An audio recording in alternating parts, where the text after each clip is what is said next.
Wow, I was just listening to the last fight to Flat Earth. Fucking amazing. I mean, that is perfect. If you're the controlled ops, the people we're going against, that's absolutely perfect. You couldn't ask for anything better. Makes us look like complete fucking clowns. Sorry, what were you listening to?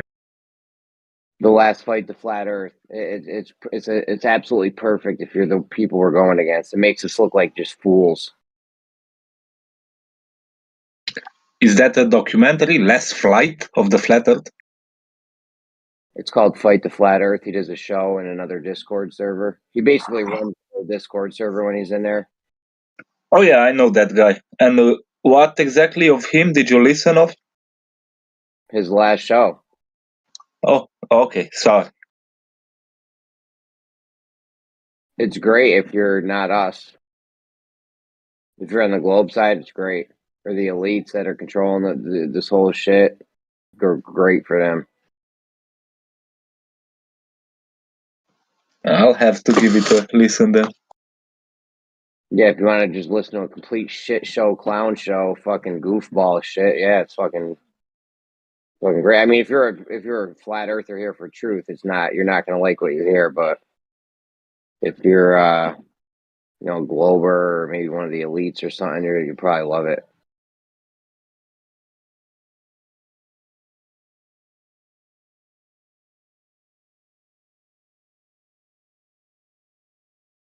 That's what everyone left our server for last night, to go look like fucking clowns over there. Fucking unbelievable. Oh yeah, they had that event on Tartaria. Yeah, everyone ran over there and we look fucking stupid. We look stupid over there. Anyone watching that shit isn't like, oh, this shit is not serious. This isn't a serious thing. These people are idiots. Anyways, I don't want to get snacks all excited.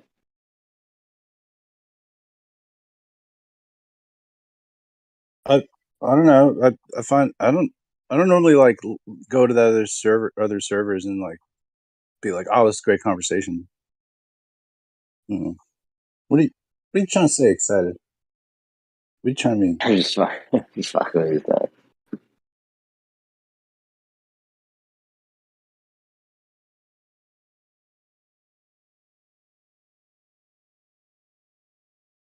Yeah, I don't know, man. So quote unquote flat Earth took a L last night on that. I mean, yeah, that's what it looks like, big time.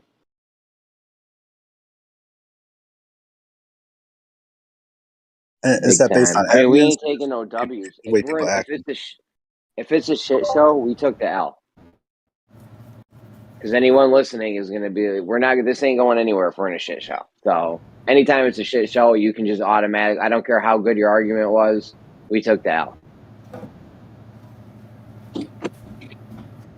Relax, kiddo.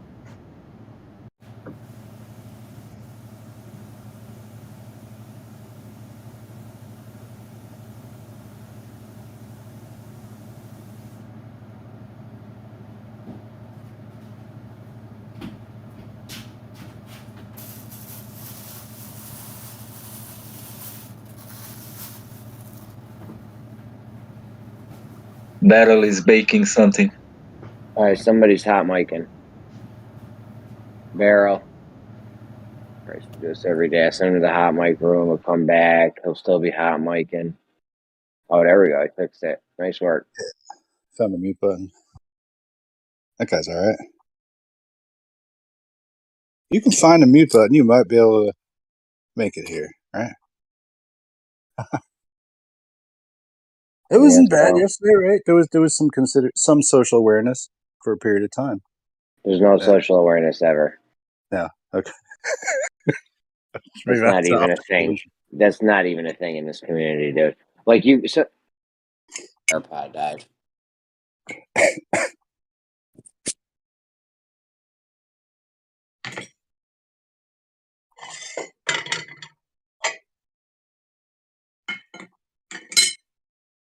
Making all that noise. That's me.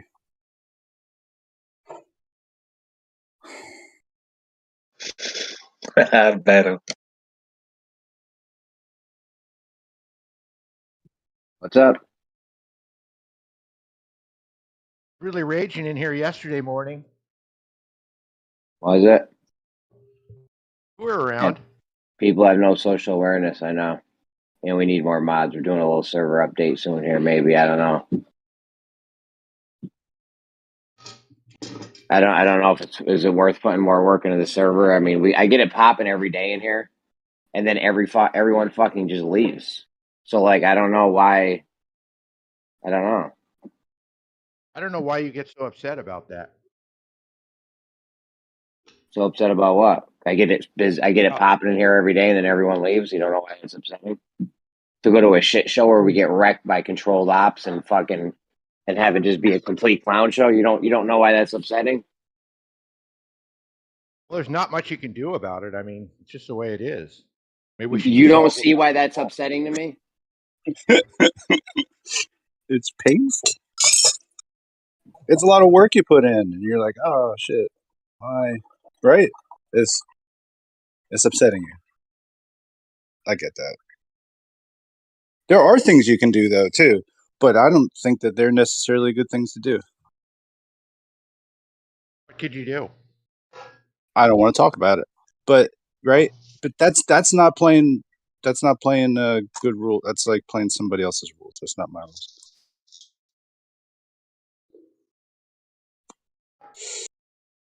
These things, I don't know. Whatever. I need events, I mean, man. you can't force people to stay on the server. I mean, people want to go to other servers. What the hell, what are you going to do? If it makes you mad, then you're reacting to it improperly or something. You need to change your reaction or something.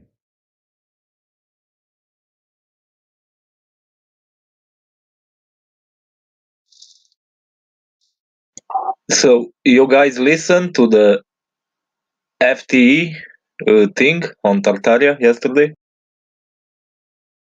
No. I Tell us was more. I was curious what was the big defeat, as Jeremy put it.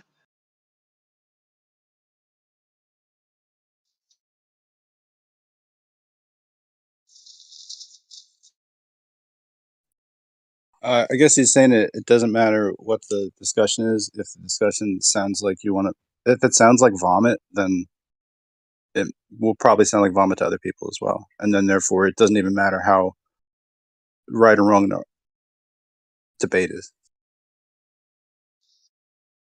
I think that's what he's saying. I don't know what the fuck Jeremy means.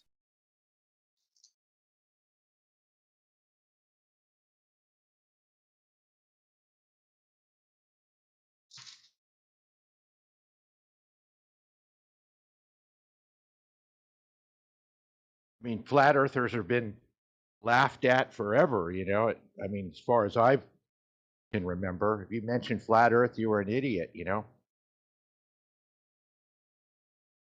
We've always been idiots. Look it up in the dictionary, idiot, and probably show you a picture of a flat earther, huh?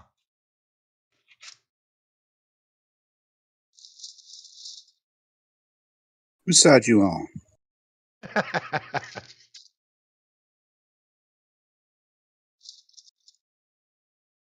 I wanted to talk more about that video that Bob made about that rocket launch.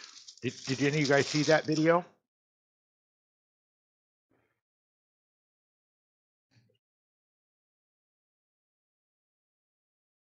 No one watched that, huh?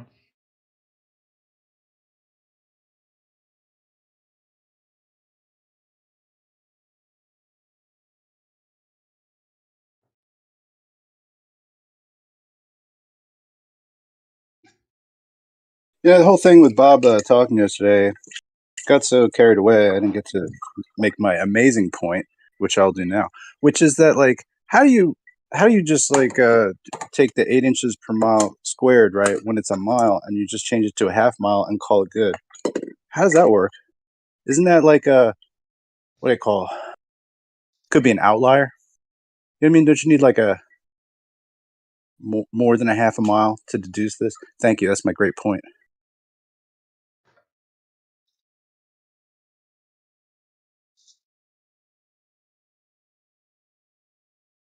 I'm not sure what you mean.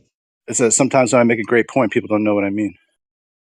You want like a 1-to-1 ratio is ideal for any kind of computation, I think. Does that make sense? So to do it like to do half of it, to do half a mile is less than a full mile. Right, so you'd figure out how much drop there would be in a half a mile, and then go from there. We could just call it a ball if you want to. I'm just saying he didn't measure a straight horizontal because of refraction, and then he only measured a half a mile. So it's like, how hard am I supposed to pat him on the back for all that? You know? Right, you get it. Cool.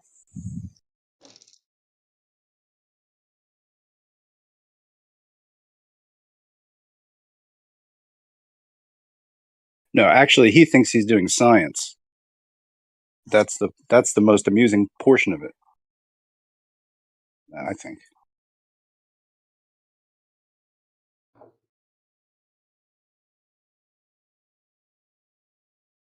Why even do a half a mile? I thought he did a quarter mile. Why don't we do a quarter mile? What is a 16th of a mile? How about I just measure to my front door? Maybe that's easier. And then I'll just call it a ball, and I'll be Bob, and I'll be fine, right? No one will question me, especially other people who believe it's a ball. You see what I'm saying? But nobody questions the fact that it's like a 1-to-1 comparison is the best way. It's the most proper statutory way to do something. That being in the correct way of the definition of statutory. Statutory actually has a lot of definitions. I was finding out yesterday. One of which I thought was that they were state-based. Statutory being state-based because state and local legislatures make laws and stuff like that. So the statutory local, I don't know, maybe a legalistic expert can come in here and tell me. You got a lot of those around. See, the context sometimes of when you put two words together, they don't really mean what they seem like they should mean together. Do you see what I'm saying? Yeah, changes the whole thing. Yeah. I think a lot of these are like these kind of socio-political tag words that get put into, I don't know, a lot of the, what is it, like racial prejudice. Like if you kind of like take that one apart, it's actually like prejudice is forgiving. I think it's forgiving somebody for something that somebody or in their family may have done. So to I don't know, man. Like if we need to get rid of racial prejudice, then it means we need to stop forgiving people for their racial connections to other people who have wronged us or wronged whoever else, right? Statutory means correct, and then it's also like a way in which something could be termed legally statutory. So I find that interesting. Words. Oh man.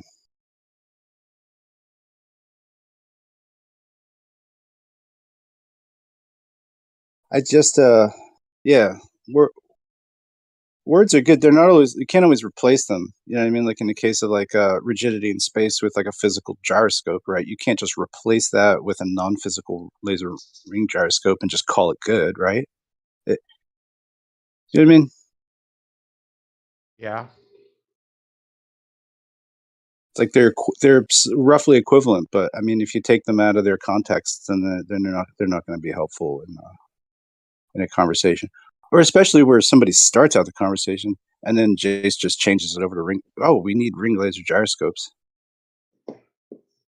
I'm always waiting for that guy to catch his breath. It never happens.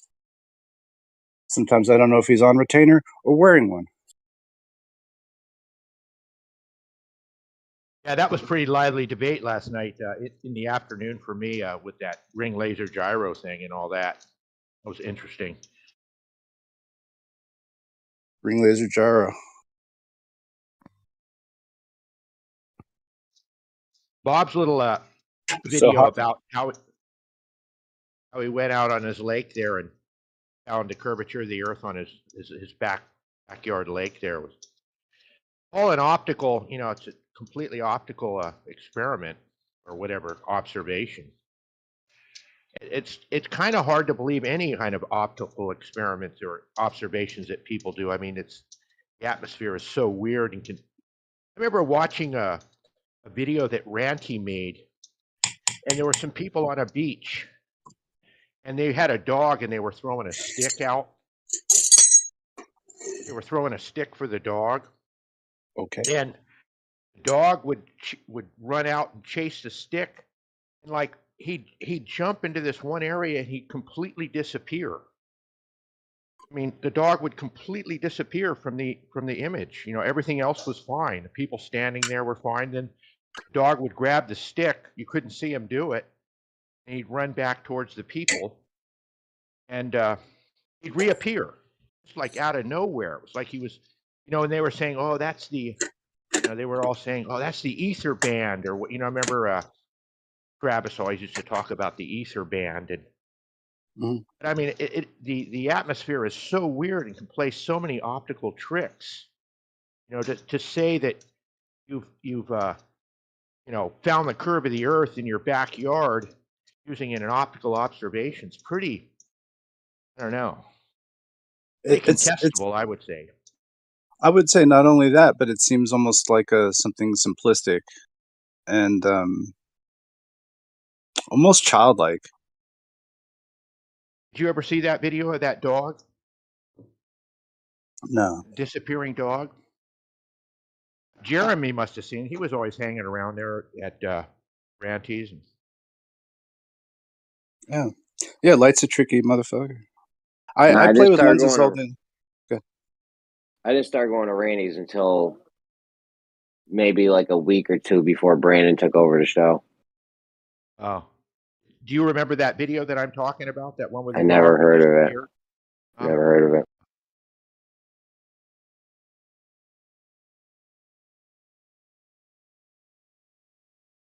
We've been shown so many things, though. I mean, we've made shit disappear on flat floors. So. Yeah, there's amazing videos on that. Pebbles in the pond made shit disappear over a flat floor. Like, we could see it, and then he would open a door and let cold air in, and then we couldn't see the thing anymore. Like, nothing moved. The camera didn't move. The fucking thing on the floor didn't move. These dickheads tried to say, "Oh, we already said it wasn't a perfectly flat floor." Yeah, no shit. It doesn't fucking matter. It doesn't fucking matter because we could see. Hold on.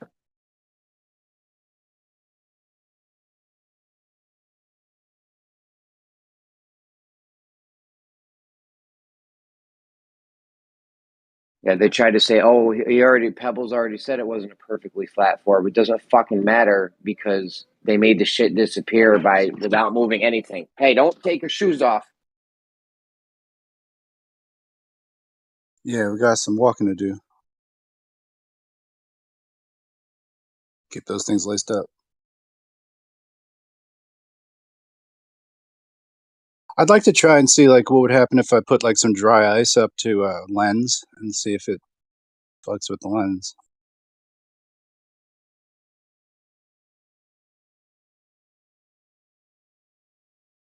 It will. It will fuck with the lens.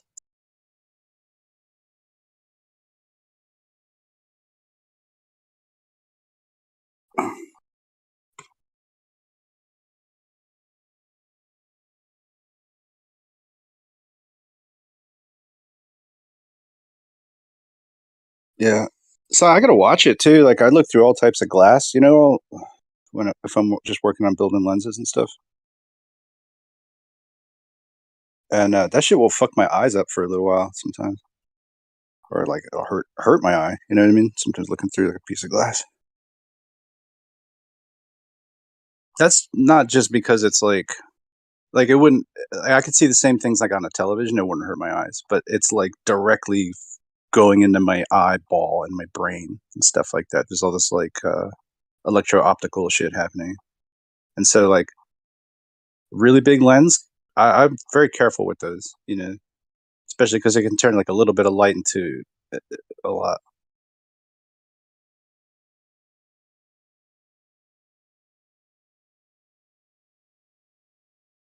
And there's like lens elements, you know, you got to put them together and stuff, or they don't focus down. They don't make a picture. They don't lens anything.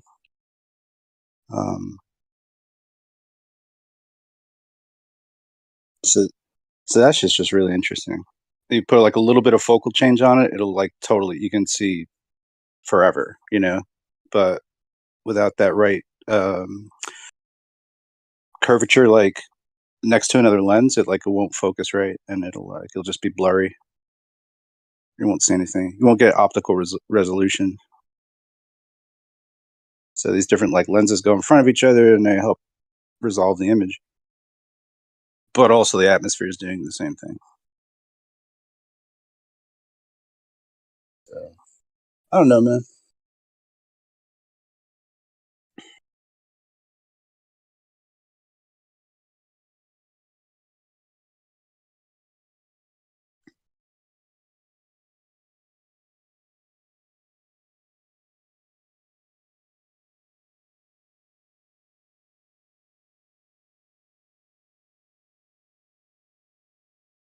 Of course, the other thing too is like at a certain distance, you're really just taking a picture of the flat plane in front of you that looks like it's an image that is three-dimensional, but your camera is not seeing that. It's just seeing a plane, like a focal plane, and it's just capturing that.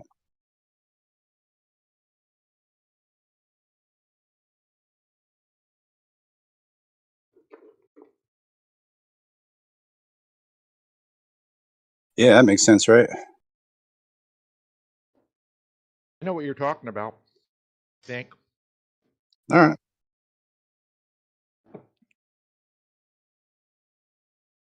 Like the what a lens captures is like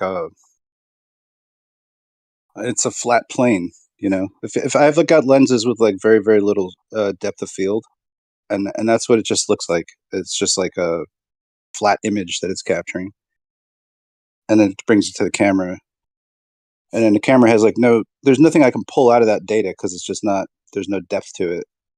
See what I'm saying? So like if I use a better lens, you know, I get more dimensionality because there's more lens elements. Ugh. Whatever. I'm fucking talking to myself.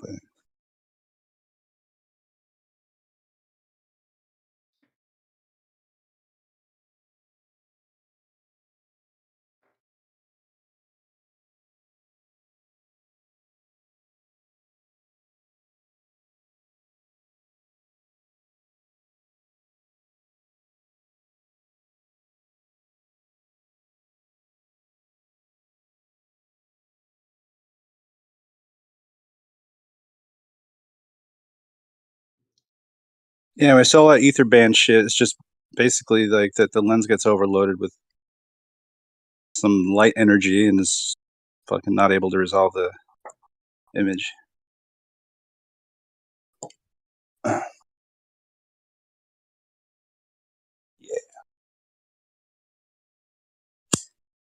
Yeah, something happens and we don't know what it is, and you know, you even like in a quarter mile, you don't know what's going on out there with that atmosphere, and you're measuring, you know, like he took sticks and measured it down to the water and put tape on it and then transferred that over to the other side of the lake, and you know, it's all, you know, he figured out this error margin and all this kind of stuff, and Yeah, he's backing it up with some calculator on the internet. Obviously, you know, it's unassailable. I don't know what to say. I just think it's like any kind of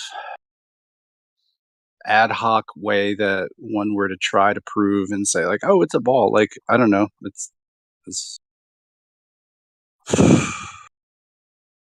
even though like much more intelligent men than him have provided the concept that it is immeasurable from the ground. Yeah, whatever. Who cares Yeah, about but Einstein? they'll never stop trying. You know, I mean, I know. they love that ball. They got to have it. They're like mad at us for trying to take it from them. Something's going on. Either that or they're making a lot of money. Hard to know. Yeah, Disney has deep pockets.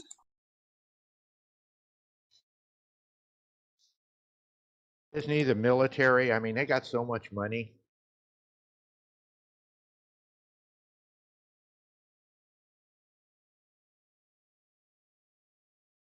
They've even got black op money.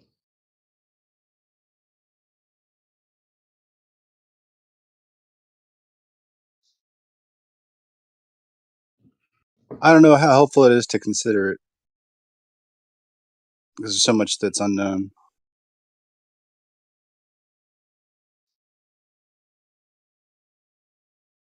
It's kind of a distraction. It's weird how it's so hard to determine the shape of the Earth is, isn't it? I mean, empirically, like the ballers are completely convinced that it's a ball because of this and that, observation or whatever. And the flat earthers are, finding holes in those observations and stuff, and sort of doubting Thomas type thing, where not sure what the shape of the Earth is, but they're not sure. They're not convinced that it's a ball. And Well, yeah, somebody at JPL called us super scientists. Not necessarily because we're super scientists, like that sounds like, but that we're outside of science, like looking at science. Just, see what I'm saying? Like with a scientific mindset, looking at science objectively, it's like we don't, you know what I'm saying? I don't know. yeah, we're not accepting, everything that we're told. Right, we're just like I don't know. I get what are these? Like, we're just citizens, right, or something like that. Objectively asking questions, right? Right. And that's okay. Science does need those things, right? Yeah. Isn't it kind of weird that we live in this universe or cosmos or something where it is so hard to determine what the fuck is going on? I mean, it really racks my brain that why isn't it easy to figure out what the Earth is or what the stars are, or, how far down you can drill into the Earth? I mean, it just it's almost like creator was Loki or something. He wants to play games with us. He wants to laugh at us or something, trying to figure out what the hell's going on down here and argue about it, wonder. And Yeah.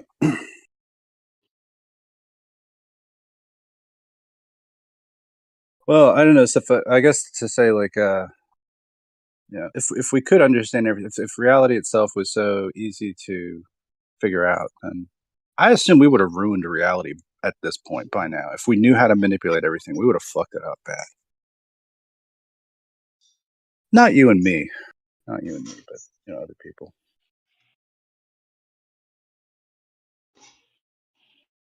So it's a good thing in a way that these mysteries are there. Sort of. is it? I wonder about that. Is it a good thing? Or, I don't know. I don't know. I'm not sure if like having an absolute model is like better for me, or anyone else exactly. I don't know. What's like with global warming? You got the globe, you got the global warming. They're going to go hand in hand. And if everybody believed in all of that, then it would just be absolutism, which is a little bit like totalitarianism. I'm not sure if society would be different if people couldn't just have their own choice, I guess, in a way.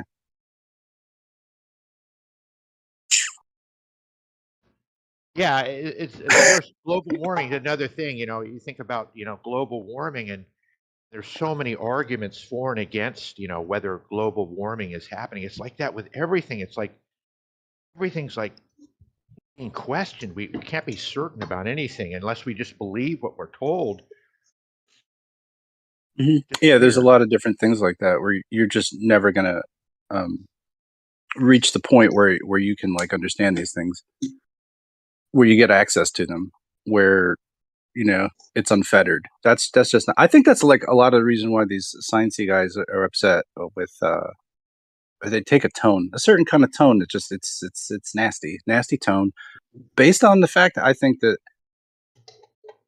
it's like a lot some of the people that are in this movement um, get a lot of credit and attention for that. And I can only imagine if I was a scientist, like slaving away in a lab for like 20, 30 years with no recognition or very, very little recognition and very little control over what my destiny is ultimately and this kind of thing. And I'm just like kind of a white lab coat wearing schmuck like everyone else here. You know what I mean?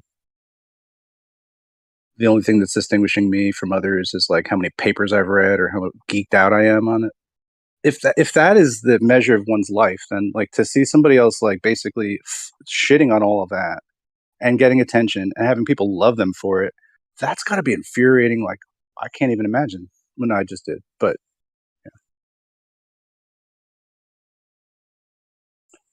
I guess I'm just trying to have compassion for both sides for no particular reason, just to talk.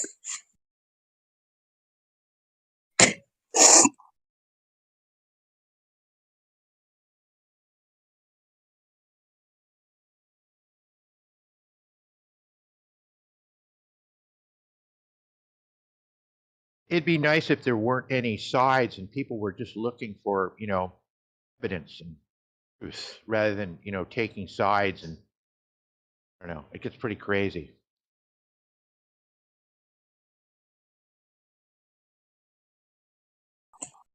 Yeah, got to take sides is a big question. And people don't like knowing things. No, people don't like not knowing things, I might say.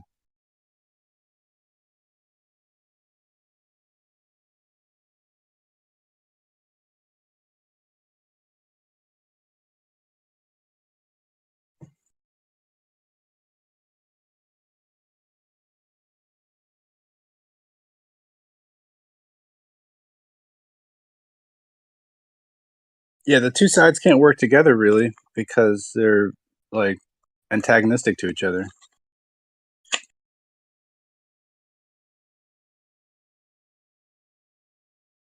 That's just how I see it.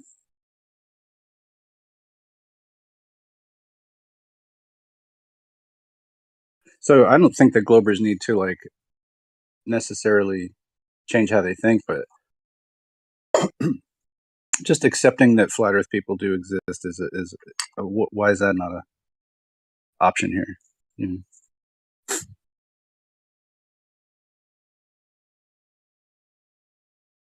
got globalists coming in like headhunters, trying to take a trophy, validate their intelligence. That seems childish.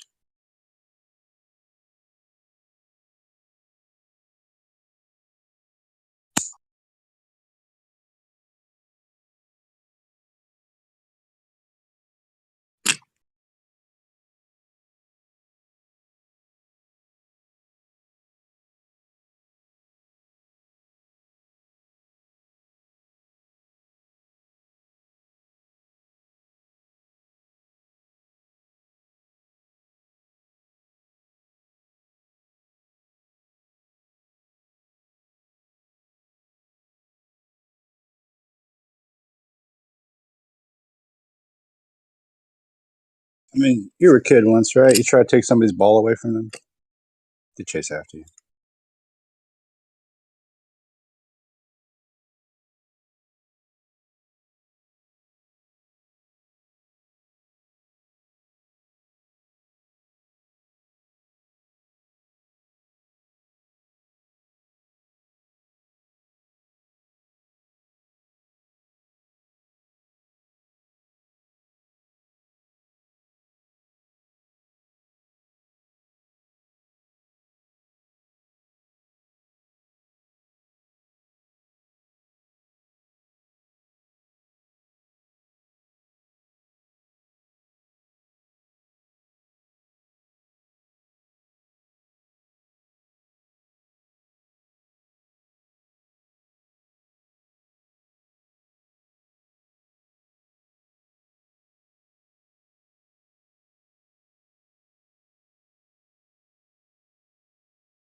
You still there, Snacks?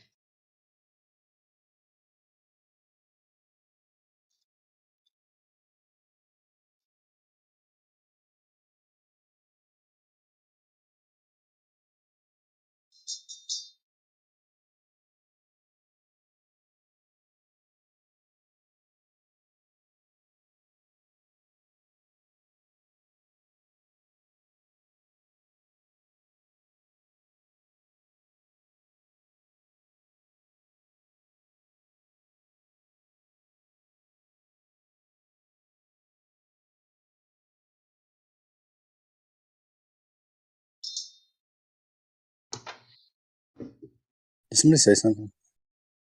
I said, are you still there? No. Yes, I am. I'm still here. Sorry, we're having a little discussion there. I'm a baker, Mm. making like cakes and cookies and stuff, and I get these mixers going. It makes so much noise, I can't, got to mute myself. Nice. What are you baking up? Right now, I got a carrot cake just about ready to go in the oven here. Nice. I'll move on to cookies and scones and stuff. Baking day? You bake all the time? You're a baker. I'm a baker. Are there days where you don't bake something? I get the weekends off. Do you use the oven anyway? I use the oven anyway. Yeah. Is that what you said? Like Yeah. some Sometimes I stuff bake for on my yourself. days off. Yeah. So you're a one bacon dude. Yeah. You should change your name to Bacon. You know, like that other guy, Bacon. Except Yeah. you'd be a bacon and an apostrophe at the end because it's hip that way.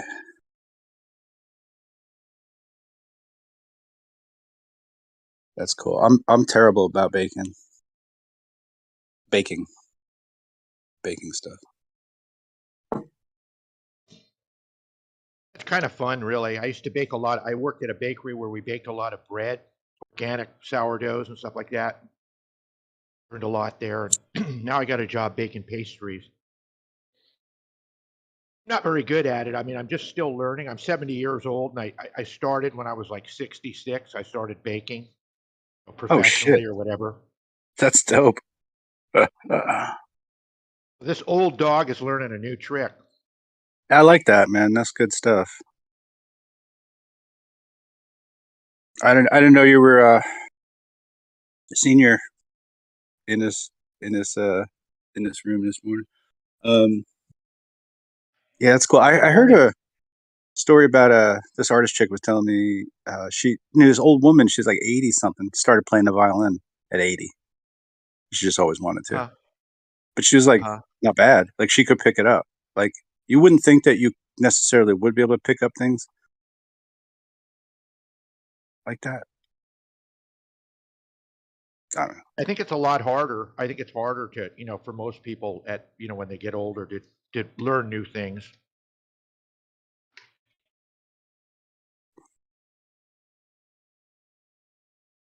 We were talking about, Yeah. oh, there's a bunch of, I mean, there's two sides. It's like, everyone takes their sides, and it's like a little war in here sometimes. Mm-hmm. Overs and flat earthers, and for a while I was watching a like lot of debates. Yeah. It's just like a spitball war where people build like little couch forts. It's nothing serious. Nobody has like crazy good evidence to the contrary of the other side because it's just like words, We're just talking about convention of words and stuff like that. And sometimes it goes even deeper. You talk to like Rakia. He says that people have come to his house and stuff and hassled him, and pictures of his daughter online. I mean, it gets pretty intense. It can get pretty intense. I'm awares. For a while I was watching debates between creationists and I guess you call it naturalism. Nature created itself or whatever. They were debating that in like colleges and stuff like that. And they were in big auditoriums. And it was very formal. And it's so much different to listen to those debates. I mean, they rarely will even address each other for fear of, I think, uh, insulting. You know, they're so cordial. It's almost Gross. I don't know. Yeah, you know, yeah. I mean, I watched one debate where the creationist, it's a famous guy, he writes a lot of books on it. He was saying that he presented his side of the story. You know, it was pretty hard to refute it. There's really no way to refute creationism because you can't really ever prove that there's things just spontaneously generate, or that there's uh, biogenesis. You know what I mean? That's a real hard thing to try to convince somebody of, that something just life sprang from nothing. So instead of trying to argue creationism, what the opposing person did was they just attacked religion, about how evil religion's been through the years. All the bad things religion has done. The Like we don't creationists, we don't see like any kind of new life forming itself out of crude material, and right? every kind of life that we know about comes from some sort of, I'll just generically call it a seed, seed of a plant. Some genetic seeds come from different places in mammals, right? Why there's nobody that says like, oh, well, there was a seed that started this thing. There's a seed structure that we're built from, possibly, but like that. Do you see what I'm saying? Like why don't we just take examples of how life does work, and then like without Carl Sagan say like we're all made of stardust. You know what I mean? Without something so vague as that. Right. Yeah.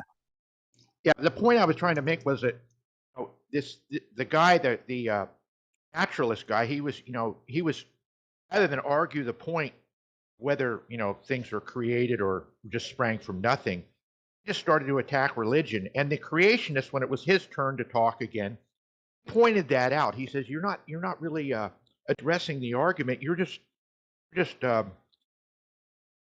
pointing out the flaws in religion." You know, and and for the whole rest of the debate, guy just kept attacking religion, and rather than press the point, the creationist, you know, didn't mention it again. He just gave his side of the story, didn't get excited or try to call the guy out because he was red herring or whatever you call that. It's kind of like a red herring fallacy that he was using, that know there isn't any. I don't know how to put it really, but it was so cordial. It's amazing how cordial a debate can be, but not in here. It's like, man, you watch those debates with Whitsitt and all those people on that modern day debates, and guys are holding up little signs that say, or hold up a bottle of salad dressing and say, you know word salad, and you know what I mean. It just gets to this childish, stupid. Mm-hmm. These people follow a script. Sorry to cut in, but I kind of figured out, like, no matter what circle of truther you are in, people like us tend to lean on one side, right? And you will always notice it's a certain type of people that are propped up against truther communities. It's leftist types. I don't know how else to put it. Like if you follow down the rabbit hole someone like Fight the Flat Earth or McToon or these types of characters on Discord, and you go down the thread, see who are they connected to. Well, these two people at least, and there are many others, they are backed up by a huge majority of LGBTQ type of other servers and communities. So those people are raised with a mindset of being victims and are at some point I don't know, I haven't found a server where they are giving the script how to act stupid in debates, how to destroy the notion of debate. But that's what's happening. We can see that there is no fair debating. There is no debating at all. So that's my explanation. You have to first understand who you're fighting against. They're not our enemies. They're just propped up like that. But it makes sense. That's what I'm saying. People like that who have that mindset to behave like this. So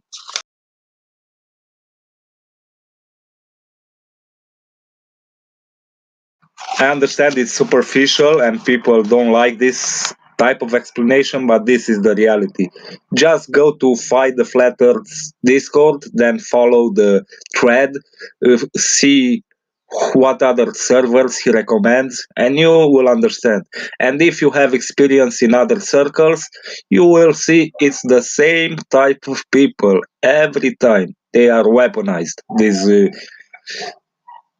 nutcases who think straight is bending, woman is man, and stuff like that. So I'm sorry, I had to get that out.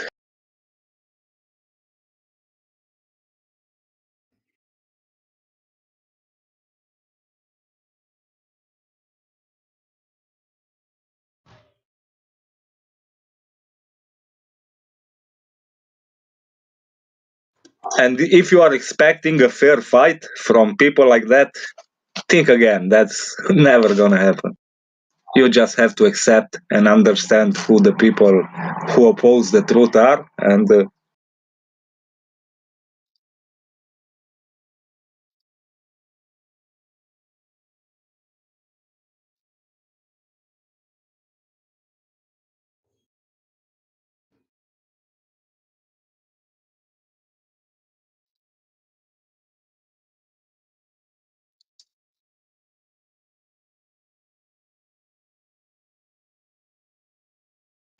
and they love their free speech when it comes to talking about pedo shit or whatever degenerate decadent stuff there is. But if you even hint something about them and notice a pattern, they'll yell free speech again against you because you are impeding on their whatever. It's a zero sum game.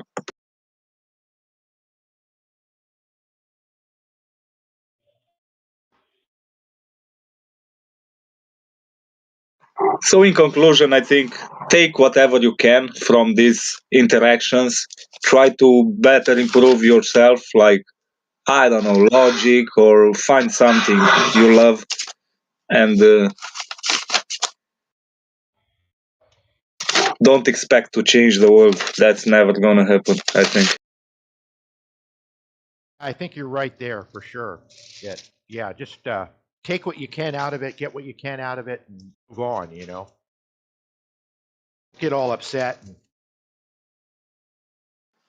And these platforms, sorry, these are like concentration camps. They just herd the truther communities in dark corners of the internet and keep them there. So don't expect, I wish it could be so, but don't expect to make any change. It's lucky if some person stumbles across these communities and finds some truth, and good for them, but nothing on a large scale. I love you all. God bless you all.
Hey, I'm sorry, Snacks. You go ahead and talk to each other.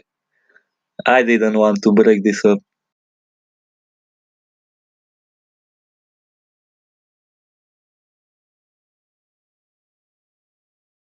You didn't break anything up. No, it's cool. I was just doing some chores and shit. I'm kind I of like busy hearing you baking talk. here. Whatever. Not Russian guy. I'm not sure where you're from. Dimitri.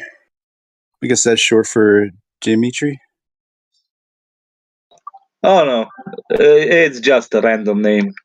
Oh, I sweet. thought it looked cool. It does look cool. It expresses, like I try, the many mistakes I did with people in this community.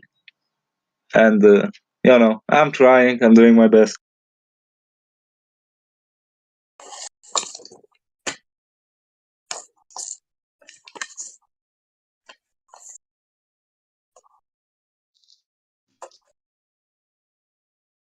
Yeah, it's tough. It's kind of like a culture war, I guess. It should just not be that though, but it kind of like can expand into that. You know, where you're talking about, people with all kinds of like, different worldviews. Let's say.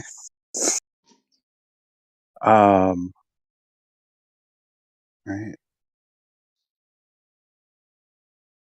And I'm not saying all those people behave like that, but there is a pattern. And if I'm an asshole to notice it, then that's it. I'm an asshole, but that's the reality. It's certain type of people who tend to fall on one side or another. So, and the evidence is overwhelming. So it's just like personality plays a big role in like where you begin in this discussion or where you wind up. Well, yeah, because if you are, I don't know, you have like those people I talked about that are mainly on, have another view on sexes, for example. They grow up with a victim mindset, and there are entire fields on this internet who cater to those people and indoctrinate them into a victim mindset and how to fight the whatever patriarchy or whatever, how to fight the people who hate on them, and they are the product. They are a product of something, a symptom. They are not our enemies, really. They are just the people put in front of the truth.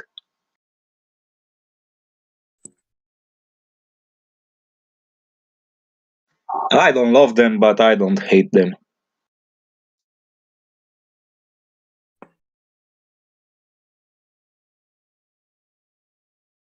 That whole gender thing is pretty wild.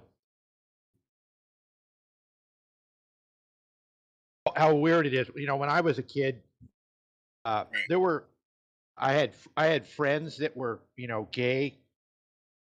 Man, it was so looked down upon in the '60s and stuff. To be gay was really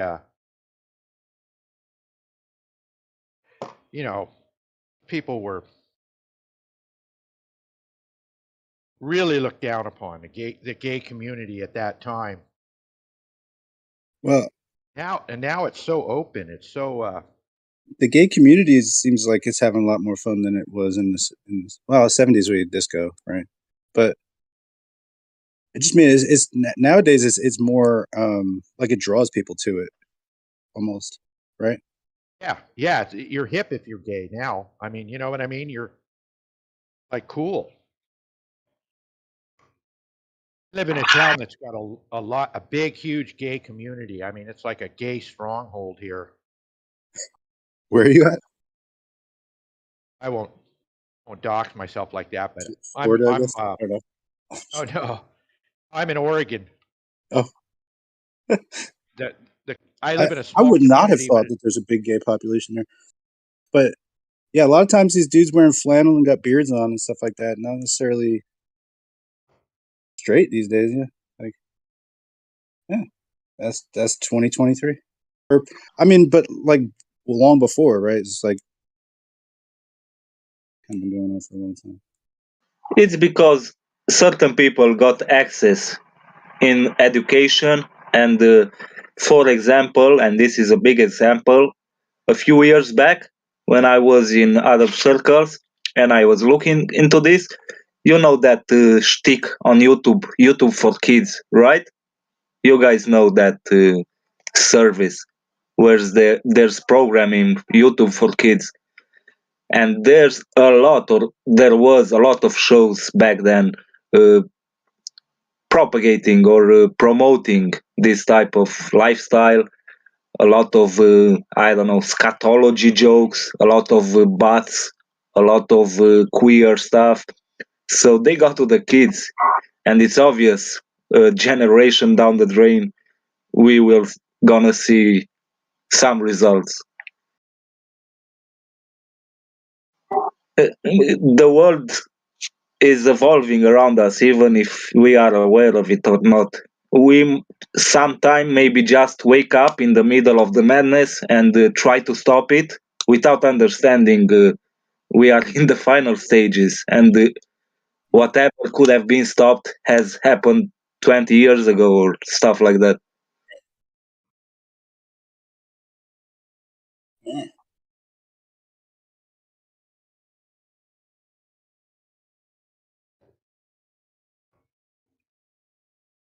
I wonder if it'll revert back the other way to where it'll become unpopular to be gay, and it'll be Yeah, maybe in about 70 years. 70 years, huh? Maybe longer. I don't know. I mean, you got to think that this whole movement has been waiting to happen for quite a bit anyway. You know what I mean?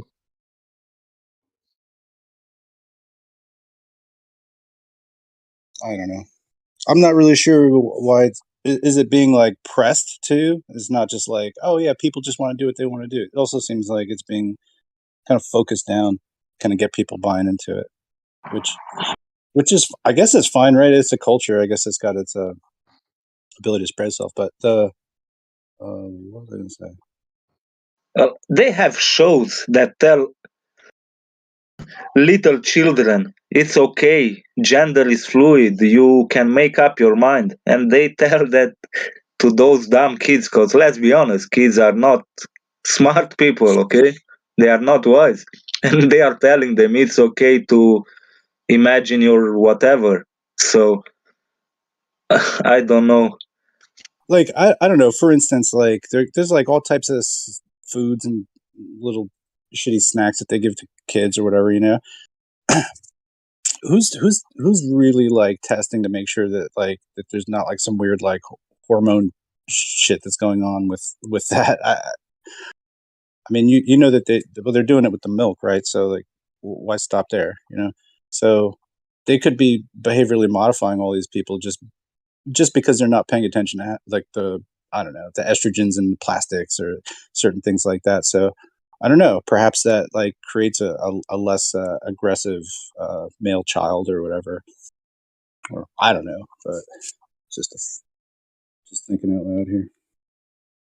Yeah, it's just like the globe and the flat Earth. I mean, we can't really know for sure what the hell's going on. Is it the plastic? Is it society teaching them? It is. It's Like when I was a kid, like boys wouldn't sit on each other's laps, but maybe that's cool now because it is like that just happens, and I'm like, no,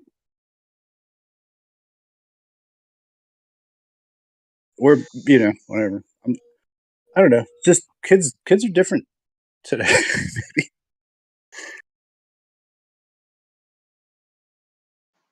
Well, I have two, what do you call those? My sister has two kids. Those kids have been brought up. I either had a tablet or iPhone as a nanny. So Yeah. they are lost, to me at least. They are another type of human, they are another species. They are beyond. Imagine when you get a kid that young and you shape his mind into putty with stupidness and degenerate stuff. Yeah. Well, it's just like I mean, I kind of feel like that would happen to me, but with television. Like television was my babysitter, and television filled my brain with tons of dumb shit that I love. Yeah, me too. I mean, yeah, Even it's gonna be today, interesting to see that generation like become like able to drive, and well, I guess maybe it is now. Actually, yeah, sure. I mean, that's what's going on right now, right? That this is the iPad generation.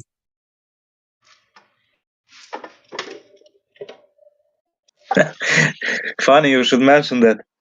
Like, iPad generation probably does not give a fuck whether it's flat or not, right? They just want to play Minecraft anyway. Sorry, keep going. well, I think they give a fuck because the globe, like as I mentioned, the scatology and other stuff they have been brought up with in their shows and queer, and the globe is also propped up. Is there's something in the background, a meme that is something that they have the globe imprinted. So if a Nazi, quote unquote, comes along and says, "Well, it's not a globe," they will have a very adverse reaction to that towards you or whoever brings that up. So they might not care, but they'll fight you tooth and nail. Because somewhere down the line, they've been told and they are taught that people with this mindset, uh, they are the next, I don't know, insert whatever nasty person from the past. Yeah, well, it's like the religion, flat Earth creationist type of segment versus a gendered whatever freestyle situation. You know, like they're going to be having hang-ups about the qualities of religion that would tell them that they're invalid. If you see what I'm saying. So, like, it's natural that like the LGBT people might get in the fray, you know, with like Christian fundies or something along that line. You know what I mean? Like where they're kind of like given the program that these are your enemies. These are people who believe this and that and stuff. And I just think it's like anybody who's trying to do that is probably going to go to hell if there's such a place, or there maybe should be a place made for them. Just my opinion. Just manipulating people to fight just to uh, create some kind of stalemate. I don't know. I don't know if I respect that. And these new generations, imagine you and me and whoever is old enough maybe and wise, we lived through this revolution of CGI. Sorry, we can tell the difference of CGI and reality, even if when we see it on film. But these poor fuckers, they've been brought up with CGI. They can't even distinguish it. But dig this is like when I show a picture of the LEM or lunar rover or any of the NASA pictures and photos and stuff like that. If I show that to a 5 to 7 year old, they'll tell me it looks fake, and that movies look more real. That's what they'll tell me. Yeah. Like unprompted, I'm trying to sell them the thing too. Yeah. After that day, I really never like wanted to go do that job no more. You know, it's like I don't want to have to push a space program and talk about stuff I don't necessarily believe in.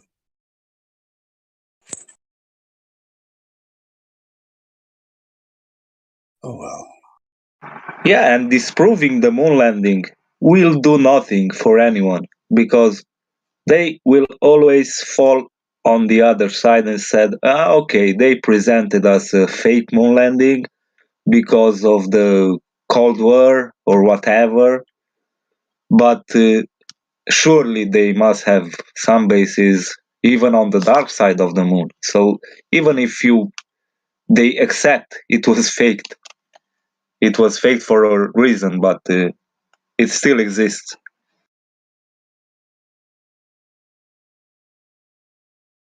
For God's sakes, these people think a straight line can bend. So how can you go around that?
But growing up, I must say, I loved, and you cannot help it.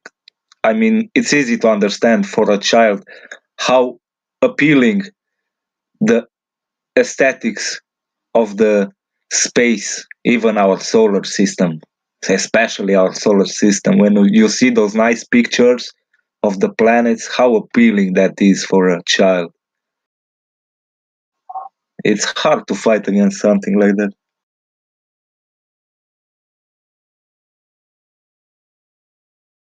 Thinking that's a place that's not out of reach and maybe one day, you know, you can go there in your spaceship and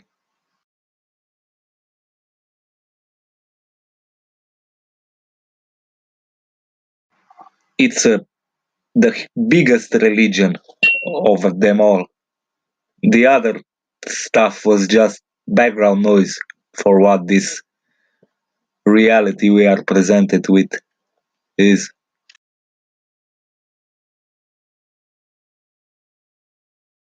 A religion without a god.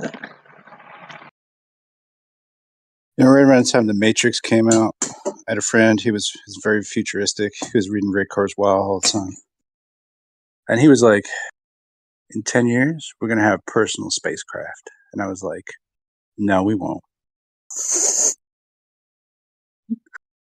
Yeah, man, what happened to the flying cars from the 60s? I think they. I have like a copy of a Popular Mechanics from the 1950s with a guy on a lounge chair with jet rockets coming out of his house. Like the whole, it's just ridiculous. The type of future. I love that stuff. It's like hilarious to me to see that stuff, you know. But they were really trying to sell people on this futurism.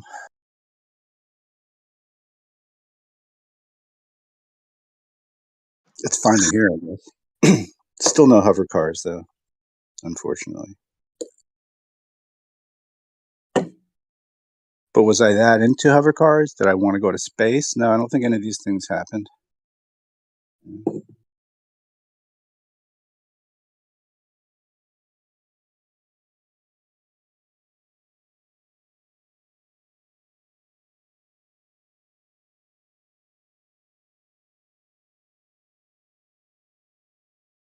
I don't know.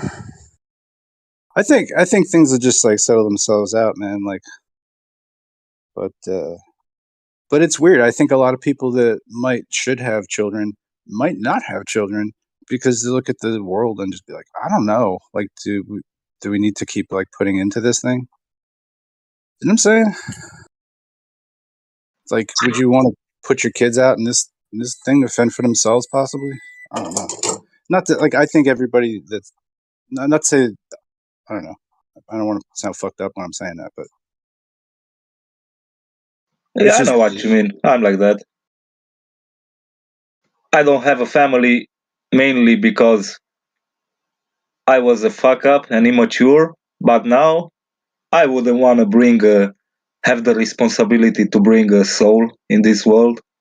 And for what? But I'm a gloomy you dude. are. You certainly are. Yeah. I'm just joking.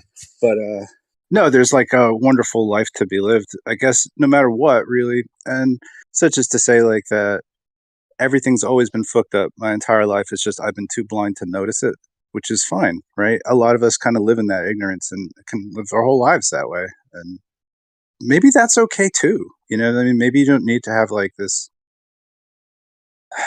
completely cognizant existence. You know what I mean? Like where you know everything is why you're choosing to do everything, make every choice. I mean, I don't know. Whatever.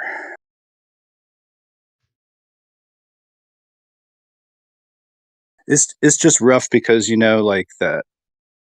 Like I don't know. It's like a mousetrap. You know, this world is like a mousetrap, and it just gets smarter and smarter. You know. You mean? Freedoms in the 60s 70s and stuff like that. For instance, like you could speed, you could be almost like fucking outlaw speeding, like driving 100 miles an hour, and they never catch you in the 60s and 70s. You know what I'm saying?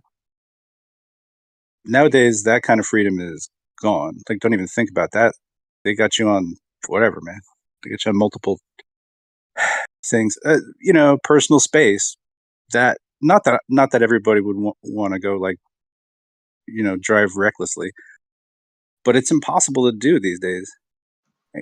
Well, nowadays, like, forget about cars, but think about some random person sitting in his room alone at his computer, and he makes an out of place, distasteful, whatever comment, and they can track him down for a comment, for a thought he had, didn't even express vocally. He put some letters, and they can track you down for that. So forget about police chases and Yeah, that's you know. that's why I mean it's just like it becomes a smarter mousetrap, and so all these things like tend to like sap these like I don't know like little quality of life things. I don't mean like driving irresponsibly is not a quality of life issue, but I'm just using that as a stupidly broad example of uh you know modernity is just like it puts all these conveniences in your way, and then you're kind of just you're stuck with that. So who's to say what that might look like in 100 years or 50 years or so? Yeah, I don't know. It's a good thing that people just like want to make babies, though. That's certainly a good because, like, if it was a totally intellectual choice, I don't think it's happening quite the same. It's just my opinion, my stupid ass opinion. I hope to live 100 and see the worst of what they can bring upon us. I want to witness it.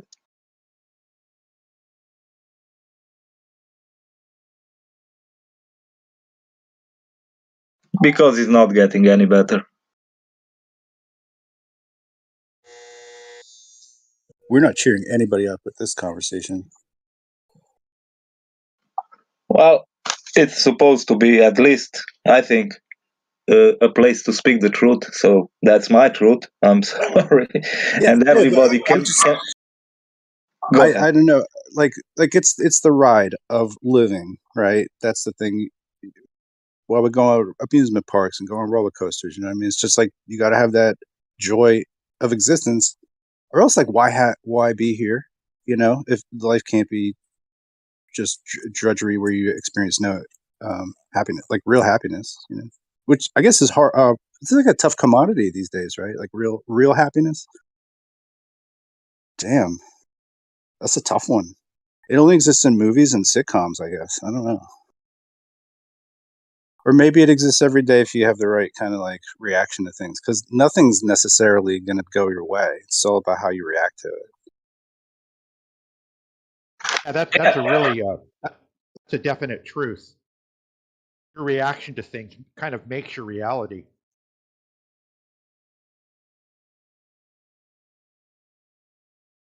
I think happiness nowadays is a product of you managing like the your mental defense system, and try not to let the insanity around you. You know, you try to put some blinders on and ignore the rest of the world that is unpleasant.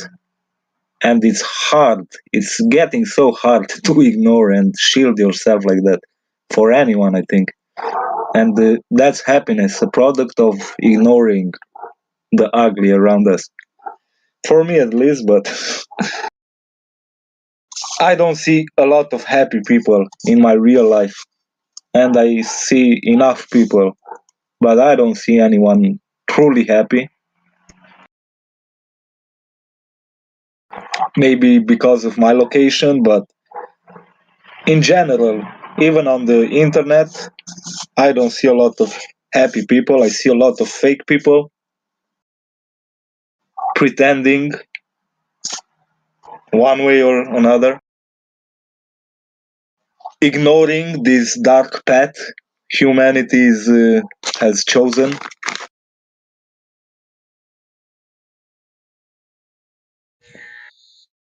This turning back to God, this Stygian black future we are all barreling ahead towards.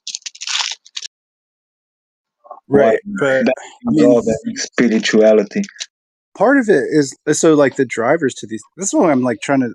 I know it's like trite to say that we should have joy in life, despite all these like nasty things that we may or may not know about.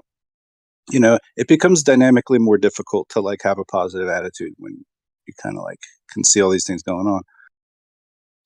So that's why I'm saying it's like, there are definitely some truthers out there that are dealing with realities I cannot stomach dealing with, and so therefore I just like say, okay, like I get it, but it's not something I'm gonna like think about too much, because like that will fuck my brains up.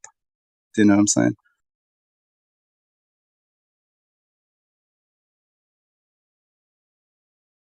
So I guess I don't identify with the like quote unquote truth or mentality, because there's a lot of places I don't want to be at. You know what I mean? I'm like, I was never like that anyway. You know what I mean? I'm a creative type.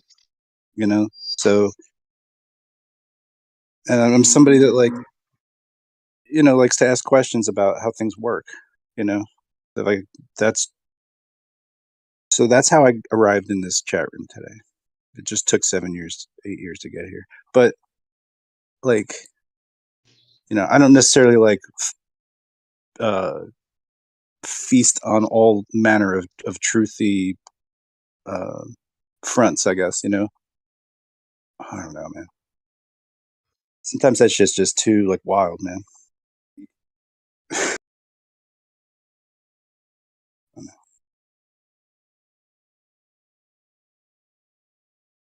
I mean, what I meant to say in the past, not that much ago, 20 years, 10 years, for some countries, maybe a few years back, life could be seen as a or existence or society around you could have been seen like a happy place.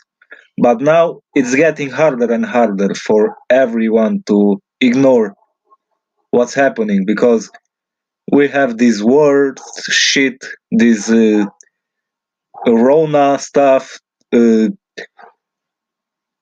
this they're threatening us with whatever biblical proportions of famines that are Right. about to happen. So it's harder in practicality. Even how much you put your head in the sand, it's all around us already. That's what I It's meant. kind of like this too shall pass thing too, as well. I mean, and nothing lasts forever. Even the good things or the bad things, like nothing really does last forever. Maybe I'm wrong about that. Oh, there's Sam Montreal. I was thinking when I said about Canada, because Canada was like heaven on earth, like the last places on this earth where they had some common, decent living, Yes. decent laws, decent Decent leadership. people, like I really enjoyed being in Canada when I was there. The people are very, most of them are like super honest, super like well-meaning. You know what I mean? They're not Yeah, fucked up like Americans are. To yeah. me, I've seen it live. The illusion, the veil being pulled away from their eyes with this Rona stuff and police cracking up on peaceful protesters, seeing their quality of life diminishing at, I guess, alarming and desperate levels. So I feel for them. And even for them now, it's hard to ignore, even though maybe a lot of this world was noticing what's happening around them. And as I said, some places still had it fine. And now even they are beginning to see something is, what's that expression? Crooked in Holland or whatever. I don't know.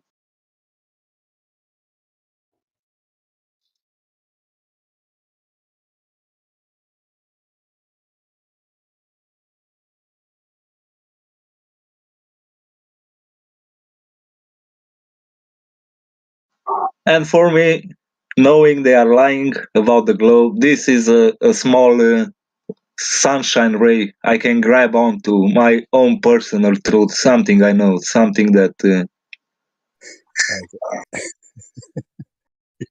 sunshine ray.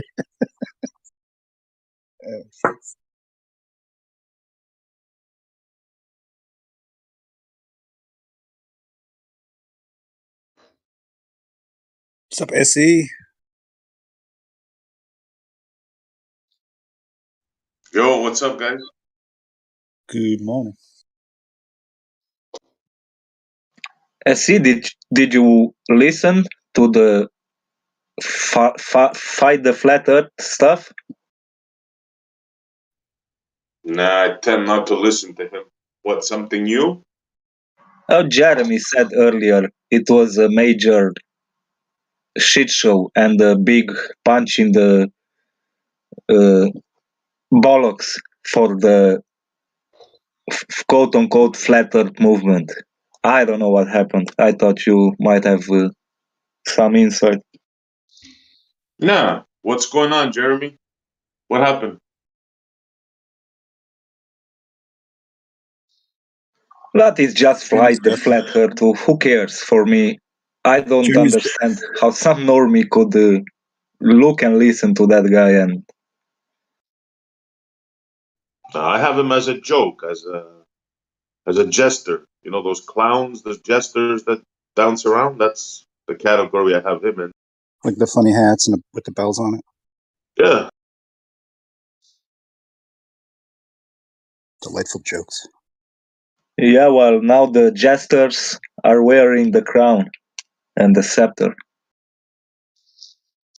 That's a big It's a statement. sad thing, You got but a it special. appears that way. And I mean, literally, look at our world leaders, even there.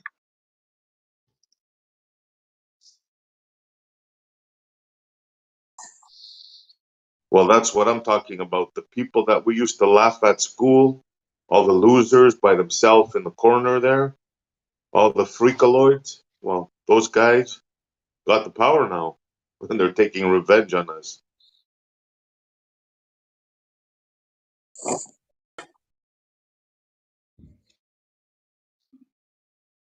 Well, you know, blessed are the meek, for they shall inherit this earth. So maybe they should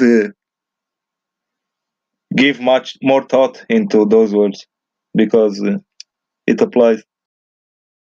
I'm just kidding, of course.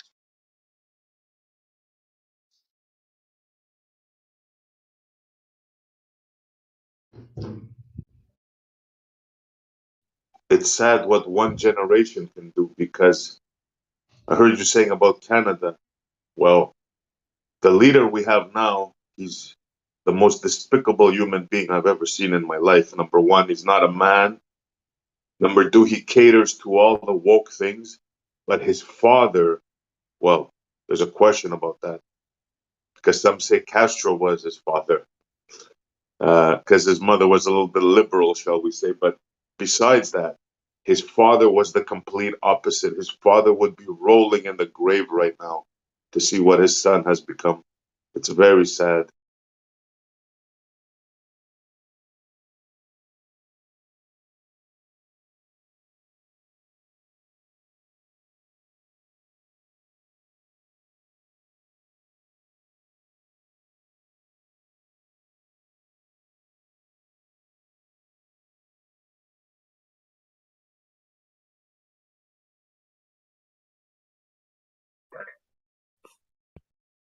When I was in But Canada,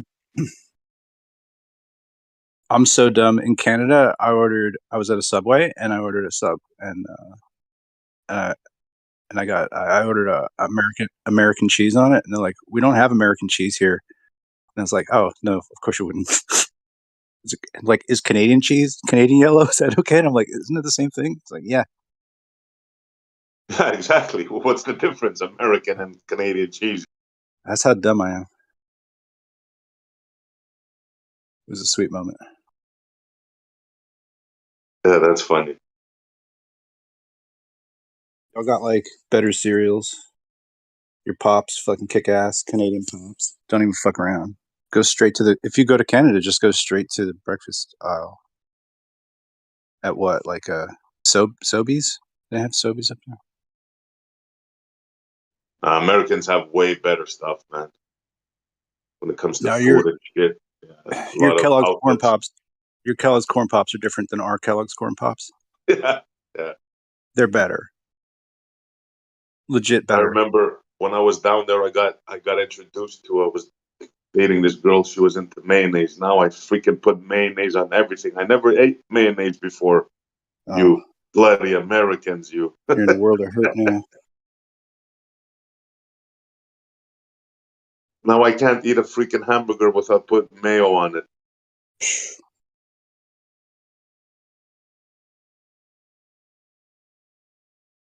It is a sad state of affairs. On Mm, everything. yeah. About to call it a day.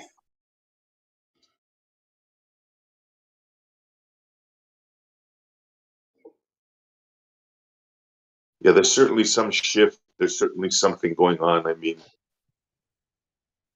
they're making man, us look up now. You know, they're making us look up in the sky now. Don't look down. Look at the satellite. Look at this. Look at that. It's all about looking up. I know something is coming, and I pray because just for my own thing, it's aliens. I want them to hit us with the alien stuff. So at least I can tell my friends, see, you idiots, I wasn't crazy. I told you so. Freaking aliens.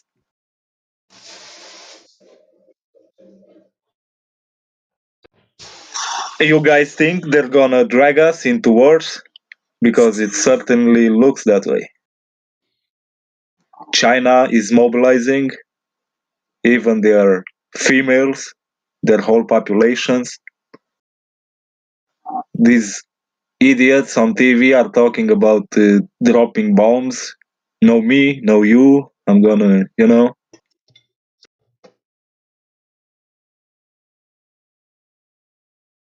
Well, I don't know what they're going to do, but their game is to keep us busy, to keep us thinking of everything except their lousy leadership, you know?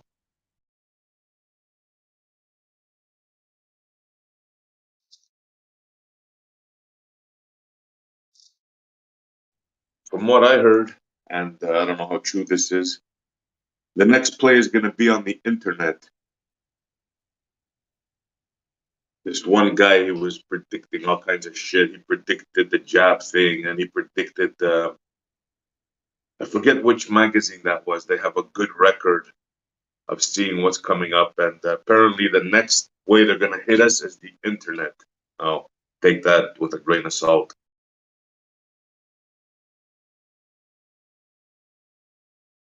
What do you mean they're going to hit us with the internet? What does that entail? I believe they're going to limit. They're going to limit a lot of stuff or take it down completely. I don't see how that's going to happen, but it's going to be some sort of internet move. At some level that has already happened. Like I've noticed it maybe 2 or 3 years ago. If you search something on Google, you can do that right now. Type something random and search it. You will see, oh, we have found the 1 point, I don't know, however, how many hundreds of millions of results.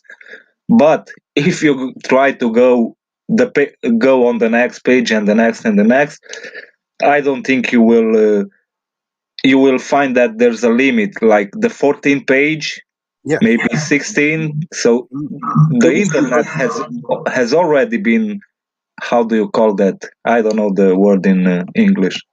they changed they I think they switched over the networks, and so the servers were all rerouted and stuff like that.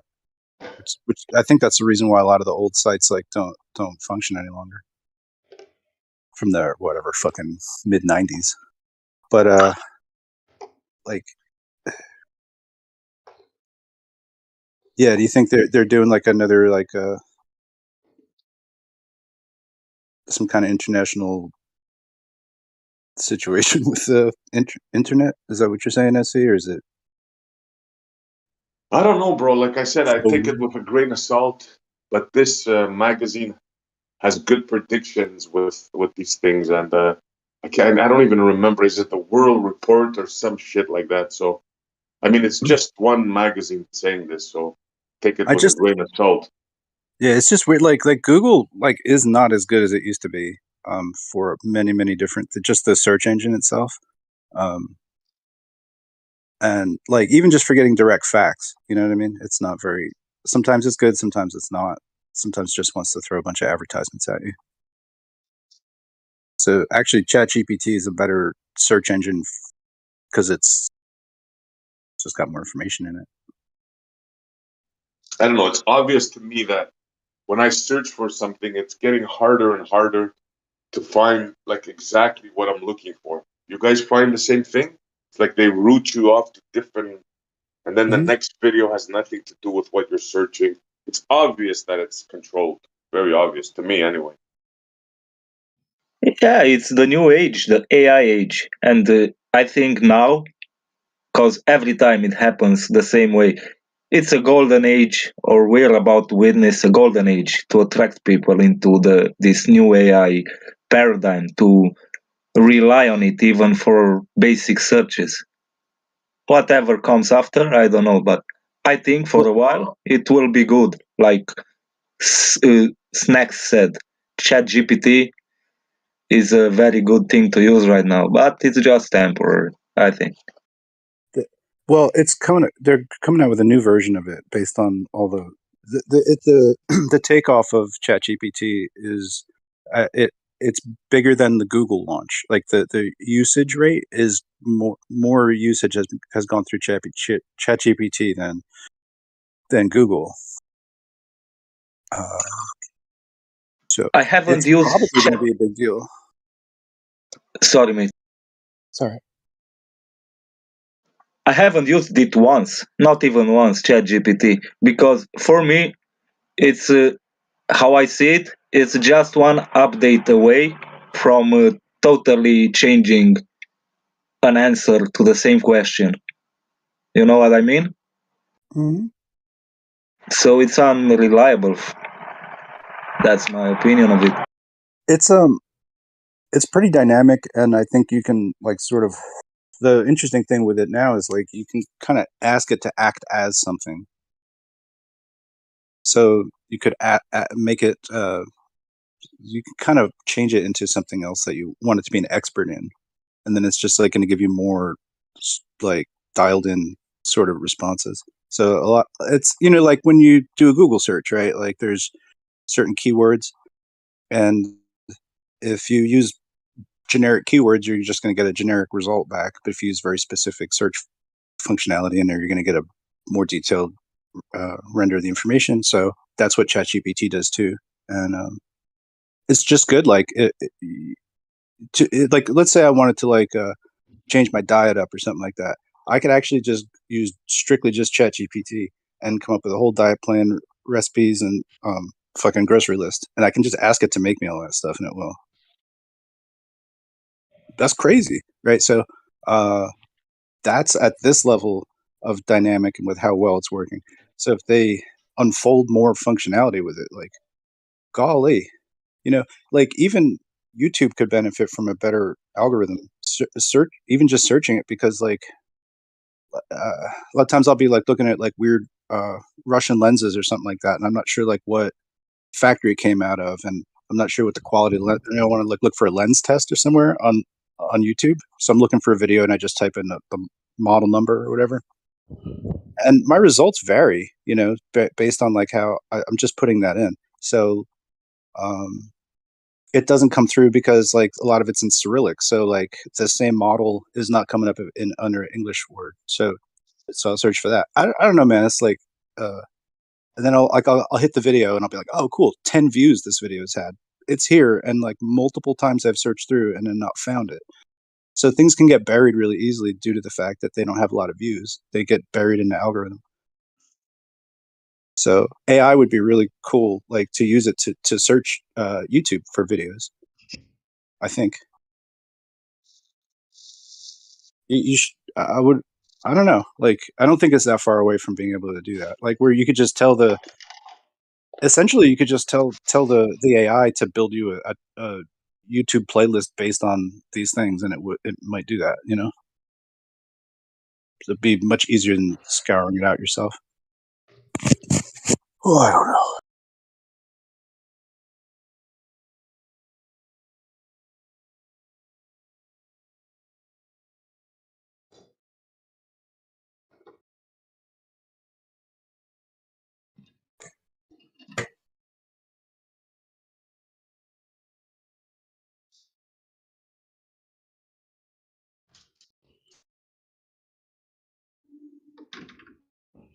But also for these discussions, sometimes, you know, maybe having ChatGPT open isn't the worst thing in the world.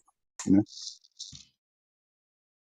sometimes you just need a common fact or something. You know. Yeah, but this feature, this ChatGPT, can also uh, make someone look like they know more than they understand more than they actually do, and Right. actually they might just be reading something from ChatGPT. Yeah, that's true as well. That's very true. Plagiarizing AI, can't do that. That's not a good look. But like, you know, if like, let's say Bob was like saying like, oh, how many arc seconds are there in, you know, 13.2 miles? Tell me now. Tell me now. Tell me now. If he was like that, it's possible you could actually, you know, mute him for a second in your head and then search it in ChatGPT, and it would just tell you in a second. Like, it's not like the information itself. Like, I, I mean, is that worth holding over somebody's head? You know what I mean? If it can just be like, basically it's at your fingertips if you wanted to know that information.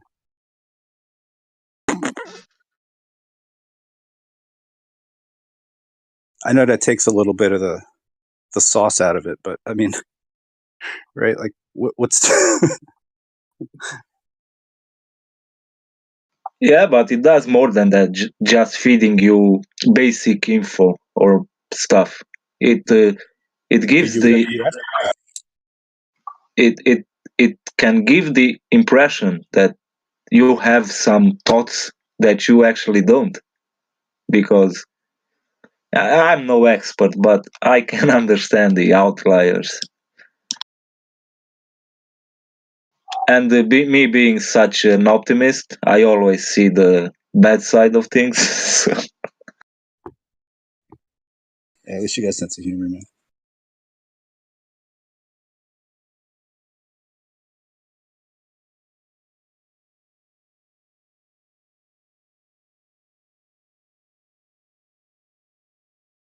whatever comes.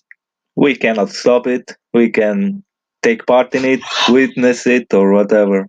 I'm curious. I want to see what the hell they are cooking up.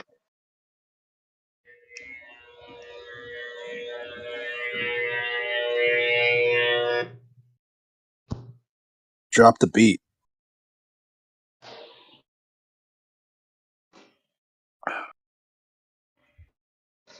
Sounded like a dope intro to a song.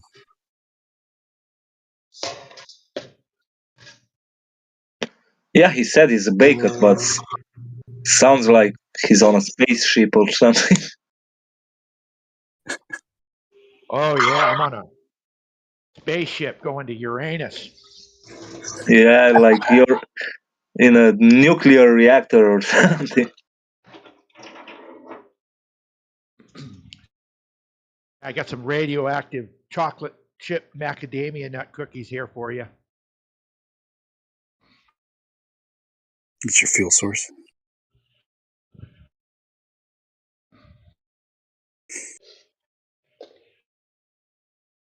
I've got a question maybe you guys could help me with. It's about one of Bob's videos. Rocket ship taking off from Cape Kennedy. You guys see that video or you know what it's about? No. Well, he gets 3 people in 3 different locations around Cape Kennedy. They filmed the launch of that latest rocket that supposedly went to the moon.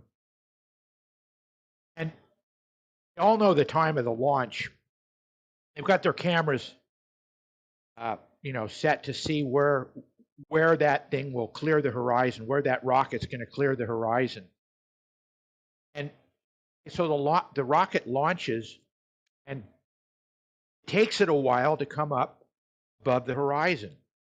And that they definitely, they for sure say that's due to Earth curvature. That's their go-to right there. Is curvature is causing that rocket to, not be visible for a while. But it's true too that things disappear, they merge with the surroundings as they get further away from you. Even the largest things, will eventually become so small that you can't distinguish them from their surroundings, or they just disappear over the horizon or whatever, including lights. Lights, they say that you can see a guy light a cigarette 5 miles away, or, I'm not sure if that's what they say, but even light will eventually attenuate to where you can't see it any longer. If you were to take 3 drones, you set one drone right at the vanishing point where you can't see it anymore. You have someone at a certain location, and you walk away with them with the drone. You set the drone down at the spot where that person looking can no longer see that drone anymore. It's merged with its surroundings. Your eye is not capable of resolving that drone.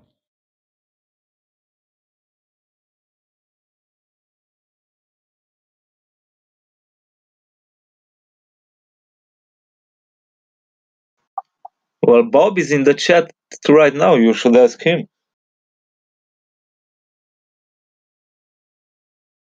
Yeah, go ahead. Tell me what your thoughts on that are.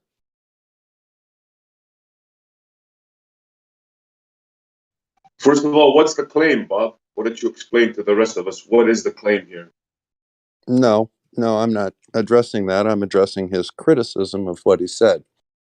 So, for example, you say you can't see the rocket at that distance because it's too far. Is that your argument? I don't think he had any criticism. I think I was here and he just described something. Yeah, I know. He just got it wrong. He just saw the video by Flatsoid and thought he'd come in and put that in because he saw me in chat. See, the error with his argument is that you can see the rocket from 585 kilometers. It just has to get up above the horizon 23.1 kilometers, so it clears Earth curve. But once it does, you can clearly see the rocket. You can see the flame. So his entire argument is just silly.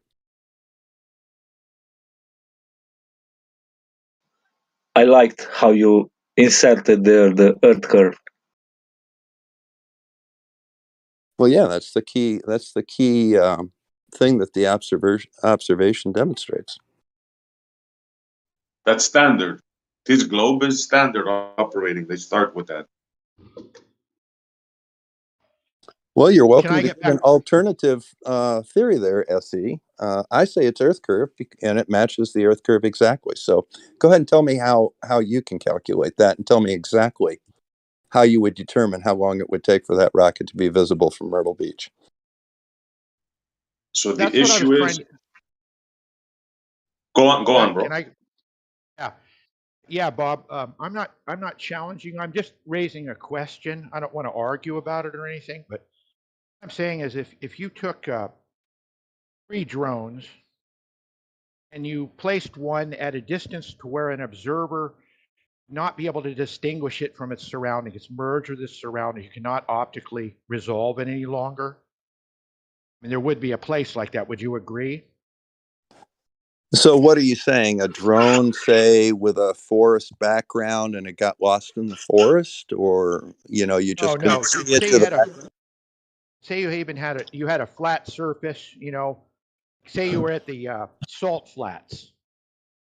We're at the salt flats, and you were able to walk this drone out far enough into the salt flats, so an observer at the origin point would not be able to distinguish it from its surroundings anymore. You set the drone on the ground, it merges. You're not optically able to distinguish it from its surroundings anymore. Okay, so you set that drone there.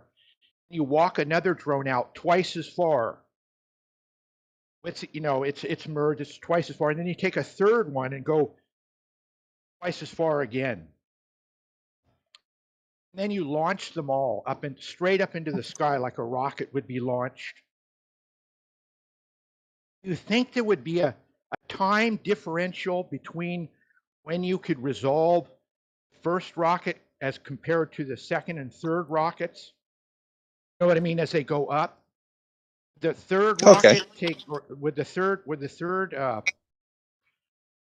drone take longer, clear the horizon? You know what I mean? Just like the rocket, you know how the rocket took a while to clear the horizon? All right. Well, let's go ahead and have a look at that. Now, let's take Earth curve out of it and just say objects in the distance. So here's the Orion Nebula. And we'll take one object, we'll make another object twice as far away from that, and then we'll make a third object twice as far away from as that one is.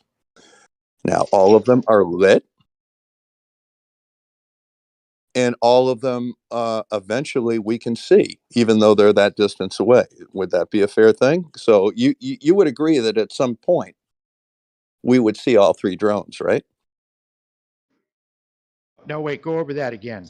Okay, so on your test with the 3 drones, are they close enough that eventually we'll be able to see all 3 of them?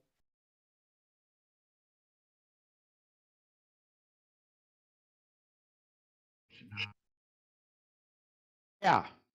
Okay. Yeah, they So are. They're close enough. So they're close enough to where if they were up in this, oh, I don't know about that. I'd have to think about. Let me think about that for a while more. all right. So let's look at the rocket test. Do you agree that we can see the rocket from what is it, Spring Hill or whatever it is over by Tampa on the west side of Florida? Do you agree that eventually we see that rocket come over the Oh, I mean, trees? it's apparently from the video. Yeah, you can see the rocket come up over the horizon. Do you agree that we can see the rocket from the distance at 585 kilometers at Myrtle Beach? When it cleared the horizon, yeah. Great. All right. So you agree that it had to clear the horizon. Okay. Why didn't it clear the horizon until it was 2 kilometers high to the west side of Florida and 23 kilometers high to Myrtle Beach? Why didn't it clear the horizon until then? That's kind of what I'm asking. I mean, you could say, a good argument for that would be that it's a globe. You could say, yeah, if it's a curved surface, that would be a very good argument, right, for why you couldn't see it. Great. Is there something else? Is there something else that could be causing that rocket All not right. to be seen? All right. Well, you could actually investigate that a little bit. Is that you? Okay. Well, there's a good way to investigate that. First of all, if it has to do with some critical angle, since we can tell exactly when the rocket appears over the horizon, we know how high the rocket is at that time, we can calculate that angle pretty easily. So if it was an angular issue, the angle would be approximately the same. Wouldn't you agree? I'm not sure about that. I'd have to All right. think about Well, that. why give me a logical reason why I need 1 degree of separation from the ground to see this object, but I need 5 degrees of separation from the ground to see another object. You understand that with distance, even though it gets higher and higher and higher with distance, we can actually set up an angular size of 1 degree and it'll be the same all the way out, even though it requires a higher distance the further away you are. So you need some internal consistency with your argument with that. So if you say you can't see things that are within 5 degrees of the ground, fine. I would expect objects that are less than 5 degrees not to be visible from any distance that we could see the object. Or I would expect them all to be seen once they hit 5 degrees above the ground. So, given the fact that we can see the object at some point in its flight, it's not an issue of a limitation of our vision. If you want to make the claim that it is a limitation of the angle between the ground and the object, that angle needs to be consistent. It shouldn't change with time. You see what I mean? I think I do, and oh, I was thinking of this drone thing. You raised an interesting question. Would I be able to see the drones? They be even, would I be able to see them even if they were clear of the horizon? So I'd have to kind of rethink my whole thing here. What I'm trying to do is see if there's any other possible way that you could explain why it took a while. It took a while for that rocket to clear the horizon. I'm All right. I'm Well, just trying to. the reason I raised that question is, I don't want you to try and pull the argument, well, it's too far for me to see.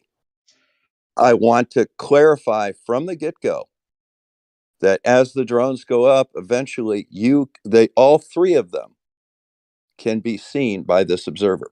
So you clearly have indicated that all three can be seen. Just like I've clearly indicated that the rocket from 585 kilometers from Myrtle Beach can be seen from Myrtle Beach. So it's not a question of, well, it's just too dim to see. I understand what you're saying. I do understand what you're saying, and yeah, I'd have to reconsider it because I would have to Good. have some. I was thinking of a drone because you can get them to go straight up, but maybe you'd have to make it smaller so that you knew that the things would be visible. Even after they cleared the horizon, I'm not sure if the drones would be visible. You know what I mean? That third drone might not be visible. It might be too small to optically see. But you agree You'd have to. very clearly that rocket can be seen from 585 kilometers. There's no problem with seeing it. Oh, you can see it in the video. I don't know what Absolutely. size. I don't know what size telephoto lenses you're using on that. Which one did you take? I didn't take any of them. Oh, well, what size lenses were those guys using? Say the guy at Myrtle Beach. What size lens was he using when he took that one at Myrtle Beach? I don't know. I'm pretty sure the one over by Tampa was using a P900 or a P1000. I'm not even sure. I think that that's an actual camera that he was using in Myrtle Beach. He never really said. I wonder But if he could see the rocket. I wonder if he could see the rocket without the lens. Just looking with his eyes. well, you realize that thing's got a flame behind it, right? It's pretty easy to see in the twilight. But what I'm saying is, could he see the rocket without using the telephoto lens? Well, the only rocket launch that I have seen from distance was from 153 miles, and I could clearly see it with my eyes. You weren't using a lens or anything. Nope, I was using my 10-year-old eyes. It was Apollo 17. And I might add, that was one of the You know, one of the things that got me at the time was that it took 30 or 40 seconds for me to see the rocket clear the horizon. And that was How one of old my were you, Bob, when you saw that? 10. I was 10. Okay. I just turned 10. And, you know, it was very interesting to me. It took like 30 or 40 seconds for it to clear the horizon. But once it did, I mean, the flame on the rocket was as big as my fist. You know, if you hold out your fist on an outstretched arm, that's about 10 degrees. And that's how long the flame of the rocket was. I mean, it was very obvious. It was a night launch. I mean, it was very easy to see. Let me ask a question that you asked our friend here, because I think everybody missed it. You asked him if all three people could see the rocket. Are you saying that 300 miles apart, people should see something on the ground? Is that the question you asked? No, I didn't. That's not the question I asked at all. What I asked Essie was that once the rockets were up, were all three of them, was it visible to all three people? So there's absolutely no question that all three people, actually four, that videoed that could see the rocket in the flame, at least the flame. They could see the rocket from that distance. So there's not an issue of them not it's being too far for them to see. They all could see the rocket. Okay, so how Telephoto does lenses. Earth curve come into this in your mind? The fact you couldn't see the rocket for 36 seconds from Tampa, and the fact that you couldn't see it from 96 seconds from Myrtle Beach. And it had to So, be a in other words, height, and it had to be a certain height before it cleared the horizon. That angle was different for each of those two locations, and it matches the Earth curve perfectly. Given a radius, spherical Earth of radius 3959, we could predict when that rocket would appear over the horizon to the second or two. yeah, but Very, you're not very strong seriously evidence. thinking that if the Earth wasn't, if you're thinking on a flat surface, let's say, you're thinking that 300 miles away, somebody should have seen that rocket as soon as it lit from the ground. Is that what you're trying to get here? Is that what you're trying to say? Well, the bottom line is you can clearly see the rocket from that distance. It's very brightly lit. Okay, so it's not a question of whether you can see the rocket or not. Now, if the Earth was flat, yes, you should have seen it very early on, shortly after launch. As soon as that flame went off and it cleared the tower, you should definitely be able to see it, because there was nothing, especially with Myrtle Beach, between you and the rocket. And since That you can doesn't make clearly sense, see Bob. the rocket, no, but you can clearly see the rocket from Myrtle Beach. So why did it take 96 seconds and 23.1 kilometers of height before you could see that rocket? So, I mean, Because the you're low. idea that you know the Earth is flat with that, and it had to be some special angle which you won't define and seems to change with every observation, is absurd. No, The that only doesn't make the only logical logical sense. the only logical explanation of that is that it's coming up over Earth curve, No, that's not the only logical and it's explanation. verified. It's verified by the Earth curve calculator, and we are able to predict exactly how long it will take. And that prediction turned out to match reality. You're welcome to give me a formula that works for any any distance, as long as it's within reason and we can see the object. But just tell me, say for example, at 100, well, let's go 200 kilometers. How long to within 3 seconds will it take that rocket to clear the horizon based on your flat Earth, whatever it is you're doing? So just give me an exact time that I should expect to see that rocket. No, what I'm going to tell you is this. A person that's 300 miles away of something, you have the deck. Obviously, you're not going to see the rocket when it's not lit, because obviously you can't see that far. Now, when the fire hits, obviously it's going to have to attain some altitude before somebody far away can see it. It's just a question of angle, how your Great. eyes look. So Obviously, if it's so far away, go ahead you're and tell not me going to what be that able to see altitude it. is. Go ahead and tell me what that altitude is. I don't know what the altitude is, Bob. I haven't done the numbers, but I'm giving you an Okay, I alternative have. thing. It's not his globe right away, like you're All right. thinking in your mind. Well, let's see. If you want, I was able to predict it to within a second or two. All right, based on Earth Curve Calculator. If you want to say that you've got a better way of doing that in an alternative explanation, you have to match my performance. So No, unless you what can, I'm telling you is the conclusion that you arrived from this rocket launch does not just mean his globe. It could mean there's other explanations that are possible. and you're welcome to provide one. Just go ahead and predict how long it will take that rocket to be visible from 200 miles away over water. You can do it from Georgia. Okay. So say the beach in Georgia, you've got a clear shot over the water. You go ahead and tell me how long it's going to take that rocket to appear from, say, Savannah. Can I interject here? But you have to be accurate as accurate as I was. Yeah, Go go on. ahead. He's just saying stuff. Can I interject here? Yeah, please. You know how they say that like when you're considering the black swan, the formula for how far the horizon would be is what is it? 1.23 times the viewer's height, square root of the viewer's height. Isn't that what it is? Isn't that the formula for 1.22. that? It's 1.22 times the square of the height in feet, Okay. as I recall. Okay. So then they say that that's exactly what the optics of the eye would predict. No, what they say is that is where the geometric horizon would be. And that is correct given a certain radius. However, all horizons are apparent horizons because refraction is involved. So all horizons will actually be further than the geometric horizon would be, except under very specialized conditions, which you're more than welcome to name if you wish. And that it does vary based on the amount of refraction. So 1.22 times the square root of the height is the minimum to the horizon. It's not the maximum, like Nathan likes to say. It's the minimum because all refracted horizons will be further than that.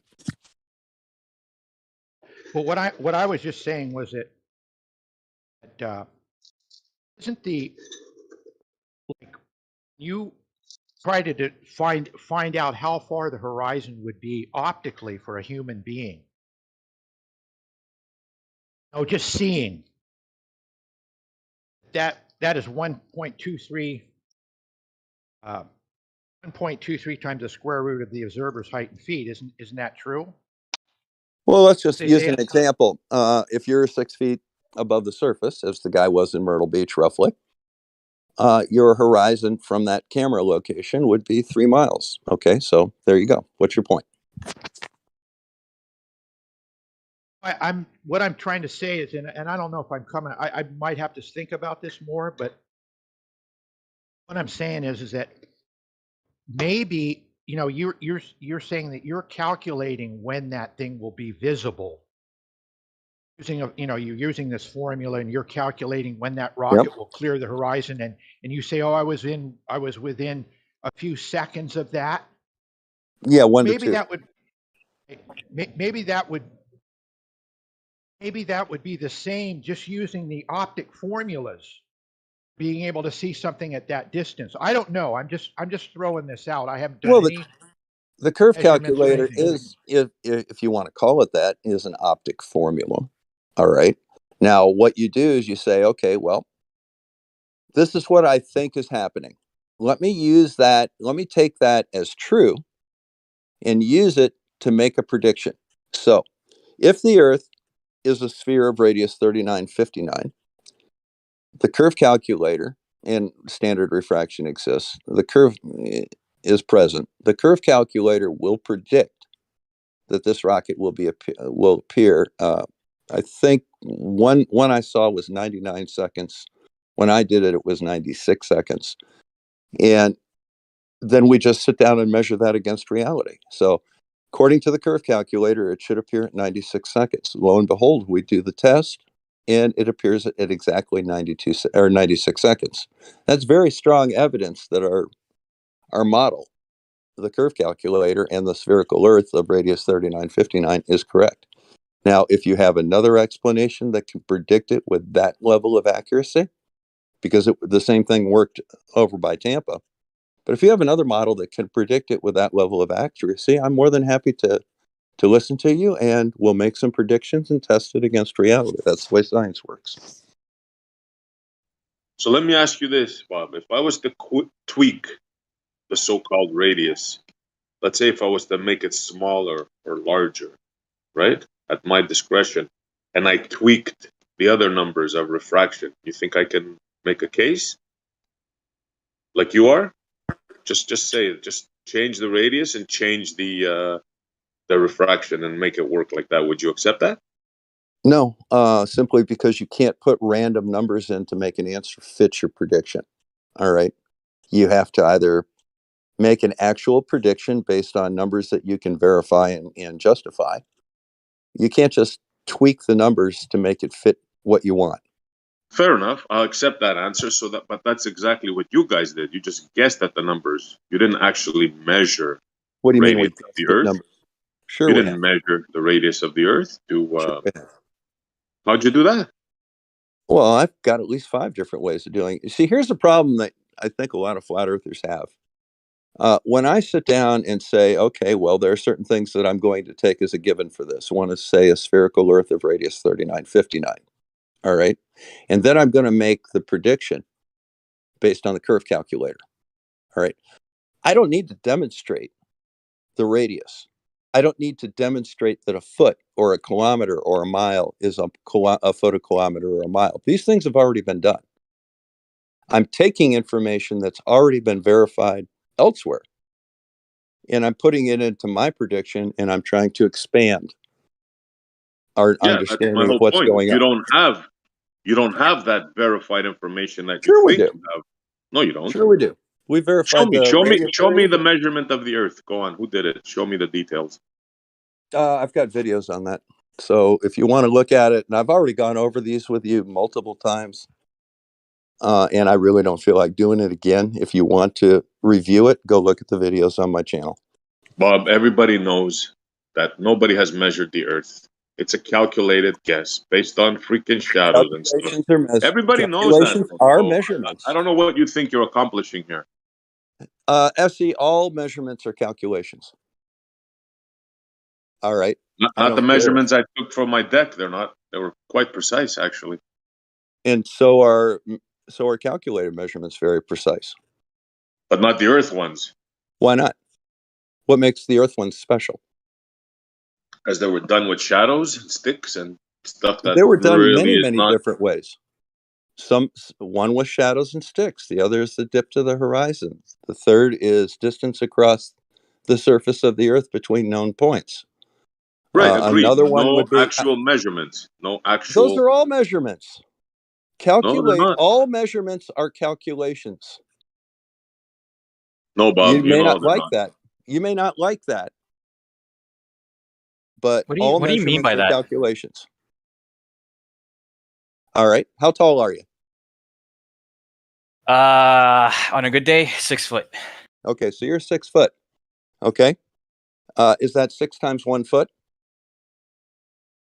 Sure. Is it 6 times 12 inches? Sure. Did you use a individual unit of measurement that is 6 feet tall? Did you measure yourself No. against a fathom line? No, I measured myself against a measuring tape that has inches and so you had to fractions of multiply. inches. That measuring tape has to multiply those inches and feet to give you an ultimate answer. No, it does not. Certainly it does. The measuring tape doesn't have to do anything. Measuring tape is set up to give multiples of a unit of measurement, which is 1 foot or 1 inch. Do you agree with that? Sure, but it doesn't do multiplication. It does by length, like a number line. That's exactly what it does. No, it does not. The fact that you can describe it in terms of multiplications of units doesn't mean that it's actually doing multiplications. How do you measure a mile then? How do you measure a mile then? How do I measure a mile? I don't know. I don't know. How do people measure miles? Do you have a tape measure that goes out an entire mile? No, I use multiples of it, right? And then There you go. There you go. Thanks. That multiples of it are calculations, which Sure, is but exactly what we're talking about. I agree with you. But when you say all measurements are all calculations. measurements are calculations. Yep. No, of course they're not. They're multiples of a unit of measurement. Right, but the fact that they are multiples of a unit of measurement doesn't mean that they're all calculations, right? For example, I think the most trivial one is, I don't know, if I want to measure the length of something that is exactly the length of the ruler, right? I could just say it's the length of a ruler. Okay, so you can say it's the length of an object that has no markings on it. Would you Sure. agree with that? A straight Sure. edge, no Now, markings. what you're going to say, it's 1 times that object. Is that what you're going to say? No. How are you going to measure an object that's 1 or 1.5 times, or 2 or 1.5 times that length? I can't measure with precision something that's 1.5 times that length, right? I would need something that has sub-length accuracy. Why? Couldn't you do it geometrically? Excuse me? Couldn't you do it geometrically? I mean, if I don't know if it's exactly 1.5 times, I don't know how I would do it. Maybe there's a way, but I'm not aware of it. Okay, but could you measure it? Could you measure it geometrically? I don't know what you mean by could I measure geometrically. Okay. Could you give me an example? Triangulation. Oh, Can sure. you measure the distance? Okay, so triangulation is a valid measurement. Sure, and that I would call a calculation. Sure, Okay. absolutely. So Eratosthenes and Al-Biruni are valid measurements that are done by calculation because Absolutely. geometrically they're correct. Yes. Okay, there you go. So the argument that if it's a calculation, it's not a measurement is invalid, and that's why I don't pay any attention to them. I don't have a problem with that statement. The statement that I have a problem with is all measurements are calculations. Well, give me a measurement that's not. Give me a measurement that's not a multiple of a unit of measurement. Right. A measurement that is a multiple of a unit of measurement doesn't mean that measurement itself is a calculation. Well, like the fact that I can present to you, okay, I measured this stick. Well, I think you're making a valid. You're making a valid argument. All right, but I think you have to agree that I have a valid argument here too. All right. My ultimate argument is that calculations are measurements. And as long as the calculation is done correctly, it's an accurate measurement. Yeah, sure. I don't think the fact that you do calculations, makes a measurement bad or invalid if calculations go into making the measurement. Like triangulation, sure, like it's valid. All right, so basically our disagreement is that you don't like the statement that I made that all measurements are calculations, and I think you raise a valid point with it. I think I do too, though. And it comes down to a matter of, does this definition fit? So, for example,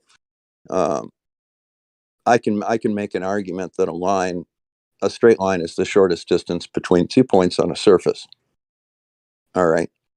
You may have a different definition for a line that either is right, encompasses everything that I make in my definition, or maybe it's limited. So, for example, to say a line is a straight line between 2 points on a plane is a valid geometric statement. However, if I say that a straight line is the shortest distance between 2 points on a surface, that covers a plane, it covers a sphere, it covers a toroidal, it covers any surface. So both are valid definitions of a straight line. One is just a little bit more limited than the other. But we can argue the difference between those definitions. But Hold on, Bob. I'm not, Hold on. I'm How not, are you going to have a straight line on a curved surface? I understand the point that you're making. I'm not interested in having a semantic argument, which is what you're pointing out, right? But I mean, ultimately, if you want to reduce it down, it will come down to that. But I agree. Whatever. You have a valid point. I agree that you have a valid point, and I don't disagree with your point. I think it's a valid point. Yep. But you're still arguing. No, we're not. No, we're done. Agreeing. Actually. Yeah, we're actually agreeing. I agree. He has a very valid point. I think it's there's a a slight but there. semantical. Yeah, there's a slight semantical difference in what we're talking about, but he has certainly a very valid and defensible position. I agree with that. It sounds like you're agreeing to disagree because there's a contradiction on your statement, but you're just going to agree to disagree. No, nope. There's Exactly. no agree to disagree he won't here. admit he's wrong. Exactly. Good point there. Yep. No. There's no agree to disagree. No, We're- I'm agreeing. He's got an excellent point. So you were wrong then when you stated all measurements are calculations. You were wrong when you stated that, Bob. He's not wrong. If clearly what he meant is all measurements can be viewed as calculations. Wouldn't it be better You're to say answering for him now. all You're answering for him. calculations are based on an initial measurement? Excuse me? Is it not more true to say that all calculations are based on a actual measurement? No, you can make calculations about things that aren't real, right? That's true. You can make calculations about, I don't know, abstract math. Or Yeah, that you sure. can't physically measure. How are you going to measure something on an atomic level physically? I mean, what kind of rule? Are you trying to change the subject, Bob? No. No, he's Are you just going trying to to like bring us into quantum, the right? atomic world so you can somehow not say you were wrong and that Charlie was correct and I? No, he's just talking about having the inability to actually physically measure it, right? So like the quantum scale, the quanta, some of those smaller scales, they don't really have the ability to physically make a measurement as small as their assumptions or predictions in like wavelength, things like that. Well, you can do it macroscopically too. How are you going to measure the distance from Florida to the moon? I think what Bob means is that Charlie's always right, and that he defers to me. No, Bob, what when Bob you're ready- means when is you're ready he knows for he's me, wrong. Bob, You just caught let him, me know, but he Bob. will When not you're ready, admit it. Bob, just let me know, No, Bob. I didn't When you're catch ready, him. Bob, just let me know, Bob. Just let me know, Bob. Useless, Bob. Nat Geo made 0 predictions, but you can. So why don't you predict 3 miles? Why don't we go back to Nat Geo and notice there was no matching any of your prediction, is there, Bob? So when we're well documented, something we could all see, you got nothing, Bob. Nothing. Yeah, what the fuck is going on? Holy shit. Is He's something going talking on? about predictions. Fucking bullshit. So, Bob, 3 miles. What's your prediction? Bob, where's the obstruction? Bob? Huh, Bob? Take it easy, bro. Calm Yo, down. stop waterboarding everybody else in the room. Server muted. Jesus I don't Christ. like it. I don't like being server muted. All right? I don't like it. So how are you talking now? So hold on. Mr. Were Muted. you muted were you muted and then you come in on a sock account to start talking shit? Is that what happened? Exactly. Oh, is that Dan? Yeah. That's Okay. Dan, isn't it? Cool. We can just mute you again if that's what you're going to do. And, well, the truth is, none of you were. Yeah, yesterday too. as much as I dislike the other guy, you're making it very hard to listen in if you're gonna be like that. What's that? Bob, come on. That's just a typical tactic that's used. I think you bring the worst in people, Bob, but even in a public space, that shouldn't fly. Yeah, that's I not how agree. you. No, we're I'm- having a I'm very not a- nice. We're having a I'm very not a big nice, fan of pleasant Bob. conversation. I'm not a And big fan of Bob, but I'll certainly mute somebody that's doing things like that, especially if they come in on a sock account. So carry on. we were having a very nice conversation, and the goal here is to try and disrupt the conversation by certain people, and that's what he was trying to do. I'm bored. You don't want to talk about measurements and calculations? We can if you want to, but I really want to have a fight. I want to debate. What do you want to debate about? I don't know. Come at me, bro. All right. I just got banned So from you a don't want vegan truth, server. you just want to fight with somebody. You don't. You want just to got banned discuss. from where? From a vegan server from like a random YouTuber. Oh. Were you pro or anti-vegan? It had nothing to do about veganism. Oh. It had to do about him like he was strawmanning this guy's argument. I didn't even agree with the argument. I was just pointing out he was strawmanning him. And then I offered to come on his Discord, and I came on, and he banned me within like 30 seconds. I wonder why. Well, I know that a lot of people can't handle this shit. Well, some people just don't like opposition, right? And if they have the ability to shut it up, they do, even though it might not be the proper way to do it. Yeah. I mean, I had some interaction with vegans on Discord, and oh my god, I don't know where those guys get the energy to be so vocal and shouty, because I'd expect them to be mild talk, but I've never met on the internet someone more insane and passionate about his shit. Well, if you want to find people passionate about a topic, they're found on the internet, regardless of the topic. And I feel like regardless of the topic, you will find people that will argue, just to be incredulous about any topic you can think of, I think.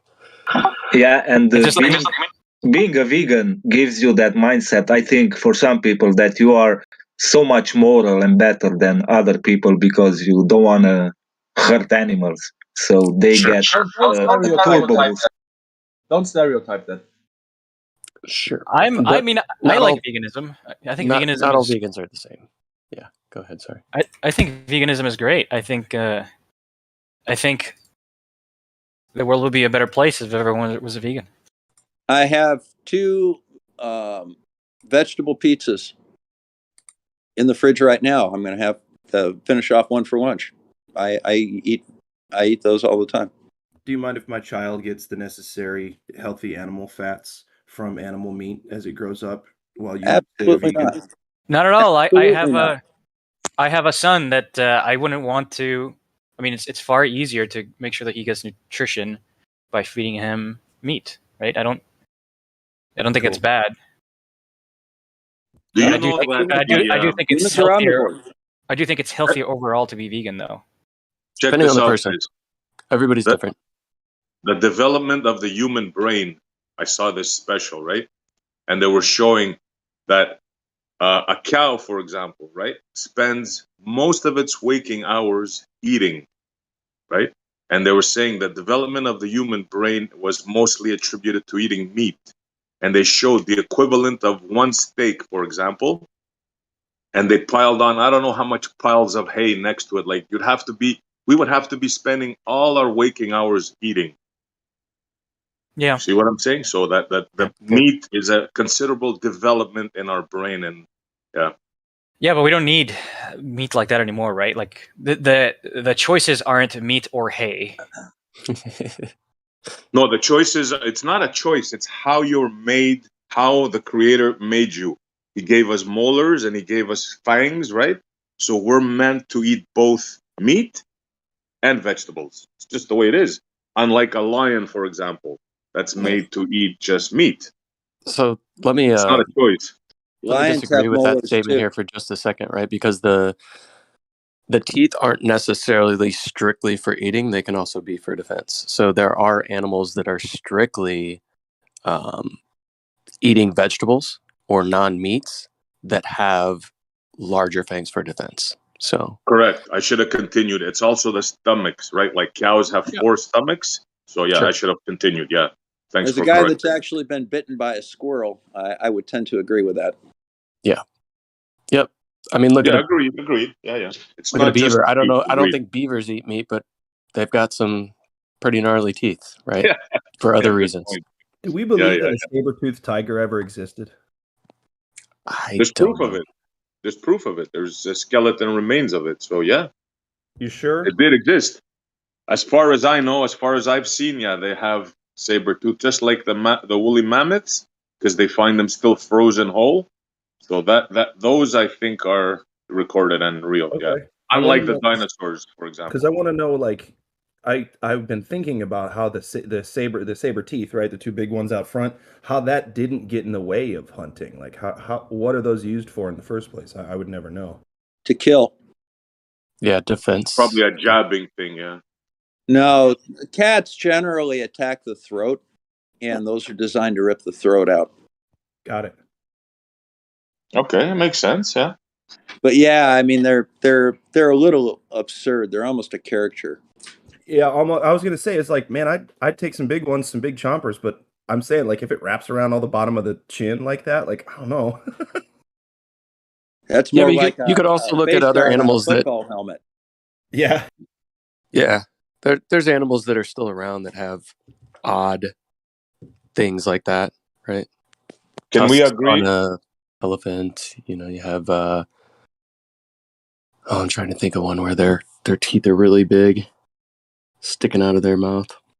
Those big Look whales at are a sawfish. Look at a sawfish. You know, Sawfish, yeah. evolutionary these structures are designed to maximize a particular niche to give them an advantage in getting a food source or being able to use a environment that other animals can't use. So I mean, it's just an evolutionary change. Yeah, but we're veering off the topic here. We're talking about meat versus vegetarian. Would Yeah. you all agree that an animal would have to have that four-stomach setup in order for it to be able to eat hay and grass and stuff? Can we agree on that?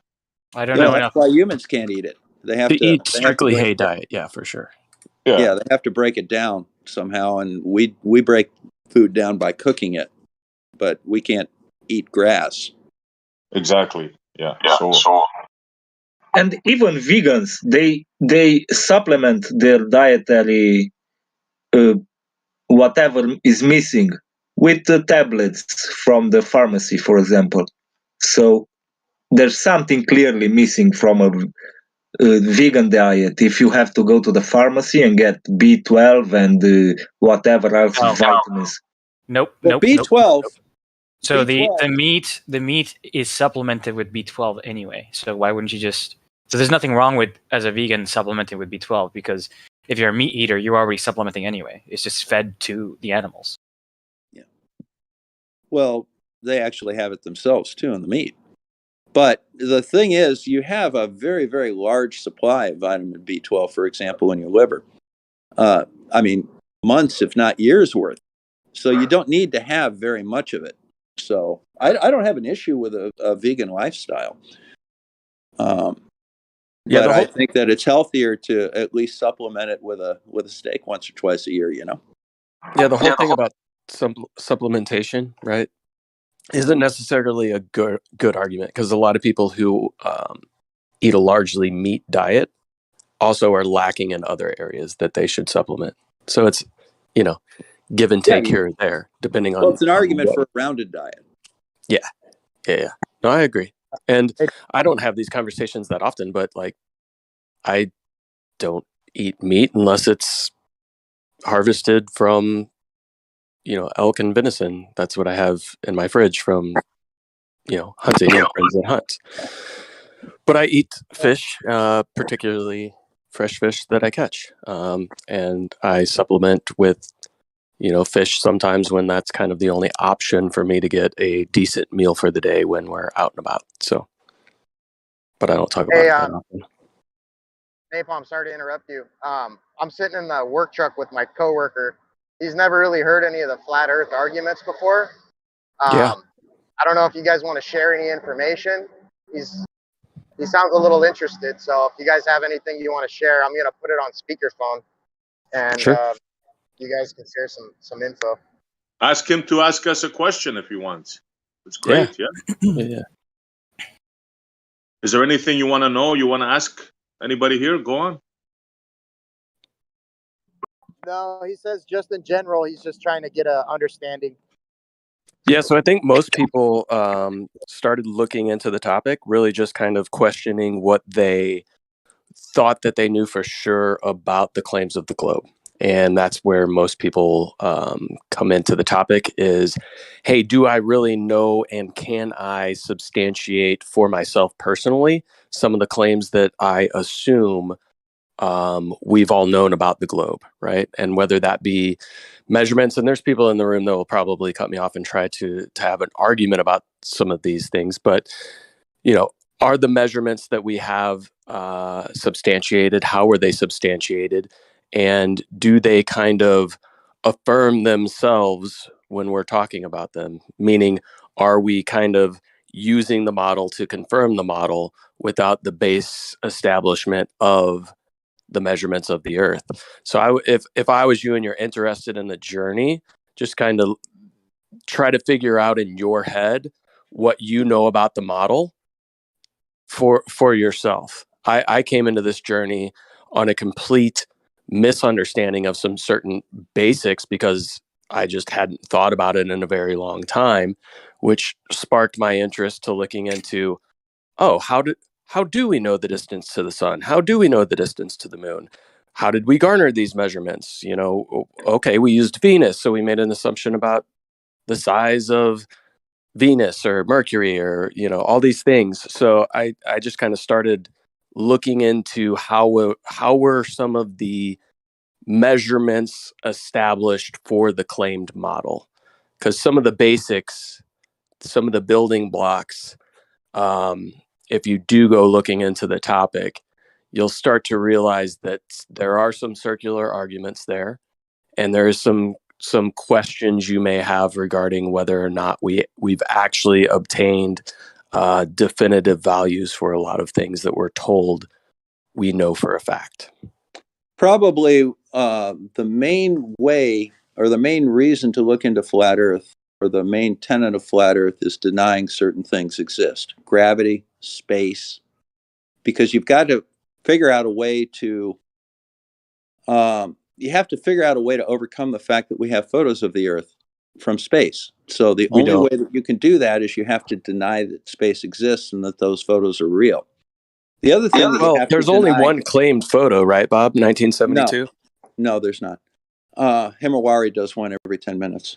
That's not a but photograph, right? Of course it is. It's an image. It's a digital image. However, the other thing we debunked that, by the way. If you want information about how we did, just let me know. The other thing that you have to deny is the existence of gravity, because if you follow gravity to the logical conclusion, any large object has got to coalesce into a sphere under gravity, because that is the only way you can get the entire surface an equal potential. Notice So how he didn't. you have to. So you have to overcome all of these. You have to overcome all of these inconvenient facts in order to look into flat Earth. So Notice how he good luck. didn't So address what Bob is Earth's lack- saying there regarding Earth's gravity? lack of curvature. Sorry, that's what to look into, is Earth's lack of curvature. He can get you Yeah, off the lack of curvature is the but big thing. No curve, no ball. If I was you, buddy, I would start off like I did. Go to a beach, look at the water, and just think of what they say. They say the model, things should start disappearing at 3 miles. Now, you can go for yourself, go to the beach, and look at a boat. You're going to see it way, way more than 3 miles. I would suggest you start with water. That's what did it for me. But will that boat disappear hull first as it moves away from you? Yep, due to perspective, and we can prove that. Exactly. Yep. But water always seeks and finds its level. It's our kind of datum or totem, right? Here on Earth, when we want to find level for things, and these people have different definitions of level. If you didn't know, they'll tell you that level is curved, a straight line is curved. All of these things that you would assume are very easy to understand definitionally, you'll find that they find a way to twist those definitions. So water always finds its level. It's always flat and level. The thing about understanding or realizing that you're on a stationary planar Earth is up for everybody and down is down for everybody, meaning it's all the same vector. In the globe's reality, everything is relative. There is no up and down. Up and down is only relative to each individual at any point. So there is no definitive up or down. So they've got you kind of all over the place. You know, the other thing that you really have to do in flat Earth is you have to avoid any measurements. You have to do it based on your Mark 1 eyeball. If the horizon looks flat to you, it must be flat. You can't measure it. So Yeah, like they do have this one measurement. This guy, I think his name was like Captain. There was is it Admiral Cook or Captain Cook or something like that. He went to this place called Antarctica that's supposedly at the bottom of a ball that's spinning in outer space, and he tried to go around it. And I think Antarctica is like said to be 13,000 miles around. He tried to go around. And he went around for like 60,000 miles, never got to the end of it. So if at the equator the circumference of the Earth is 24,000 miles around, that's the biggest circle you could go in. But as he went south, further and further away from the North Pole, which is a central point, right, that we all navigate around the pole, right? Does anybody would go in a circle around the pole? As he went to south to Antarctica, he went over 60,000 miles, which doesn't really make great sense on a globe with a circumference of 25,000 miles around. well, Yeah, it's a good probably the point. easiest way to And counter that is to actually look at Captain Cook's voyage, and they're including the trip from England all the way down to the South Oceans. And he also was meandering around because he was on a voyage of discovery. Now, if you want actual measurements of circumnavigating Antarctica, which is an island continent like Australia, what you have to do is you have to look at the yacht races that go around Antarctica, and you have to look at Admiral Byrd, who went down there in the late 40s, in the 50s, and actually went all the way around Antarctica. The voyages are a matter of public record, and you can actually see how far he went. No, Yeah, it's and not the- nothing to do with Earth's curvature. Thanks. Yeah, and Admiral Byrd also said that there's extra land past Antarctica that's never been discovered, which is weird. Except, of course, I just that's wanted to not what touch he said. upon something that Bob said earlier about That's gravity. That's not what he said, though. Flat That's earthers. not at all what he said. So Yeah, you see, anyway, this is the other yes, thing it that is. you have to do. There's land undiscovered, right? On the Okay, other go ahead and side give me the quote. of Little Tell me America. what he said. Go ahead. Go ahead and tell me what he said. Yeah, he said, I find it interesting that there's land that has yet to Still left in the be. world. Sorry, go ahead. Go Well, ahead, that's not Bob. what he said at You all. know it Well, by okay. heart. Go ahead and say it. No, I don't know. All right, by I'll go heart, ahead and but- give you the quote. Oh, yeah, He okay. was asked Oh my God, let's specifically. see if Bob gets the quote right. Okay, he was on an interview show, and he was asked if there was a young American that was looking for adventure, would he find adventure in the poles? And what Admiral Byrd said is yes, there is an area beyond the pole from Little America that is as large as the United States that has not been explored. Well, the implication is, if you want adventure, go explore that. And that is an absolutely true statement. There is an area of land the size of the continental United States beyond the pole from Little America, which is a specific location in Antarctica. So that's what that was. It You know what wasn't would be some interesting? mysterious land. Let me It read was Let me read a it. part of a known Check this out. continent that never Flat been Earth. Flat Earth misconceptions. You guys know about that bullshit website, right? It's like a Flat Earth Society 2.0 or something. But so Admiral Byrd says, there is left in the world today an area as big as the United States that's never been seen by a human being. And that's beyond the pole, on the other side of the South Pole from Little America. I think that's the quote. That was great intonation. Hey, I have a good advice for Dice Low friend. First of all, he should, depending on his level, he should decide for himself what he accepts as a proof and reality for himself. He shouldn't go off into the weeds and in the flat earth porn content there's out there without understanding what you will allow as a truth to yourself. So Yeah, maybe but he does should stop there. Yeah, he does understand that, like we know it's a globe because we've gone around it east to west a million times. So and north to south. Well, a million times. So we've gone east to west. So does east to west, Bob, prove that we're on a globe going around east to west? Yes. It does. Okay. So there's a pole, like a North Pole. Yep. Right. There's a South Pole. Hang on, no, Okay, there's not. Check this out. Here's another quote that the anti-flat earthers like to leave out. Hang on a sec. So he said, we found enough coal within 180 miles of the South Pole, enough to supply the whole world for quite a while. There's evidence of many other minerals. We're pretty sure there's oil. There's evidence of probably uranium there. It's the most peaceful place in the world, but I don't think it will be for long. And why would he tell you that about Antarctica? And in reality, there is no south, there is only north. South is just the opposite direction of north. All we have is a north. So We have a north mag. We have like a compass that points to one place, north. Right? that's just it. Everything else is a relation to that. I what You see wanted the to amount touch of on. you I see wanted the to amount touch of on something that inconvenient Bob had facts that said you have to earlier ignore in order to regarding. be a flat earther. I mean, claiming that there's no South Pole. There's people that have been to the Bob, South settle Pole. down, please. Bob, Settle down. relax, bud. So I just wanted to touch upon something that Bob said earlier, right? Because Bob likes to say, in order to be a flat earther, you have to be X, Y, and Z, deny this, deny that, deny science. He has a big thing about science denial. When if you do start getting into this realm, you'll find out very quickly that people on the flat earth quote unquote side are actually very interested in science, and we have a very high standard for what we would say is proof or evidence for things.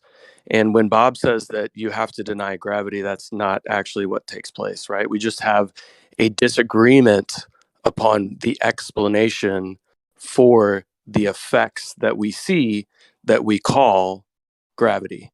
Meaning we don't deny that things fall to the ground when you let them go from your hand, right? But the way that he states it would lead you to believe that people within this community think that gravity doesn't exist, even though when you let something go out of your hand, it falls down, and that's what we call gravity. We just have a difference of opinion as to what is the cause of that effect that we see. Now, they'll say that they have all the proof in the world about being able to prove that this is what they call gravity, but then they also have a disagreement on what causes gravity to begin with. Some say it's mass attracting mass. Some say that that is the bending and warping of space-time, which is an interesting concept. None of which can be substantiated with experimentation. The only one that could come close would be the mass attracting mass claim. But And of course, Eddington and gravitrons and things like that, LIDO. But I mean, a prediction, a post-diction of something in the sky doing something is not evidence or experimentation that proves anything. It was prediction. It was not done after the fact. That's it was the first time predicted. an eclipse has happened.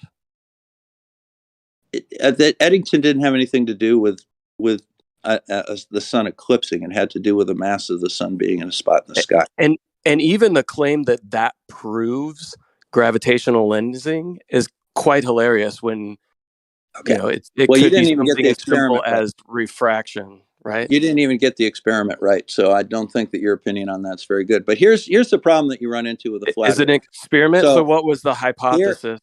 What was the independent variable? Okay, so here's a couple of things that you like very science, important Bob. about flat Aren't you the science guy? So let's talk science about this experiment. Do you need to interrupt me? I'm trying to make a statement here. So here's another good example of what we're dealing with. There are two things that he's brought up. One is that they don't agree that objects fall to the ground, and there is an effect of gravity. If you connect the dots and follow that through its logical conclusion, any large object would collapse into a sphere. Second of all, when I talk about the experiment, now, second of all, when you talk about an experiment like Eddington's observation of the solar eclipse of the sun and the shifting of stars in May of 1919, is it an observation or an experiment? They immediately revert to the seventh grade definition of a science experiment. They want to know independent variables and this, that, and the other thing. If you want to read about Eddington's experiment, read about Eddington's experiment. What the independent and the dependent variables are quite obvious from the write-up of the experiment. But it's not designed to protect science. It's not designed to try and invalidate the evidence of science because it doesn't meet their bizarre definition of what an experiment is. I'd like to also point out that what you'll notice happen very often is when like I don't know, like say I was bringing up to you the point of circumnavigating a globe, anything to do with the ground, they will immediately go to the sky with things that we cannot touch, see, measure, or prove, but we have to presuppose and then predict an outcome on what we imagine this thing in the sky could possibly be without any kind of experiment. Well, actually, I didn't mention anything about the sky. I said use the yacht race and use Bird's voyage around Antarctica. But since you did bring up the sky, No, I'm not bringing that up the has to sky. do with we know how to use the sextant to find our position, and some of us have actually done it. So yeah, the sky is a very valid thing to look at. Yeah, so the globe, it's kind of a good point. So I would just very simply point out that the globe was built on observations, not experiments in the sky, observations, and backward engineered from there. So if you find that a globe prediction matches the sky, do not be surprised because that is its origins. And how do you Nothing say to do with the that? ground. So we didn't measure distances on the ground? So there was a distance No. measured around in a big circle around the North Pole, and that's said to be the equator, 24,000 or about 25,000 miles around. This man, Captain Cook and Admiral Byrd, they traversed the South Pole, which is supposed to be this small, tiny little continent at the bottom of a globe, and they went over 60,000 miles. Just look at the course of his voyage. It was recorded on a daily basis. And they never finished. They never got to the other end. So what do you mean they didn't get to the other end? So Captain Cook didn't go 60,000 miles and then come back where he started. He said, you know what, 60,000 miles, I can't even find the end. We're going to have to call it quits and try this another time. And something similar happened with Admiral Byrd, where there was I think something was put in place where they haven't really tried to circumnavigate since then. I can't remember what it's called, but they circumnavigate with a yacht race every couple of years. Mm-hmm. Look at the Venti race. Yeah. They do it all the time. Civilians do it. Yep. Look at One More Orbit, which was the circumnavigation of the Earth from north to south, the record circumnavigation of the Earth from north to south just 2 or 3 years ago. Which didn't go over the pole. Yeah, it's fine. Yeah, actually it did. They've got an image. They've got a photograph of the plane going over the South Pole. Yeah, I mean, he's saying look at it, and I would agree. I'm not going to say disagree because if you look at the Venti race and whatnot, you'll see where they traveled and how far they traveled, which is a much larger than the globe would allow. But what you also find out is that it's not actually a sphere; it's an oblate spheroid, which means that it's wider in the south, which would match the predictions by 28 miles. Yeah, which by would match 28 miles at the equator. Wider, isn't that so? Every picture you've seen of outer space, they show you a perfect sphere. How do you know it's a perfect Please don't interrupt people, though, Bob. I know that I've noticed that it's your tactic. Just stop. Oh, Jeremy, hush. No, not hush. Don't interrupt people. Yeah, you can take photos. I was trying to get some. Go ahead. I was some flat Earth evidence for my coworker, and Bob just totally came in and took it on another level. So I don't know if you guys want to share any more flat Earth evidence for him or not. But he's one last thing before I go on mute. Yeah, no, I appreciate him listening in. It's things he should look into. But if you take a picture of the globe from outer space, right, they'll give you right. You can put it in a program, and you'll find that it's divisible into a perfect sphere. There is no oblateness that is calculated and measured a lot of times when traveling in the south, right? But not very far south because nobody lives in the south, right? But you put this sphere that they show you on NASA or wherever into a computer program, it's a perfect sphere, not 28 miles larger or whatever he's just imagined, right? A perfect sphere. Actually, you can test that for yourself very easily. Get a large image of the Earth, and then make a duplicate of it. Get 2 of them, superimpose them, and rotate 190 degrees. You'll see that it's different. You can actually measure it on your own computer yourself.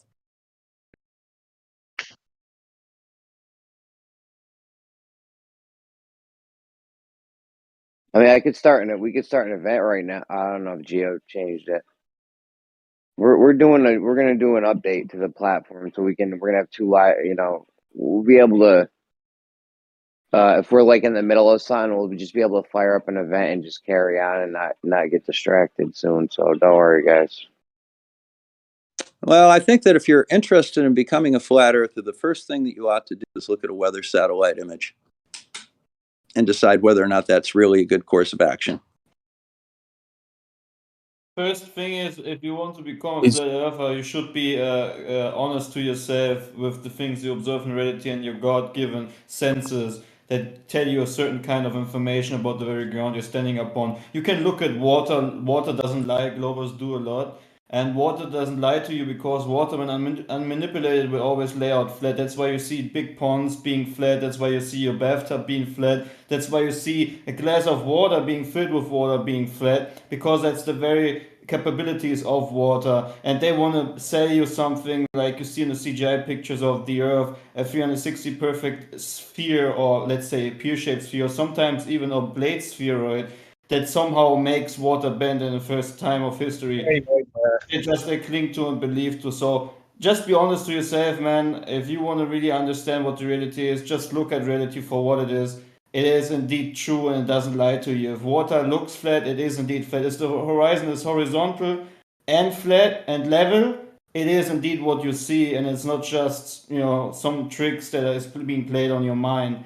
The Most High, the Creator of all things, has given you the ability to see these things for the true things that they are, and they don't need to be covered by man's wisdom that is fallacious and full of foolish thoughts and vain imaginations of some spinning, weird, tilting, wobbling space ball flying through an ever-expanding universe while hurting around other planets. Even though you cannot feel it, you can't see it, you can measure it, but they try to make you imagine this to be the possibility of your reality. Thanks for playing. I can appreciate that, and Real you quick, had pointed out I just wanted to add to what he said. Just one sentence.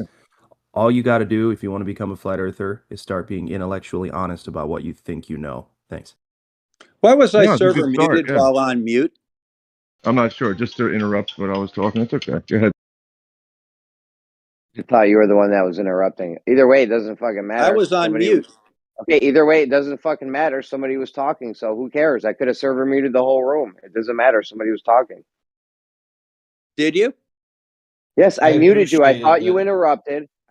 interrupted. It was somebody else, obviously. It doesn't matter who was muted. I could have server muted the whole room because somebody was talking. So, Plus, you took over the conversation where people agreed to play to Dice Flow's game and respond to his friend, and you, Bob, just started swamping the you guys, voice with your whatever. Well, were you I'm just guys in the pointing out middle of some something? inconvenient facts that he needs to consider if he's even thinking about going down this rabbit hole. Were you guys See, in the what- middle of what- something? Because we have this thing where we can stay on track. Like if somebody comes in and tries to derail us, we can stop that. So, were Yeah, you I guys in the appreciate middle of Yeah. Well, something? Clay was pointing out that that water doesn't bend, right? But this guy went around. So then, what's holding the water in, right? Like that would be my just basic question. If the water, like in a bathtub, right, it has the higher edges. It has the right a lake, a pond. It has the higher walls. There's water. If the Earth is 70%, 80% water, then what else besides gravity would be holding it in? The fact land you would just complain. pokes up The out of fact the you would complain. Hello. The fact you would even complain about being server muted while someone else was talking worries me. Did you want to interrupt them? No, I was on mute. You weren't on mute. I saw you weren't on mute. wasn't. I saw that you weren't on mute. That's a lie. And Did I say who cares? anything? Server, were you muted? Yeah, I muted myself most of the time. When I muted you, you weren't on mute. I thought it was you that interrupted. Either way, it doesn't fucking matter. I didn't say a word. You did. Either way, it doesn't matter because somebody was talking. So why the fuck would you complain about it? I was just curious as to why Did you Let's go want to to interrupt them? Did you want to play your game and your tactic and interrupt them? What you wanted to do? No, I was just listening to him. Who cares if you were muted? Why does it matter? Yeah, not a Right day to away. mess You got with unmuted right away. moderators. Not a day to mess with moderators, Bob. You See, saw the I muted Sorry. somebody in the middle of their sentence when they were trying to interrupt you and Charlie's conversation because you guys were being cordial. So just I be wasn't respectful. interrupting anybody. See, the beauty of reality is this, right? Truth is simple. Simple to a point where you have been given the ability to have discernment about your reality that you live upon, right? And why the truth being very simple regarding the reality of the very ground you live upon, what the globe manufacturers of the heliocentric religion want to sell to you and make you believe is, no, what you observe indeed isn't that just simple, and it is not really what you observe to be the case. For example, that the earth feels motionless and that you have a flat horizon and that the sky that never changes is perfectly circling above your head. No, it is not really a clock. In fact, what you observe is very much complicated, and you need to assert all these difficult numbers into it that you can't even imagine because they're just so big. And you need to make it very complicated in order to understand that is indeed a bore, that it is indeed a bore, right? Because truth cannot be simple. It needs to have multiple of stories inserted that have been changed over the decades because at some point they figured out that that story that they inserted wasn't quite true, so they needed to change it to again feed the passions of their vain imaginations of being foolish men and carrying out these vain imaginations and indoctrinating kids by that instead of giving them the ability to just discern truth and the Okay, well, simplicity yeah, of it for what he's it not, is in reality.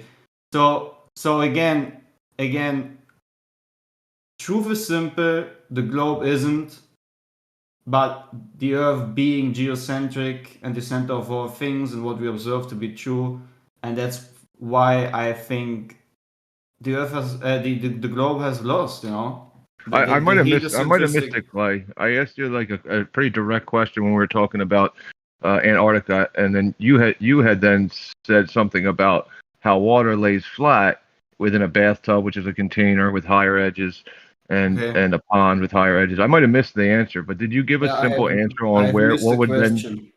yeah what would then contain all this water on Earth if not gravity? You already see the problem is you've already answered that question, and you can see it also for yourself when you go to a pond or a lake, right? You can see the edges of the lake, right? You don't see like a waterfall suddenly.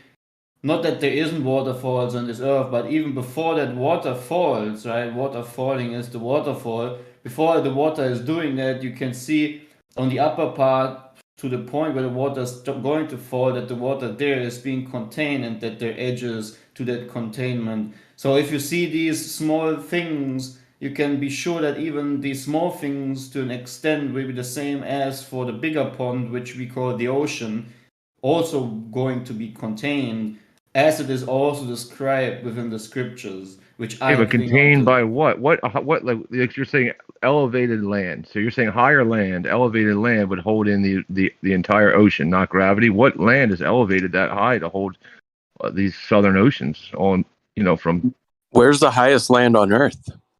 What's the I'm not highest sure. land? So the highest land on Earth is called the Great Antarctic Circle. And there's a reason why they call it the Antarctic Circle, because indeed this is probably a circle that is the very lines of. Actually, South Africa is on average 1,800 meters altitude, and the Greenland is about the same. The rest of it's not that high, mate. It drops down actually. Canada is lower than North America.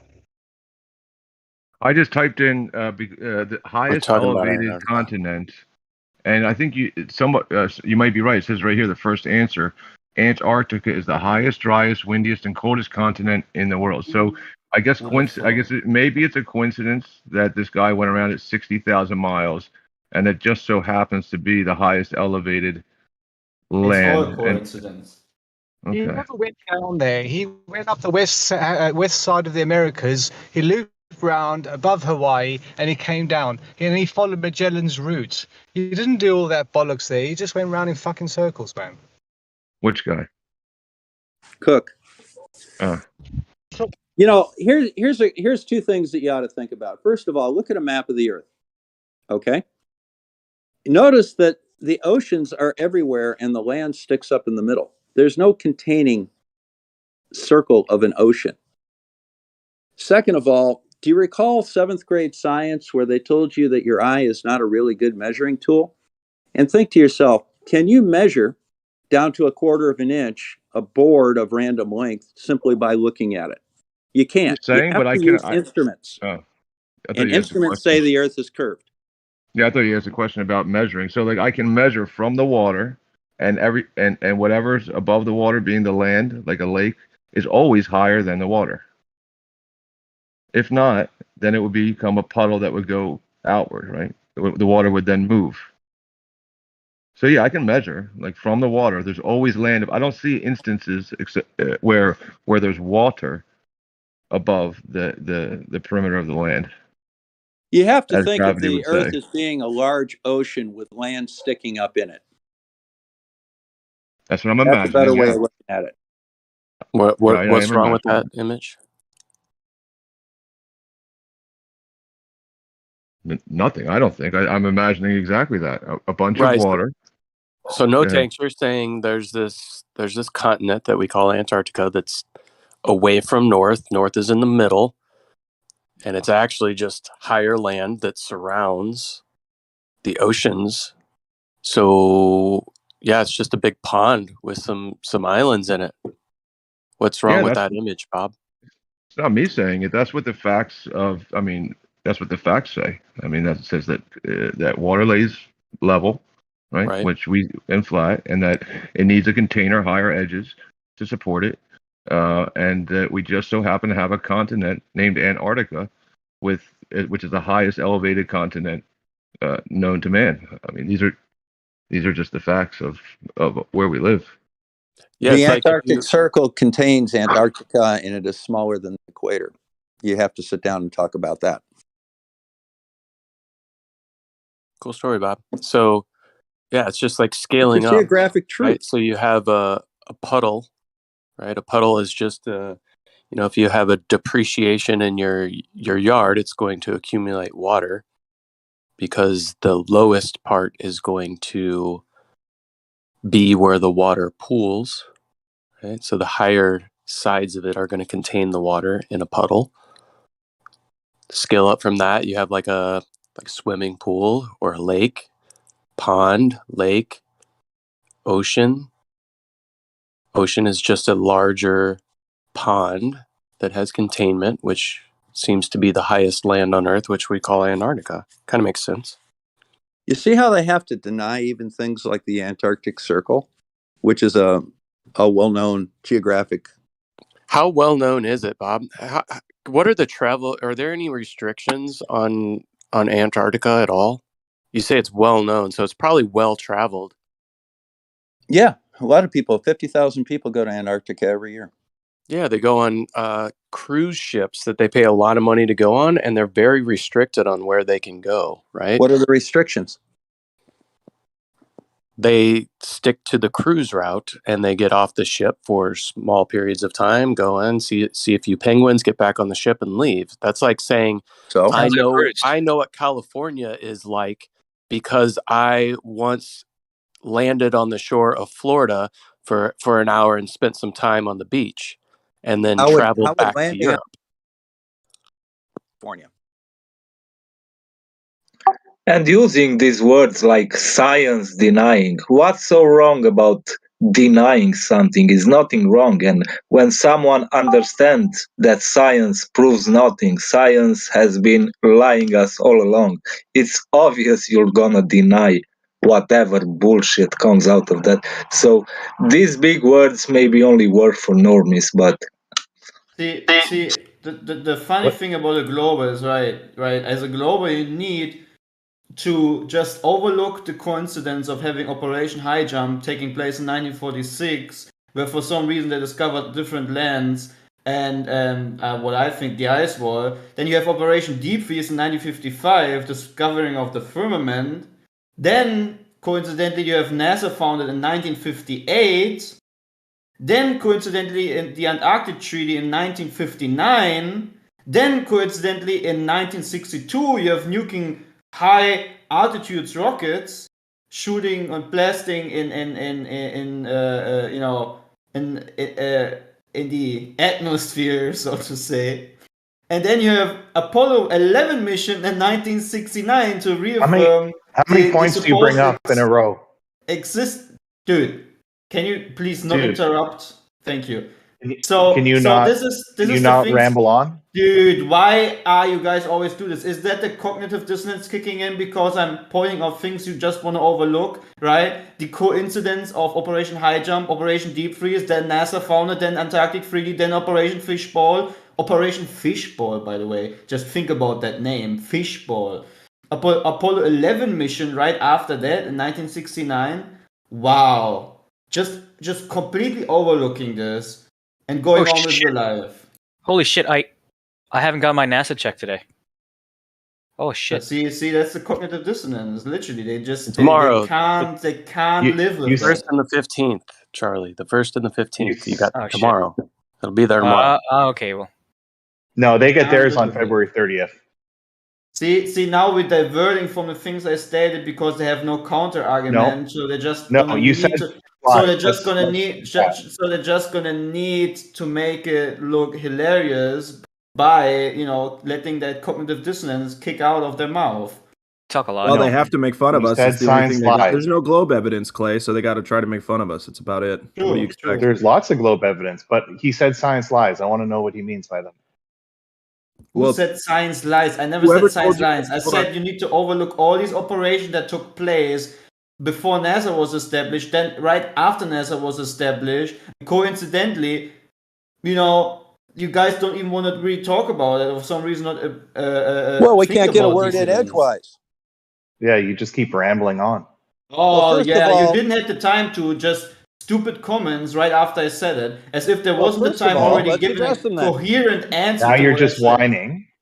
Yeah, okay, let's go ahead and address them. High jump and what was the other one? Deep freeze? And Were Fishbowl, yeah. expeditions High jump, to Operation Antarctica Deep by Freeze, Admiral yeah. Byrd after World Waste War of time. II. Where's the curve? Okay, so they were expeditions to Antarctica, which mapped Antarctica and explored it and sailed all the way around it in both episodes. Second of all, 1957 was the International Geophysical Year. We were in a space race with the Soviets in a Cold War, so we established NASA for Yes. a variety of reasons the next year, 1958.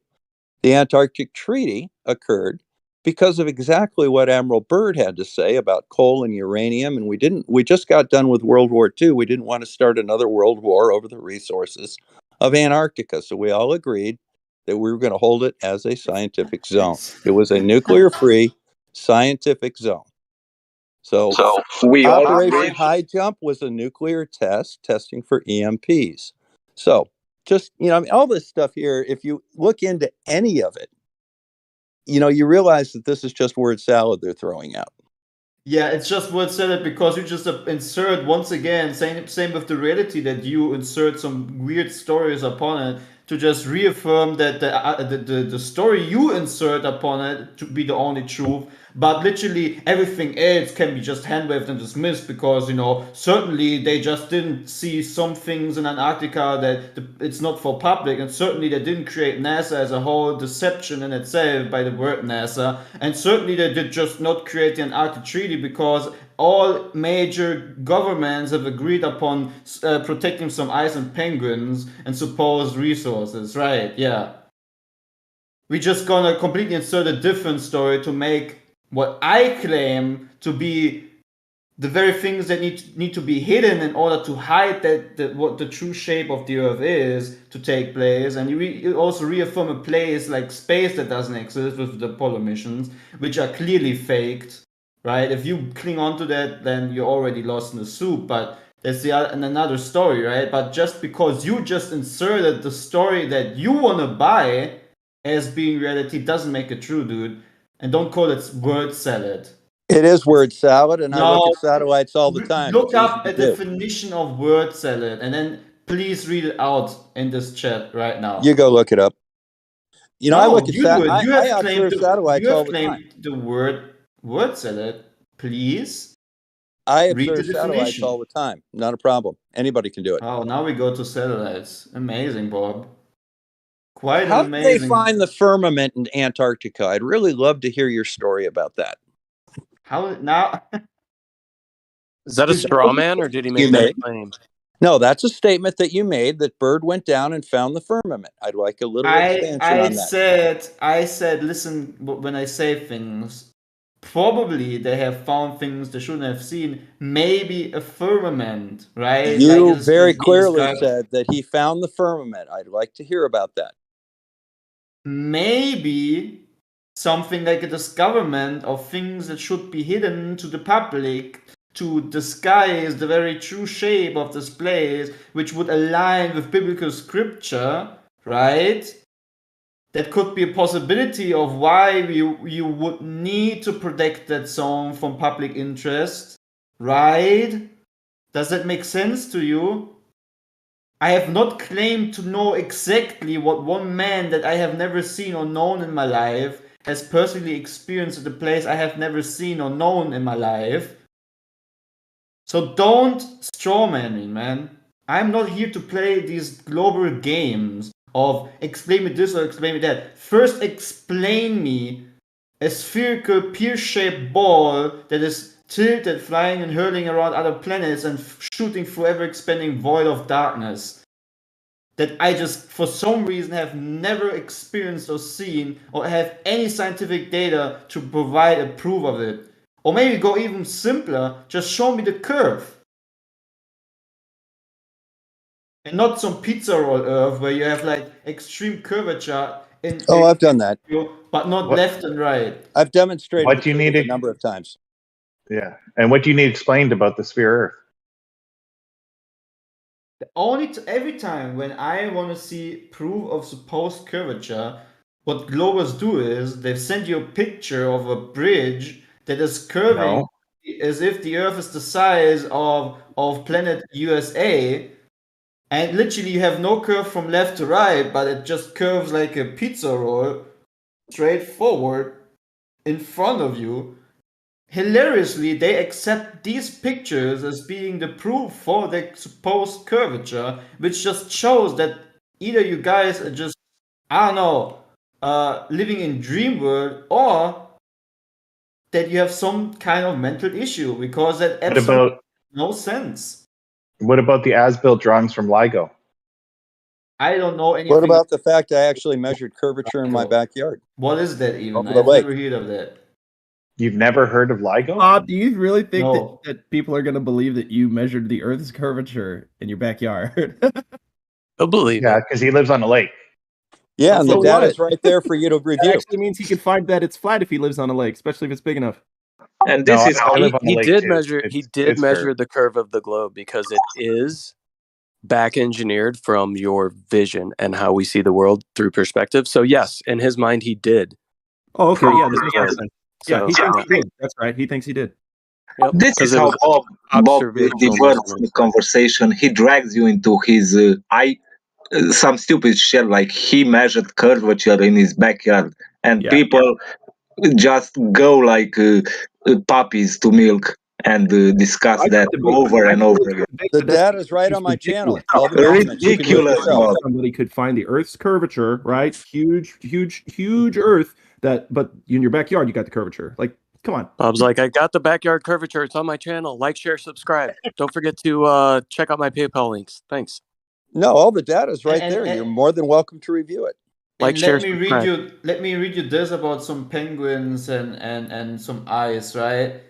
The Antarctic Act 1994, together with the Antarctic Act 2013 and accompanying regulation, established criminal offences. Any person on a British expedition who enters or remains in Antarctic without either a permit issued under relevant acts or written authority from another contracting party to the environmental protocol will be guilty of an offence. If a person whose place of final departure for Antarctic was in UK, or for example the Falkland Islands, enters Antarctic without the necessary permit or authorization, the operation of vessel or aircraft on which he enters Antarctic, and the master of the vessel or the commander of the aircraft will each be guilty of an offence. Similarly, any breach of a condition of a permit is an offence. The maximum penalty those found guilty of offence under the Act is 2 years imprisonment and unlimited fine.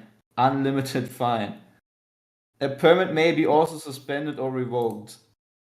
So get a permit. That's all you need to do. There's no restriction on where you go as long as you follow your permit requirements. Yeah. Ridiculous. You can't even poop in Antarctica. You need to just literally pick it up. Yeah. What's wrong with that? So You guys have clearly not looked into the requirements of No, having the he ability to just travel there. Actually, he It's just said easy. you They've need a done it. permit, They so know get a it's easy, permit. right? You guys have done it. You've applied for it. You know the cost. You got accepted, right? And you're able to go down there and do whatever you want, right? You guys have done that, right? No, nobody we said don't that. need to personally do it, but plenty of people have. Oh yeah, Why plenty do of you people. guys? Plenty of Why people do you have done guys it. think you have to do everything yourself instead of relying on work other people did? That's what people do The in the point real being world. is it's not a simple process to just go down there and freely explore Antarctica like you guys would Nobody, lead people to Not a believe. simple process nobody to said it travel to was. Mexico. It's not a simple process to travel to Mexico. Oh, You have to apply for permits and visas. Bjorn, You you're have No, you to go don't. through a I don't have to apply for a checkpoint at the permit. borderline. Depends on what country you come from. But you have to go through a checkpoint at the border. You have to go through customs. It's not an easy process to go to We're another still in country all Antarctica, the by the time. way. We're still wasting time with Antarctica. Yep.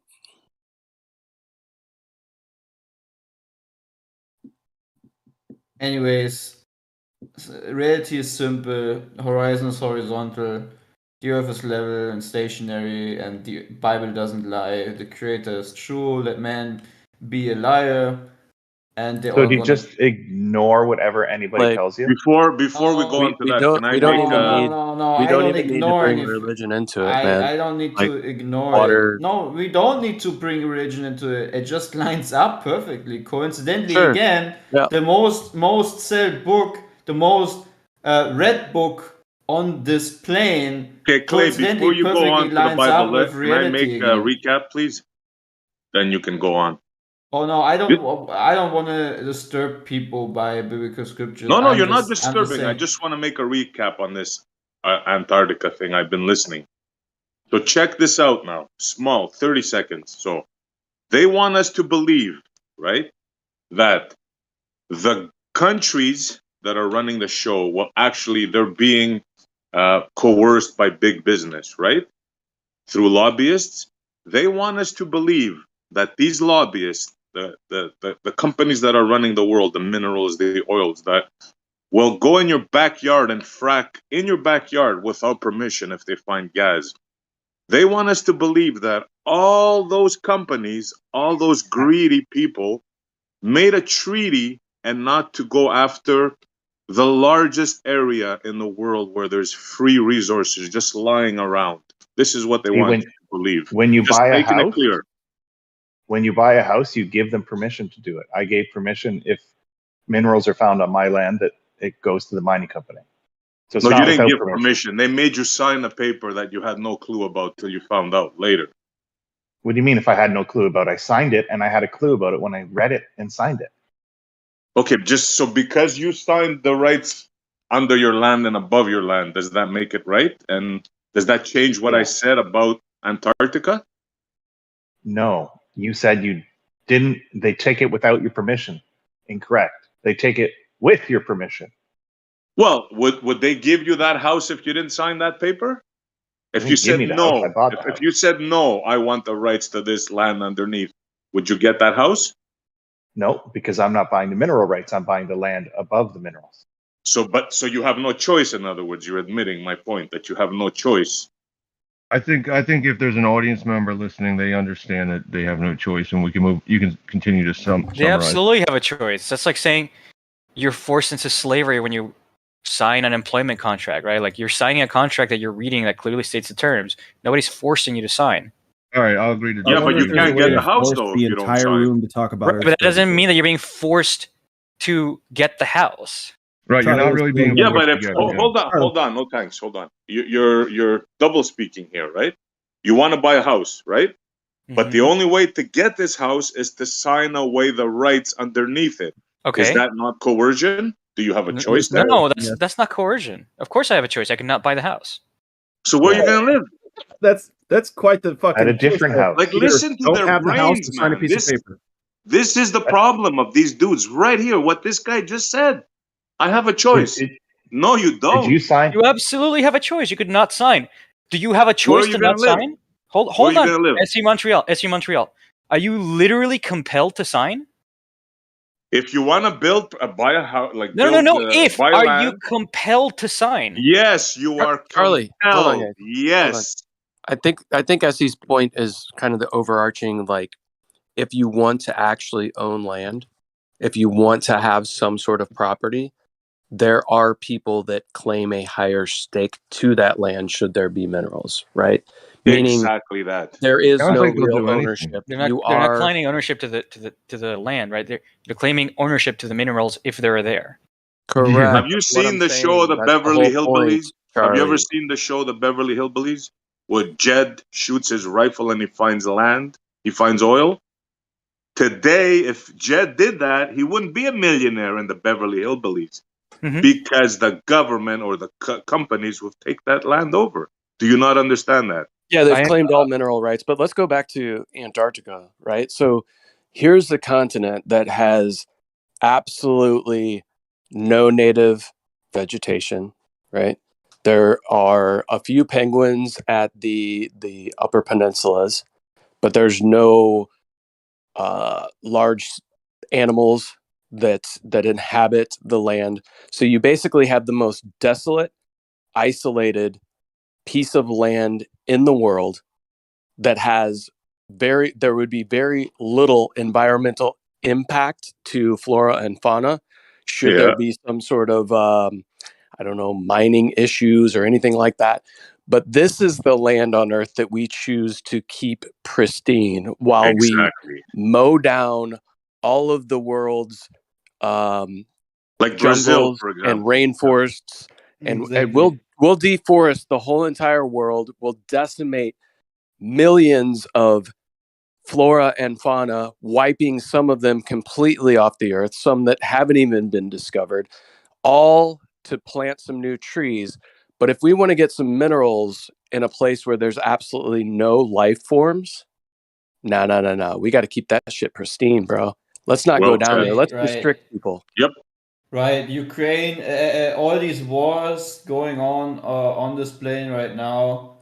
Also, Russia and the US being enemies, but for some reason, all the major nations can agree upon protecting penguins and ice. Wow. Maybe they do this because that would be the last place to get ice cream when global warming gets so bad that you can't even use a refrigerator anymore, right? Maybe that's the Did you case. know right now, Clay, that 6 countries are faced off in the Mediterranean just for a few billion barrels of oil? I know it sounds like a lot, but it isn't. And 2 of them are NATO members. They're almost ready to go to war for a little patch of oil in the Mediterranean. And we have a Oh, whole man. continent full of resources. I Yeah. mean, I didn't know about that particular thing, but I know, yeah, the inconsistency and ridiculousness is just without boundaries. Uh, because, see, you hear it with Bob, right? What they do is they insert a story and claim that what they insert as a story to be the truth, when in fact I could insert a story that would perfectly line up with the very things that we say within the geocentric plane that we live upon, right? That coincidentally, all these major events that would perfectly line up with a cover up of biblical proportions, which would be the place that we live upon, and to divert the attention and what people believe onto something that is just a fairy tale, right? Because if people would know, okay, there is an end to this earth, and I can even use NASA because NASA themselves just quoted with the recent Artemis launch, where they mentioned the ends of the earth. Where are the ends of the earth on the globe? It doesn't exist.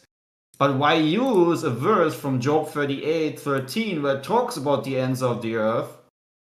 And in that same chapter, it also talks about how the waters are being stopped by the Most High, right? The proud waters being stopped in the same chapter where they just used that verse from. And right after that verse, it says the earth takes shape like clay under seal.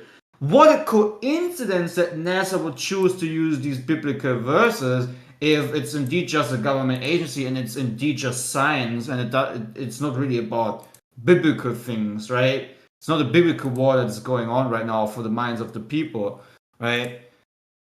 in general, what I'm trying to say is there's so many things you need to just overlook intentionally and insert your own perversion into it in order to keep your paradigm as a hero sorcerer who believes in this magic spell of a spinning ball in the nothingness of darkness, of a void that's called space. It's ridiculous.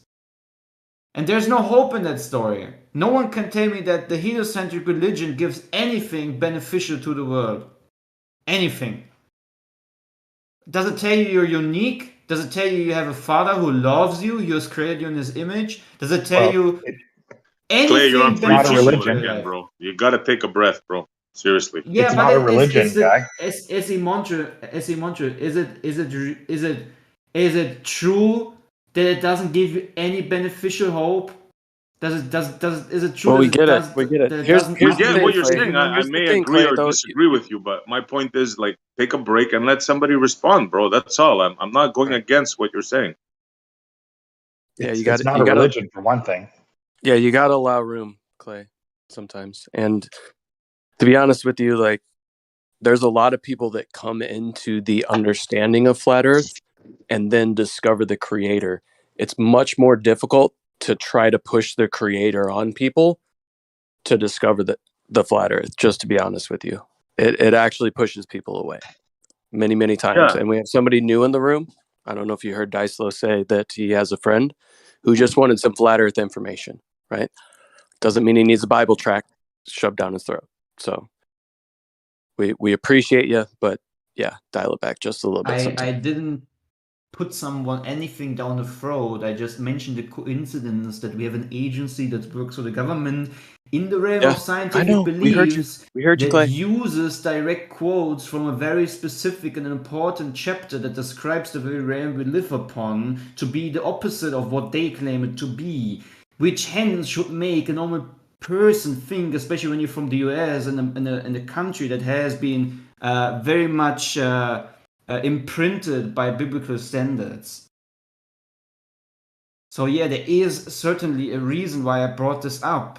It's just to make people think. I will never tell someone that you need to accept what I say to be true and you need to live by that standard. I will always say seek the truth for yourself. Science doesn't do that either. It actually does the opposite. It tells you to study it and research it and look into it. Incorrect. If I go to a class, if I go to a class, we can test this. If I go to a class, no matter what class in school, and I would go there and tell that the Earth is geocentric and it's the opposite of heliocentrism, look at the scientific capabilities that has been given to these indoctrinated children that will just start laughing. What university was that? Ridicule you. Dude, what university did you go to that didn't allow you to do your own research? Don't tell me that the public is objectively open to have a discussion, except for a few people, but that already have the premise of being intellectually honest. Sorry, I didn't hear you. What university was that that told you not to study it? I didn't say not to study it. See, you're not even listening, dude. That's the problem. That's why it's so disappointing to have a conversation with you right now. You're not listening. I said, go to a classroom today. I did. Okay, you heard that, right? Go to the classroom today and stand before the class and explain them geocentrism, and you will see the objectiveness and capabilities of thinking for your own and reasoning that will not exist. They will just hand wave it and make fun of you, especially when you're on the same age of these people in that class. Okay? Did you hear my question? Yeah, your question was something I've never said, inserting something that I didn't want to ask, so which I don't want to science... talk about. Yeah, I don't want to talk about what you inserted what you have heard Right. supposedly, and I didn't say. Thank you. You claimed that science asked you not to test things, just to Again, accept he's doing it. Still, you're doing something I just rebuked. I don't want to hear your inserted story of something I've never said. I'm sorry it hurts your feelings. I will stop. It hurts your feelings. I don't want to do that. Hold on a second. Can you guys hear me? Can you hear me, Chuggy? Yeah, I'm going on mute because Did he make a claim? So you don't even want to talk then? I was clearing the floor for you, and now you don't want to talk. All right, go on mute. No, I do. He doesn't want to talk about it, so Go I'm on not mute. going to. Okay, go on mute. I don't Well, want he to did. talk about something you inserted upon my argumentations that I have never come up with doing this argumentation right now. Everyone in this room heard that I talked about the simple experiment you can do going into a classroom nowadays and test how scientifically, objectively open people are to having a discussion about geocentrism. Or you can even do it in public with all kinds of ages and people. And we have done that. Most people don't even know how far the sun is away from Earth. That's how much science has brought information up on the people. Some people don't even know how many moons there are around Earth. The only thing that science did is create some good people capable of not thinking for themselves, but smart enough to just act upon one job that they have to do to create income and pay taxes.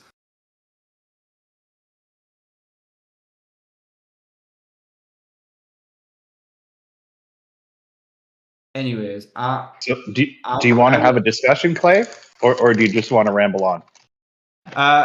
If you're gonna address what I said instead of inserting something I never said, yes, I can have a discussion. But if you're just gonna keep doing the same thing, then no, I don't want to have a discussion. So maybe I misheard you. Did you not call science a religion and say that it doesn't want you? It just wants you to accept heliocentrism. No, I said heliocentrism is a religious belief. Science is not heliocentrism. If you think that your Helios religion, named after a Greek god, is science and has the same equivalent to it, then you're lost in the sauce, bro. And I really can't help you. I don't follow the heliocentrism religion, so we can ignore that. So is the heliocentric?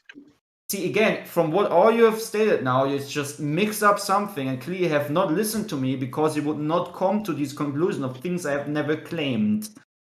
No, I'm telling you, I don't follow heliocentrism, so that's fine. I'm telling you the things you have inserted upon the things that I've mentioned are not true, indeed false, and a false assumption, and you have probably not listened to me. Maybe you're just doing something right now and you're not really focusing on this conversation. Hence, maybe this conversation is not really. I didn't say anything about what you said.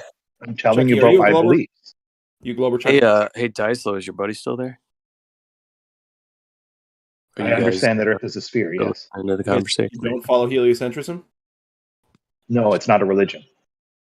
Oh, but you do you do agree with the tenets of heliocentrism, though, right? What are they? Like, you know, I agree with the science. Solar system and all that stuff. I agree with the science and measurements. So you do agree with the religion. Got it. Thank you. No, it's not a religion. It's a science. I wasn't asking.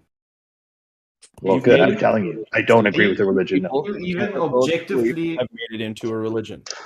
Can you even objectively be able to say that science and an inserted story upon a realm that is completely opposite to the inserted story has nothing to do with one thing? And can you please stop inserting things I have never said? I have never said that science is a religion. I have said that the heliocentric belief is a religion. If you think that the heliocentric belief is automatically science, then maybe you're mixing something up. I don't know why you're doing that. Maybe it's because you want to gaslight me. But so far, nothing that you have repeated was mirroring the very things I have stated, which shows that you're not really listening, which shows to me that maybe having a conversation Some people may follow pointless. Some people may follow heliocentrism religion. I do not. So great. Carry on. Indeed. I think this is pointless. It definitely is. Yes. Because you're still not listening. You would have said, yes, I'm sorry for inserting these wrong assumptions because, again, I have not really understood what you said. So maybe in the next time I want to have a conversation with you, I'm going to probably listen to what you say, Clay, and I'd be able to pretty much get at least one sentence right about what you stated, Clay, and then we can have a conversation. Otherwise, I'm just misunderstanding you all over again. If you call heliocentrism a religion, then I don't follow it. I was listening to what you said. Clay, just ignore him. Just ignore him. Like, you're right. It's pointless on both sides. Deislo, he had a buddy in here, right? And maybe you could talk to him. I don't know. I feel your frustration, Clay. It's tough. Look, if you want to get a message out, there's two ways to do it, right? You can just say what's on your mind and have people decide either way, or you can take the preaching method. Now, I know which one is better, right? That's what I gotta say.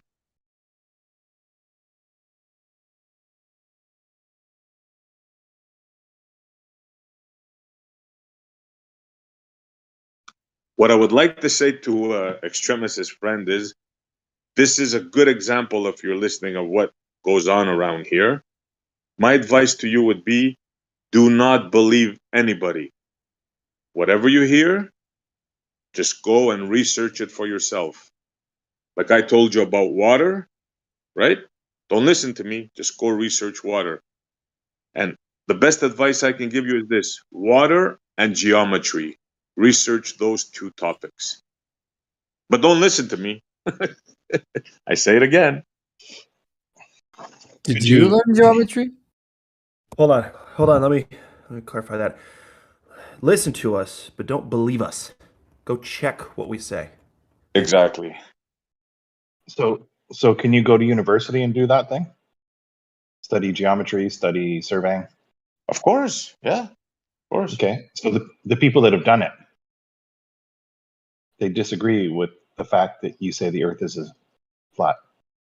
Well, they do planar surveying, right? And then you have geodesic surveying, which just kind of assumes that the Earth is a globe and then factors that in after the planar surveying. So, yeah. But just because they're taught that the Earth curves, yeah.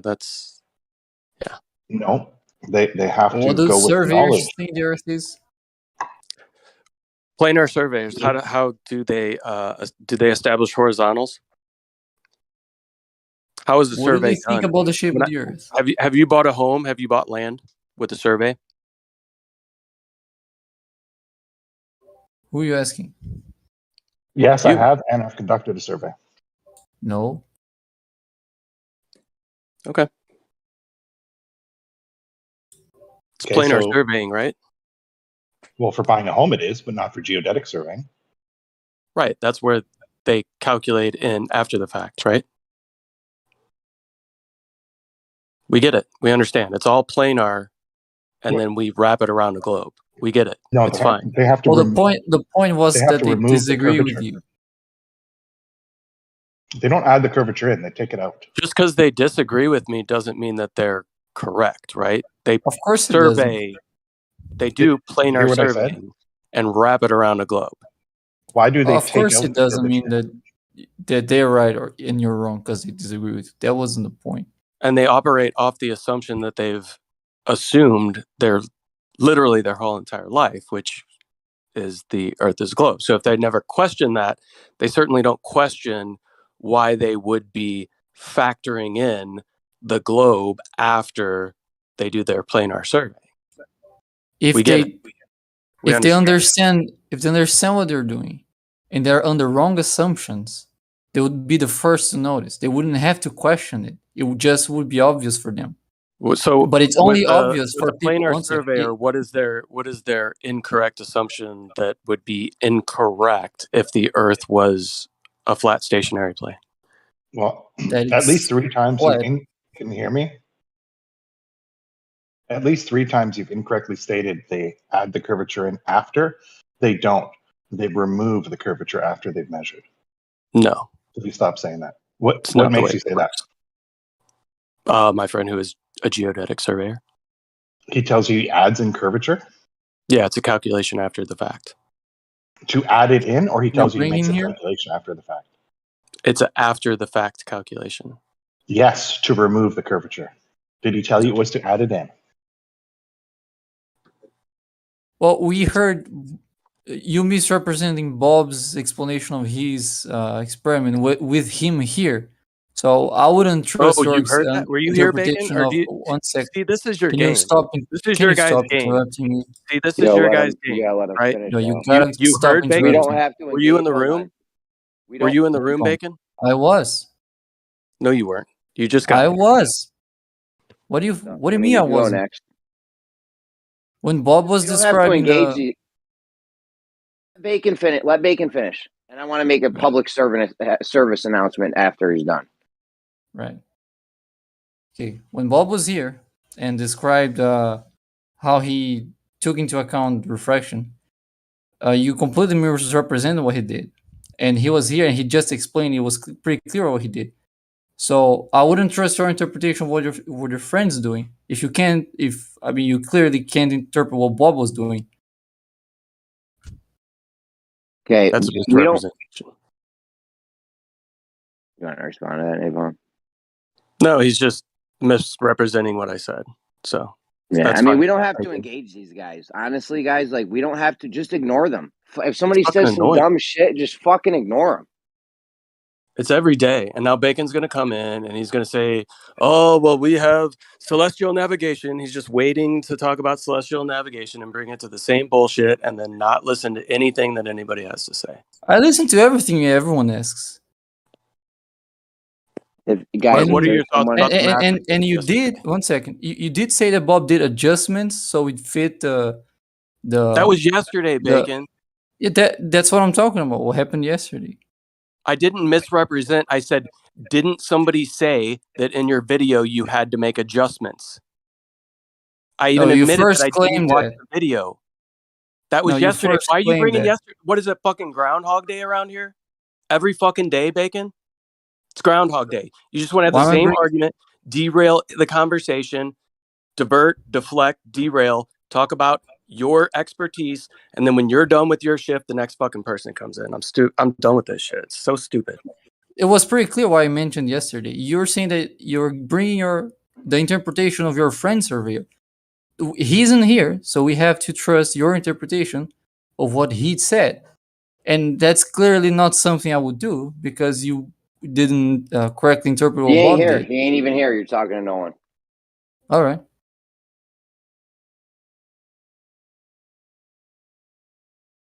Yeah, you don't have honest conversations, man. You guys just derail things, try to sidestep things, and it's very frustrating. Where did I derail things? What were you guys talking about the land stuff? That sounded fun. Owning land and shit. Thought that was cool. Well, maybe I came late at the end of it. You derail things right now, Bacon, and you got somebody that is the calmest person I know, really pissed off enough to leave. He's not the calmest person, you know. Yeah, he is. Right. Well, the reason I explained why I mentioned yesterday. I mean, we gotta take his word for it. And he demonstrated that yesterday that that's not something trustworthy. I mean, we can just take someone's interpretation of someone else's said if that person isn't here. That was the whole point. He then got triggered by me mentioning yesterday, and then he kept talking about yesterday's subject. But it was clear why I mentioned yesterday. Jeremy, what was your public service announcement? Sorry, Bacon. We don't have to engage these guys. You can just I ignore agree. them. I have an We can idea. just when Bob jumps in or somebody jumps in and tries to derail the shit or whatever, you don't have to fight back. Just fucking don't say anything and just act like they didn't say anything and just carry on. That's all. But here's the problem with that is because we have different people coming in all the time, so they didn't hear this public service announcement. So what would you think about like just muting the Globers for say 2 days or 3 days? They don't get to talk so that we can just kind of go back to baseline, get a, because it's total gaslighting. I mean, I'm just sitting here listening and it's like, nuh-uh, but what about this? Nuh-uh, essentially, nuh-uh. And it's, napalm really doesn't get mad that often. And neither does SC, Jeremy, every now and then. I can imagine the frustration as well. Just mute the guys for 2 days or a day, something, until you get some other ones that aren't in here all the time. But here's the thing. If we keep doing the same thing, then shame on us. We're the ones that have to do something differently, and not everybody's here. I mean, I don't know. I don't know. Like, people love to debate with them, though, because we had this whole room bumping yesterday, and then everyone left to go argue with Fight the Flat Earth. So is that really what they want, Blaze? Are you sure? I don't know. They're capitalizing on stuff like that, though. Like when Fight the Flat Earth goes over to Cosmetology at Tartaria, like, you guys probably don't get it. You're like, oh, it's just some innocent thing where people are coming together to yell at a anti-flat earther. Oh, it's so much fun. Dude, all of that is for you to watch and be like, yo, one globe earther can take on a whole server full of flat earthers and still win. It's embarrassing. Well said, bro. And you're making him money. You're making this clown money when you do that. And he's not to mention he's mopping the floor with you guys. It's fucking embarrassing, guys, man. Seriously, man. If you partake in that, that's an embarrassment. Seriously. So I agree, and I liken that to letting Globers go on and on here very disrespectfully, triggering people instead of focusing on the fact that there's no Earth curvature on Earth. But Geo's got a platform update coming soon, I think. So don't worry, things will be different. Get excited. What does he have? He's just got a little update for the server. So I don't want to give any spoilers out or anything. Just exciting. So you know. Yeah, get excited. Is this like one of those pre-adverts, like in the middle of like you've got like an advert for the next show in the middle of the show you're currently watching? Well, we do have to be more coordinated. It seems like they are, just like Napalm said. It's like as soon as one person says something, then he's done with his little spiel. Then that's like the next one. It's like seems like it's coordinated. And we're just willy-nilly trying to, help people and open eyes and everything. And then they're just defending an establishment that doesn't care about them and is going to take their money, just like, out of banks and, trying to make us sick and, spraying the same skies. I mean, the list goes on and on and on. They just don't, they're just different. And they don't care.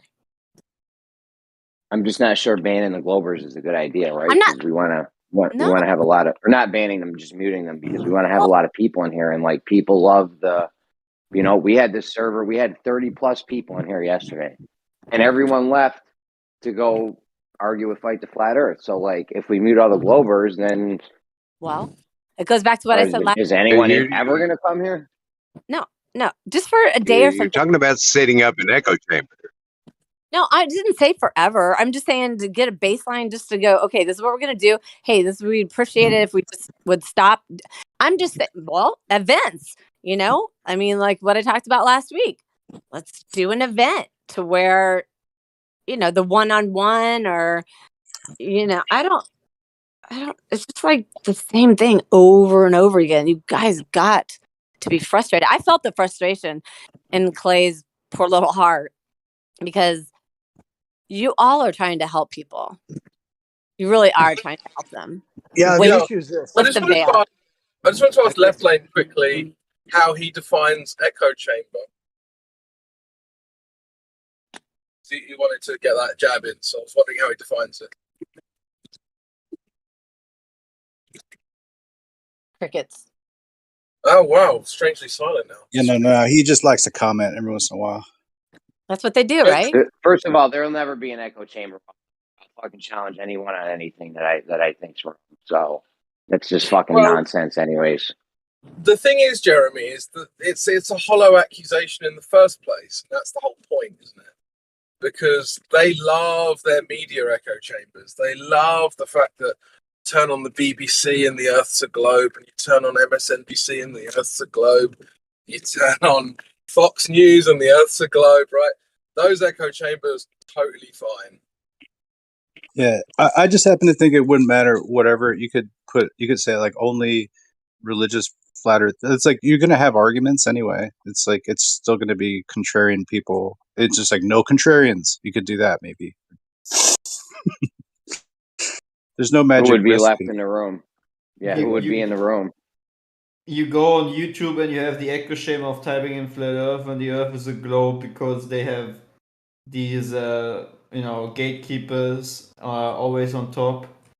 Or you go on a flat Earth, a real flat Earth video, and you have that nice information box below pointing out that the video is misinformation, and the box is referring you to the heliocentristic religion to tell you that the Earth is still a globe.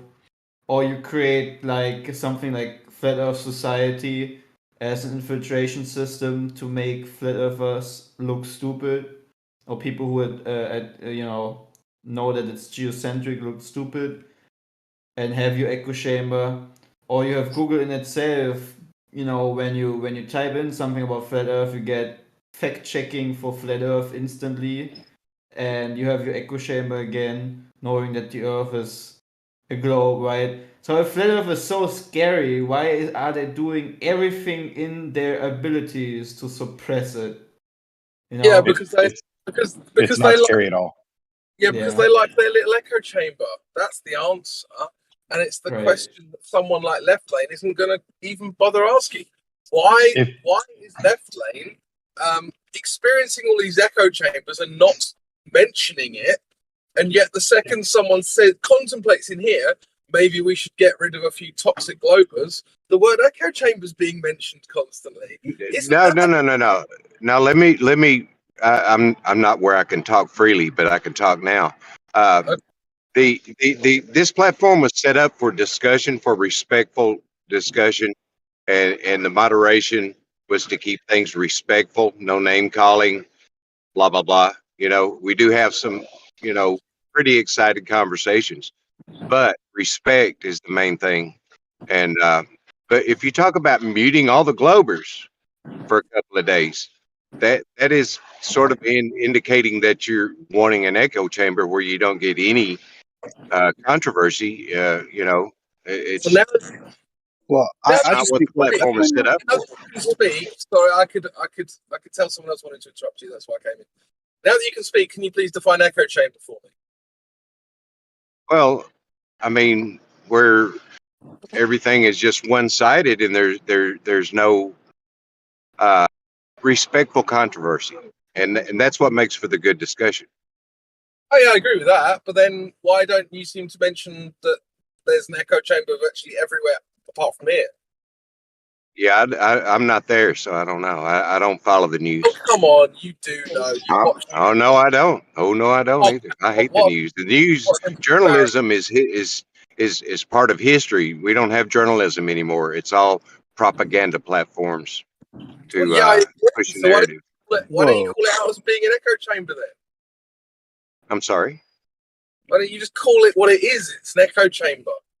Oh yeah, I agree 100% that Fox News is sort of a right-sided echo chamber, and NBC and CBS and MSNBC are left-sided echo chambers. But they're all globe echo chambers, which is the actual point. See, I don't say they're globe echo chambers. They don't ever talk about the shape of the Earth on those channels. They do. Yeah, they do. They do all the time. They're going on about, oh, well, we sent this thing to Venus, and oh, look at this Mars probe. Isn't it wonderful? Let's talk about this is all globe programming, bro. It's an echo chamber.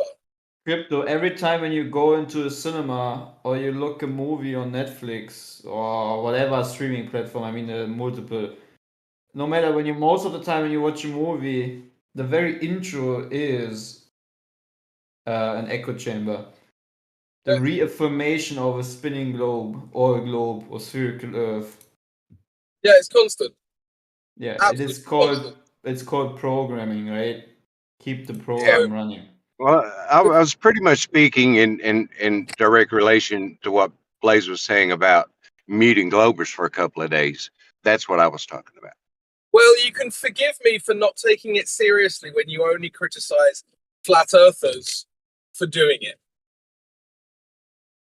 Well, I don't have any voice on Fox News or MSNBC, you know. You have a voice here to talk about that, like I just did.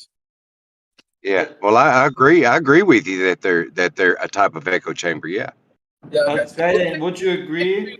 I think the issue that a lot of flat earthers have is that there's a lot of this kind of, let's just say, double standards criticism that's leveled against us in these sorts of spheres. I've known Gio for a very long time. I think that his main priority is fairness, and he wants a good platform for discussion, right? Well, that also unfortunately means that the toxic elements of both sides probably need to be either removed or limited somehow, right? That's moderated, yes. Yeah, of course, they need to be moderated, right? Okay, you can use the word moderated. But when you start talking about like this insta criticism of echo chambers comes up instantly, right? But only when we do it. That removes your credibility when you use that, because you didn't criticize others when they did it. How about an echo chamber for decent people who have decent discussions based on what can be proven? I'd love an echo chambers for truth. I have no problem calling it an echo chamber. It's just a word. Quick question for Skyline. Skyline, if you want to establish a false image of reality, like let's say you want to establish a false doctrine of what the Earth is, what the places where you are, where you're going, what your life means, and so forth. Wouldn't you say that everything we see in reality regarding the intros of big movies, regarding the content of movies in itself, regarding news outlets and the TV program in itself, regarding the suppression of the internet and its information, regarding flat Earth information on YouTube, then the information boxes, then fake groups like Flat Earth Society? Wouldn't you see that everything that is there in reality, especially mainstream side, is like literally the perfect tool for doing so, for injecting a false image of a reality that doesn't exist? As if it's intentional, right? And I didn't even talk about schools yet, right? And the global indoctrination. So it's kind of weird, right? That everything looks like as if they want you to never forget that the Earth is a spinning globe, right? But then when you go out and you ask people how far away is the moon, how far away is the sun, what is the radius of the Earth, they don't know. They just know that the Earth is a globe because they have seen the Universal intro, they have heard it in their classroom, and they have watched TV. And that's a big red flag for me. That shows me that it was never about educating people. It was always about programming someone into believing in false image Clay. of reality. How big is the sun? How big is the sun? I can tell you how far away the sun is. How far away is the sun? But dude, listen, 93 million miles away. But I don't need to know how big the sun is. Chucky, the sun is 93 million miles away. Chucky, I don't need to know how big the sun is because I do not cling unto this fairy tale of heliocentristic religion. First of all, and second of all, Chunky, what you're doing again is exactly what I'm talking about. You are trying to divert from the points I made by now creating this gaslighting. What you guys always do, it's the only thing you have. Instead of keeping the focus on the thing I just said, that indeed we live in a society where all the information that is being contributed shows an indoctrination process or a program that is keeping people inside of that heliocentristic belief, even though they have never really understood the details of it. Okay. And by you just, I got a question, Clay. Hold on. I got a question. Who got the direct physical measurement from point A to point B, Earth to the sun, please? I don't know, but I agree with Clay to the distance. So well done. I'm not gaslighting you. I'm agreeing with you. How does Clay know that? I'm not agree.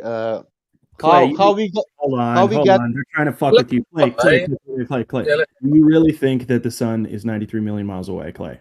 No, I already stated that I do not cling to the heliocentristic belief system. I already clarified this. He just overlooked it again, like he did the previous conversation I had with him, by perverting the very things I'm presenting, by not listening and willfully ignoring certain things and information within my speech. I always clarify myself to a very distinctive and objective point. I asked a was trying simple to make sure question. the audience got the note that they were trying to say that you think the sun is 93 million miles away. It's a tactic, and No. I'll call you out. Y'all don't get away with I it. asked him how far away the sun is. And he said that. Yeah, I didn't make him say anything. I asked him a question. If Clay got confused, that's not my problem. Okay, how far away is the sun, Clay? Chucky, Before how far I is told you, listen, before I told you, 1 second, guys, before I told you how Yeah, we far know. away the sun is, I told you I do not adhere to your belief system of a heliocentric model because the first I didn't mission ask you was to rehash your the sun. bullshit from before. Yeah, Chucky, can I ask you a I asked question? you, Dude, this is insane. Clay, Can I how ask- far away is the sun, what's Clay? up? Can I ask Chucky a question? Maybe we can move this on. Sure. As soon as he can answer my question, how far away is the sun? Go ahead. Right. Well, I was going to ask you about the sun as well, because he's already answered your question. No, he didn't. He said it was 90. Well, he said it was 93 million miles away, and then he said he doesn't believe that. Yes, he's answered the question. So, why is the sun not 54 million miles away? Why is it not? Because it's 93 million miles away. That's why. Well, why? Yeah, but why not 54 million? Because that's not reality, champ. All right. So, really? So you get to define reality. No. Okay. So, what defines reality? Reality kind of defines itself, doesn't it? Okay. So then, how do we discover it? measure that? Are you saying that the reality is showing 93 million miles? Yes. Hold on, let Crypto go. He's asking. Yeah, let Crypto go. He's asking him where's the measurement between Earth and the sun. That's all. Yeah. So why is it not 54 or 27 million miles away? Because that was what was proposed before, right? I can answer that. Yeah. And as they got more accurate, they I got. was hoping Chucky would. I already did answer it. It's because reality says it's 93 million miles away. But, reality or book? Right. Like reality didn't come in front of Chucky and say, does right? that reality saying or a book? Yeah, so I can just assert the sun's 3,000 miles away. And Not a book. You are saying that we can see in reality that sun is 93 million miles away. This is really cool. Sasha, yeah, we hold can on. measure it. Let Crypto, everybody, please let Crypto finish his thing here, okay? Thank you. Well, I think that reality says that it's 5 miles away. So now what? Okay, well, that is easily checked, right? Because how do you do that? The angular distance, the angular size, there's a relationship between the angular size of the sun, the size of the sun, and how far away it is, right? It can't be any combination of any of those things. So if you said it's what, 5 inches? Hold on, you're not Chucky. All right.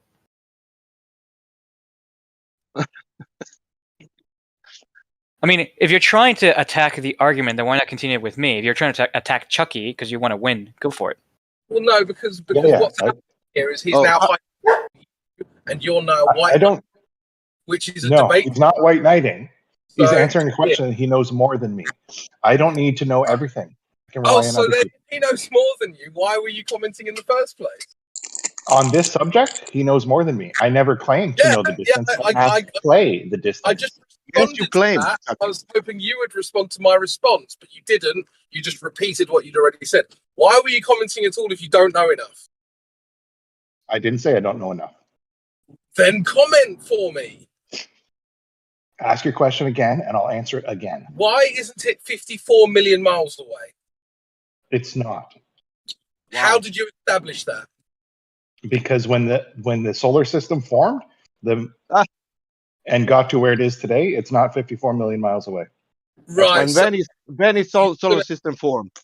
And then Rapunzel lets down her hair, and then the hair glows, and then the magical prince saves the princess. Is that how the story goes? I want to know measurement. So the question you want to ask is, why don't we measure it at 54 million miles away? No. Is anyone else struggling with this? I don't No, even ask know your where he question. gets these numbers from. He already stated previously that he does not. He is Chunky. struggling. Chunky. So this is what they're asking for. Instead of just saying reality isn't that way, right? How could you devise an experiment to disprove that the sun is instead, say, 50 million miles away?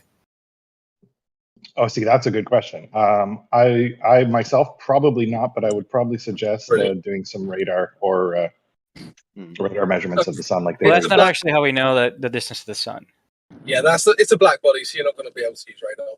So, like, I don't know why you're attacking him It's not. personally. It's though. very Like, nearly a black body. Regardless, radar's not going to work for you. But radar does work. Which would kind of suggest that it's A, not a black body, and B, not 93 million miles away, wouldn't it? That's correct. It's not a black body. It's almost a black body. And B, it is 93 million miles away because it does work. All right, so radar doesn't work over those ranges, but anyway. Sounding like more bold assertions. And what we will get with that distance? all distances to even further away objects, right? It creates a and what distance we will ladder. and what we will get with that? Distances to even further away objects. Okay, and what we will get with that? With that? Distances to even further away objects. Yeah. If sun is 93 million miles away, that means the water will curve. That what? What? No, don't sun change is- subjects. We're talking about distance objects. Okay. Hey, Chucky. And how we get that, because it changed like 10, 12 times in history. How we know that now it's correct? Yeah. So, well, we get better and better measurements, right? It's never, and it's how we never did it- exact. how- The measurement how is we never. did it- Sasha. Sorry. The measurement is never exact, right? We decrease the uncertainty with every more accurate measurement. It's not that the previous measurements were wrong; it's that they had different uncertainties. And how we did it in the first place? I don't know what the first one was. The one I'm most familiar with. Venus. It was Venus. Correct. The transit of Venus. That's the one I'm familiar with the most. How we know that? How we know that Venus is the same size like Earth? How do we know what? How we know that Venus is the almost same size like Earth? Actually, before we do that, maybe... because we know the distance to it and we know the angular size to it, right? And how we know the distance to it?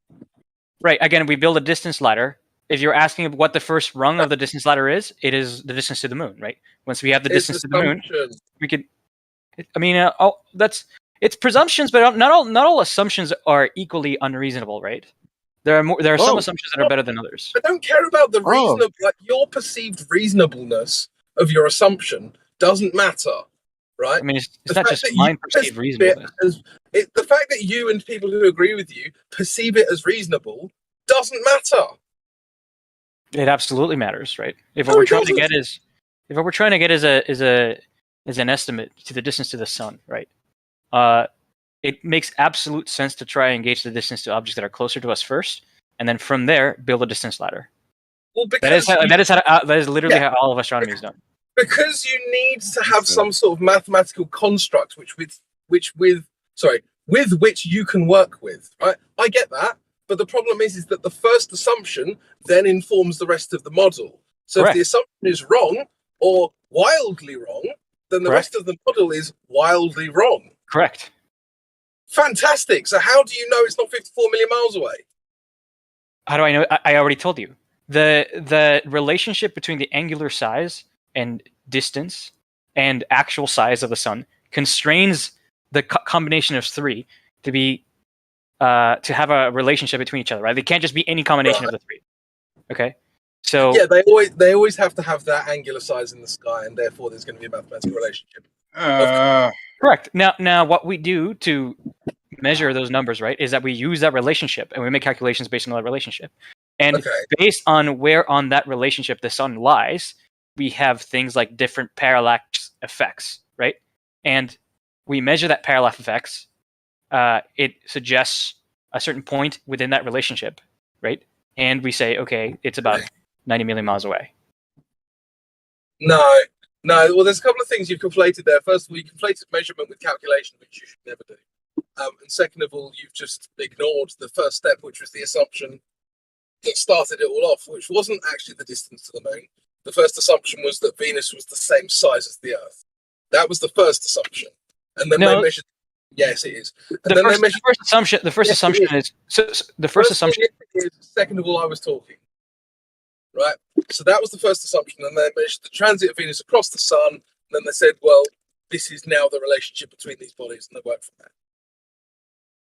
So knowing the calculating distance from parallax from Venus doesn't require saying, okay, Venus has the radius of the Earth. No, it requires knowing the radius of Venus. It just happens to be roughly similar to the Earth. Because it that's doesn't what require it being equal. Yeah, because that's what was assumed. Yeah, we know. What was assumed? It's not assumed. It's known. How is it known? How is what known? The radius of Venus? Yeah. I don't know. It's probably measured. Venus. How do we know radius of Venus? Yeah. Nowadays they're going to tell you about satellites, which it's measured from a satellite. Yeah, of course it was. I mean, yeah. So that's fine. What if it is measured from a satellite? Yeah, of course. See, the problem is if we're gonna keep going in this recursive. Oh, well, how do you know that? How do you know that? Like, let's just go to the base assumption, which you have a problem with, right? Which is like the distance to the moon. So, how far away do you think the moon is? Which is what started my question. Actually, well, that one. I'm not making an assertion about how far the moon is. I asked how far the sun is, and I'm still waiting for an answer for that from you, champ. He's trying to get you to make a statement about it. So, I did. I gave you the answer, but then to get you to admit you don't know. Was my whole point. You were complaining that we didn't know the distance to the sun, yet we do. But anyways, carry on. I mean, we know flat earthers know the claimed distances to all these bodies. It's like, what's the point? Well, we do. We are claiming distances. Yeah, but the flat earthers are saying we also know those claimed distances. No, you've memorized them. There's no point in memorizing the shit when you can just look it up. We've memorized your claimed distances. Yes, well done. That's very. Why is that important though? I don't know. It seems to be a bone of contention for globers. Maybe the globers can tell us why they are. I'm not the one. I'm not the one that brought it up. He said, "You globers don't even know the distance to the sun." So I asked Clay what the distance to the sun was, and I'm still waiting for an answer. Well, he said twice 93 million miles, but he doesn't believe in the model. Okay, I'm asking for his distance to the sun, not the actual distance to the sun, what he thinks it is. Oh, right. We know the actual distance.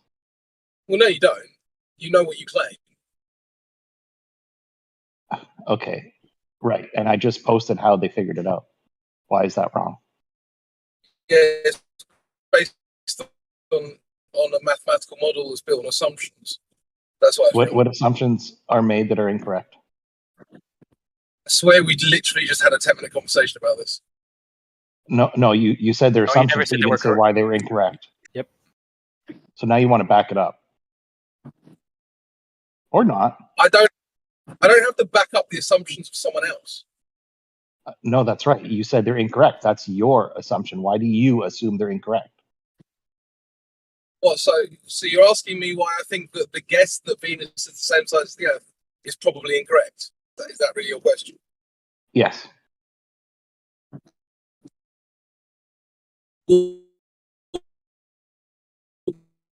Because you're roboting.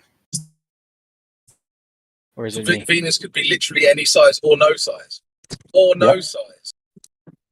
But haven't we verified the size of Venus now that we've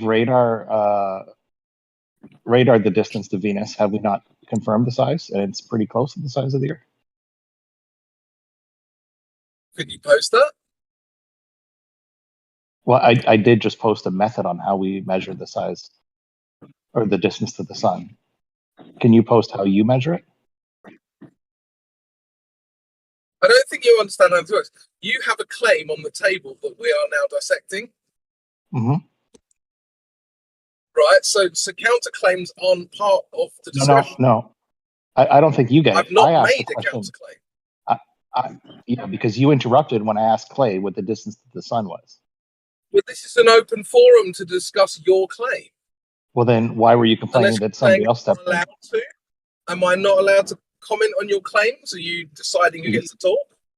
You are, But when you say it wasn't your claim, that's right. That's because you interrupted. Claim was Clay's that the distance to the sun was 93 million miles. I asked him a question. I want to know what the distance to the sun is. Yeah, he was just entertaining your model. That's all, bro. Okay, good. So what's the Maybe distance Clay, to the I sun? don't know if Clay's still here. Clay, you can go ahead and comment on this nonsense. Any flat Is earther, tell me anyone the here? actual Okay, distance to I the can sun. clear this up right now. Is anyone here claiming the distance to the sun? Nope. Why don't no you one know? at all. We can I clarify Hold on. something If you don't here? have a number for the distance to the sun, this is not the time to talk. Does anyone have the distance to the sun? No one. Not even no globers, no flat earthers. No one has a distance to the sun. That's all I cleared do. up. Sorry, yes, I have distance to the sun. I have distance too. That Chucky response. There we go. Now we can move forward. No, Chucky, what is the 93 distance million to the miles. sun? What's that? 154,000 kilometers. 154 million kilometers. 154 million. So 93 million miles, right?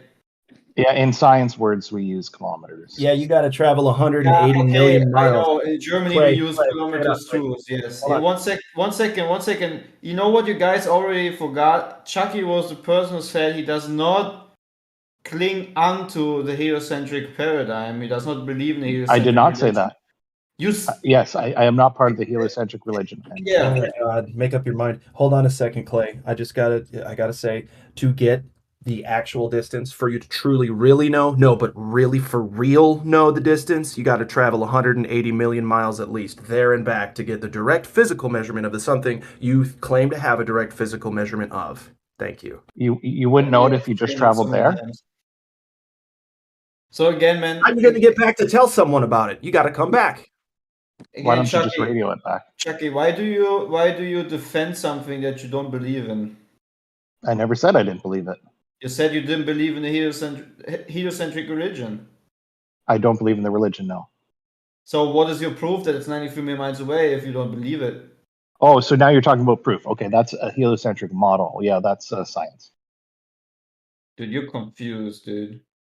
No, it's not a religion. Yeah, Yes, you the are. model is a religion. You have to accept that. You need to put your faith in No, that I don't. number. Listen, you need to Nobody put your calls faith. it a religion, Listen, but religion bro. target. You don't understand what belief means, right? You need to put your faith and believe in that the numbers that are given, adhering to the heliocentric religion, yeah, are true. Because you yourself have obviously not come up with these numbers. You yourself have obviously not the capabilities of verifying it to be true. Hence, it is indeed right now, in the current state of your mind, a belief of yours, which is contradicting automatically your very standpoint of saying, I do not believe in the heliocentric religion, which indeed is a contradiction, which indeed is a paradox, which indeed just exposes you for not being intellectually honest. Once again.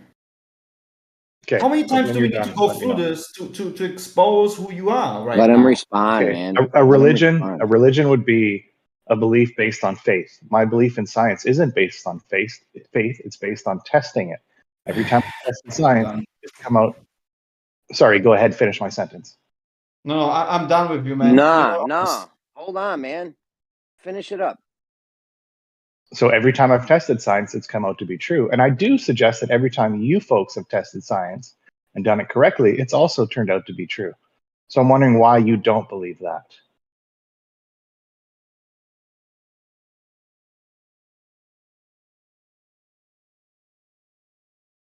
Yeah, are you aware that there's a difference between science as a method and the opinions of scientists, right? Yep. Okay. So why are you conflating the two? I'm not. Why are you? Yeah, you are though. Really? Yeah. When did I talk about when did I talk about the opinions of scientists?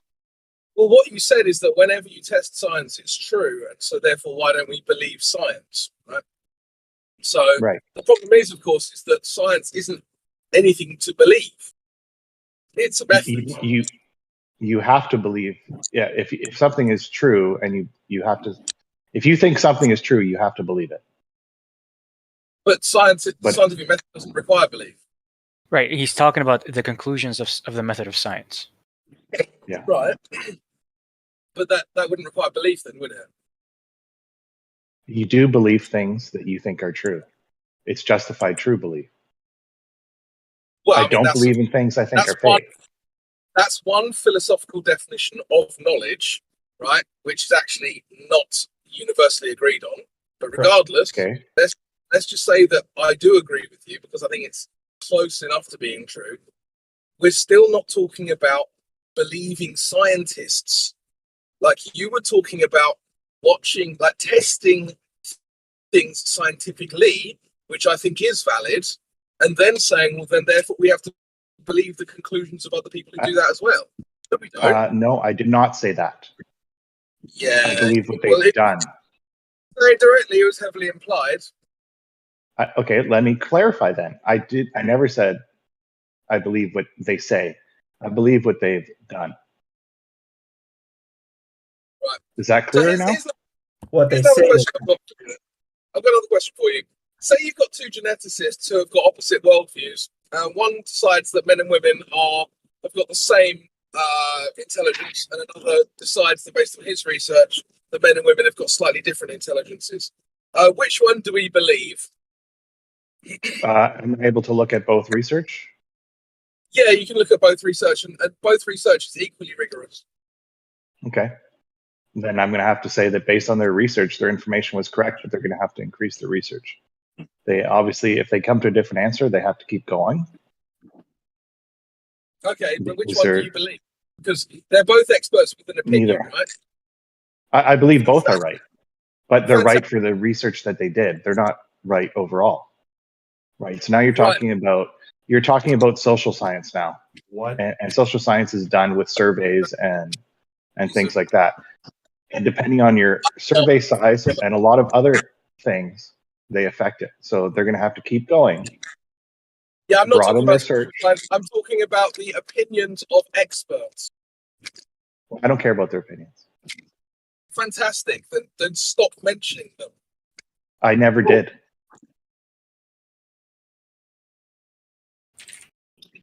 I think you're getting confused here, guy. No, I don't think I am. I think you're heavily implying that we should believe scientists. Their opinions? No, I never said that. In fact, what did I say? Well, you said that we should do the tests for ourselves. Yeah. Right, which I completely agree with. No, actually, what I said was every test I have done has confirmed that what the scientists have done before me is correct. That's right. And then you said that we hadn't. Right, yeah, I remember.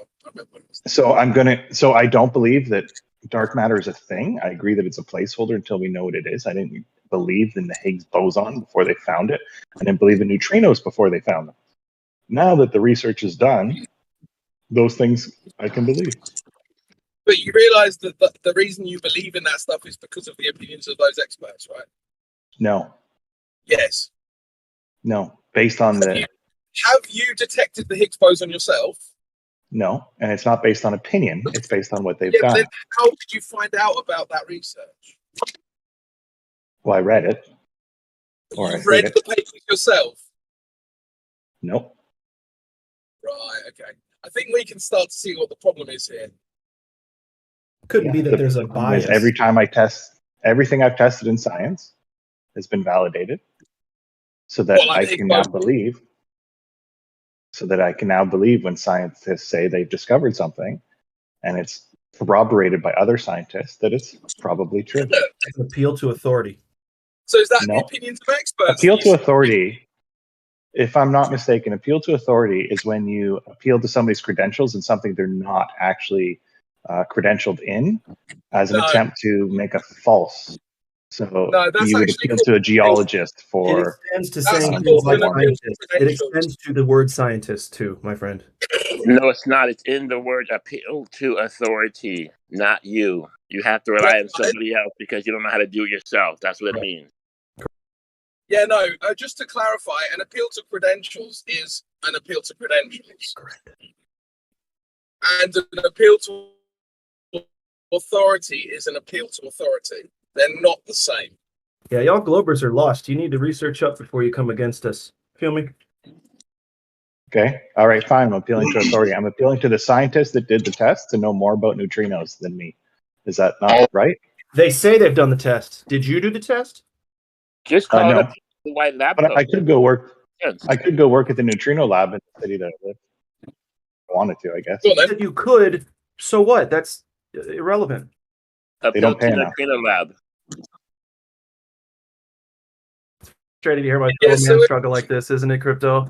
My fellow man, our fellow man, struggling to admit their reality over and over. What am I struggling to admit? I agree that I let other people do work for me instead of having to do it all myself. Oh, okay. Well, that's good. Okay. Don't baby you? Steps, baby steps.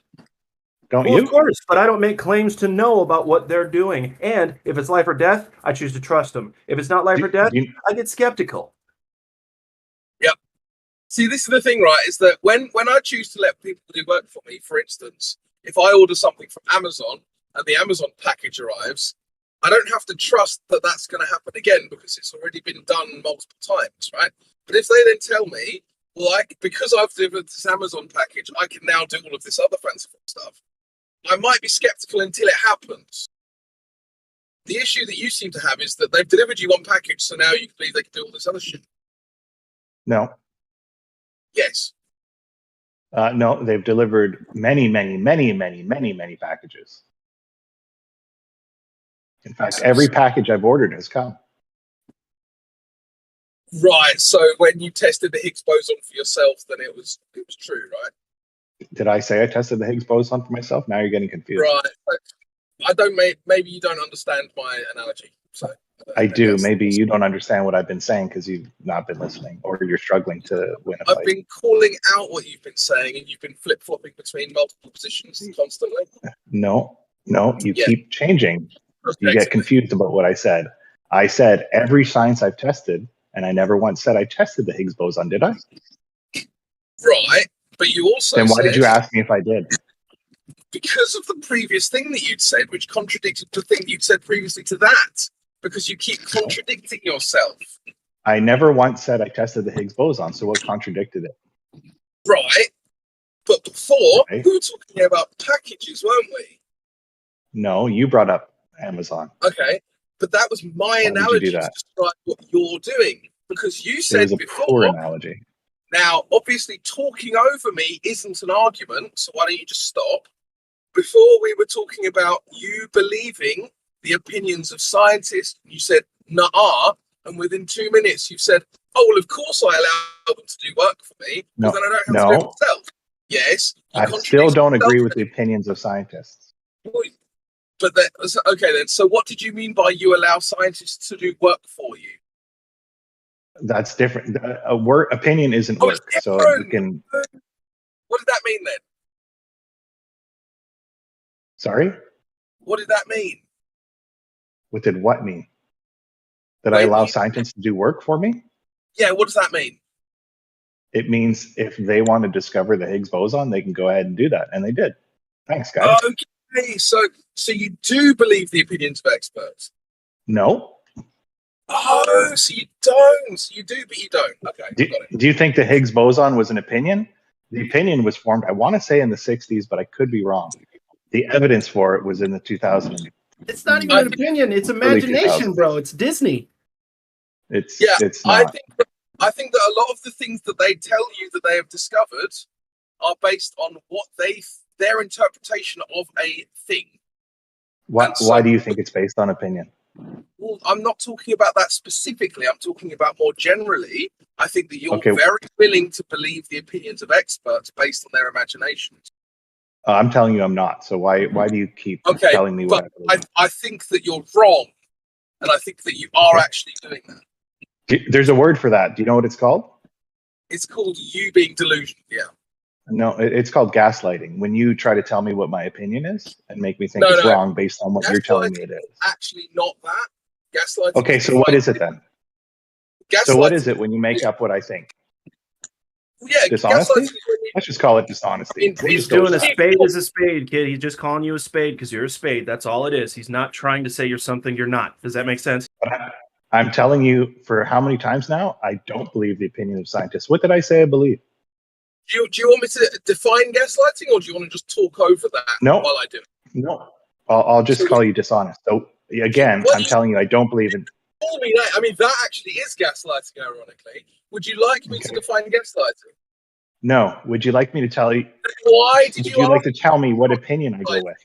So here's the pattern of the last minute. You asked me to define gaslighting, you then talked over my answer. No, I didn't.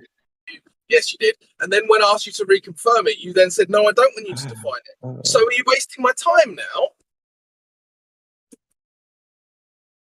Okay, champ. What opinion of scientists do you think I accept?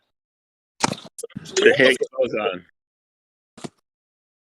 You just said it. You can't do it yourself, so you have to accept the opinion. You just said it. I never once said I accept their opinion. How do you know it I said exists? I accept their work and their research.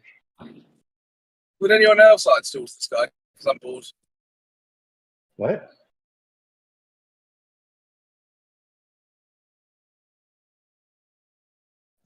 What's that? Who's on whose side?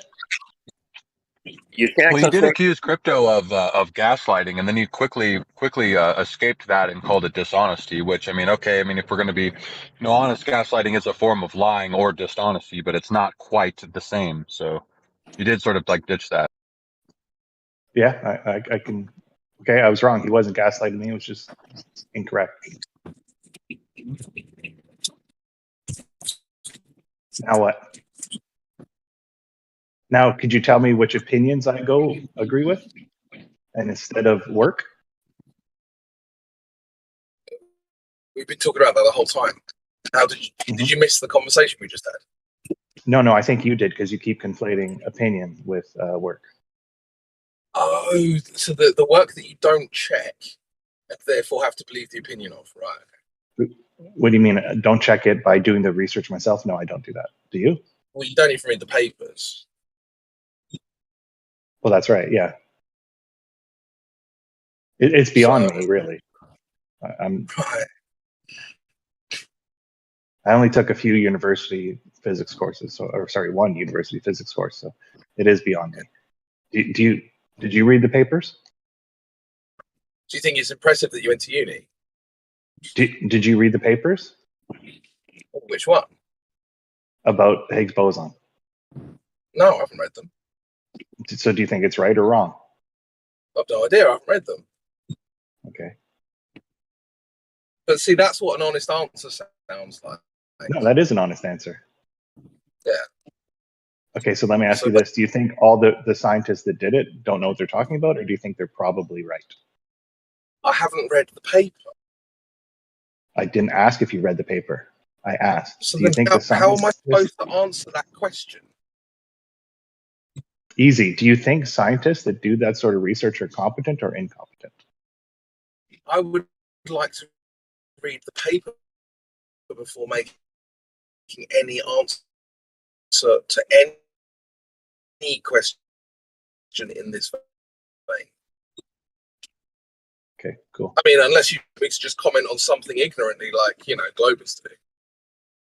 Is that better? Would you like to just give me an opinion based on nothing? I can do that. I don't think it helps anyone.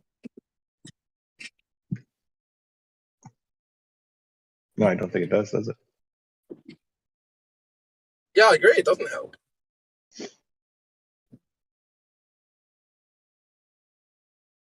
That's a problem with trying to be hyper-specific. I can't assume one way or the other that these scientists are doing their job the way that they say they are. So it would be irresponsible to trust or not trust them and make a decision unless I've looked into it myself. I don't think you need to assume it. Has it been peer reviewed?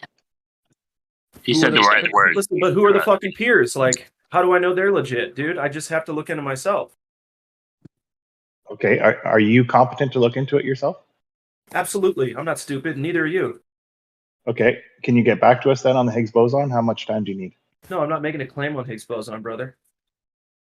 Okay, but you think you're competent. I don't think I am competent to do it. No. Well, don't sell yourself short until you look into it. Come on now. It's not about selling myself short. It's about not having the background education or the resources. Well, the resources, sure, but don't fear your ability to discern right from wrong, truth from fiction, right? I never said I was afraid. Well, most of the time, I mean, like, I'm not. Obviously, some of these scientific fields are very difficult to understand, obviously. But in my experience of reading a lot of papers, he's on a few key terminology, a few key terms, and it kind of helps to have one or two friends who are in the field so they can break down certain concepts to you. once you're at that level, it's actually fairly easy to understand most scientific papers. So I don't really know why this is such a just believing experts is really not the solution. Okay, so you've read scientific papers. Which ones have been incorrect? Well, I've read papers mainly on intelligence research and genetic. That's kind of my pet kind of interest areas. And which ones are wrong? Well, the ones that are politically informed, I would say. That's a good answer, actually. And there I don't mind having a conversation with you, Guy. I like you to not put words into my mind or into my mouth. Okay. But I'm also trying to play Hogwarts here. There's also a condescending tone. There's also a condescending tone that you have that I'm not too fond of. So, if we're doing, I think he's playing hard to get, Crypto. He's playing hard to get. Yeah, maybe we can both. No, I didn't hear what you said. I didn't hear what you said. Well, I said there's a condescending tone that you have that I'm not too fond of. But maybe if we're trying to be nicer to each other, maybe we can both work on those things. Well, no, it's not condescending. It's irritation that you keep changing my words. I don't think I am. I think I'm I think I'm putting in a nutshell what you've already said, and then you're denying it. Well, I've yet to say that I agree with scientists' opinion, so that's dishonesty. No, because or is it a mistake? In a previous statement, you said, "Well, I can't do the work myself, and I let them do it for me." So, of course, then you're believing them. I'm believing what they did, not what they say. But how do you know what they did? It's been peer reviewed. And if they did it properly, how do you know? Because they said it. It's obviously the answer. What? No. Because many have said it. When someone writes a paper, who's the author? The author is the person who writes the paper. Fantastic. How are you not That's pretty Why are you asking such a condescending question? Because I think fighting fire with fire, Crypto is. because I think you're being deliberately obtuse. And I think everyone in the room knows it. Pete, stop. Stop it, Pete.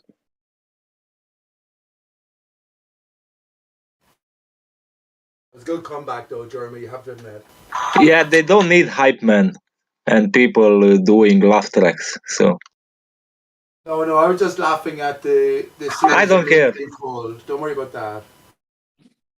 Okay, so anyways, let's get back to the conversation.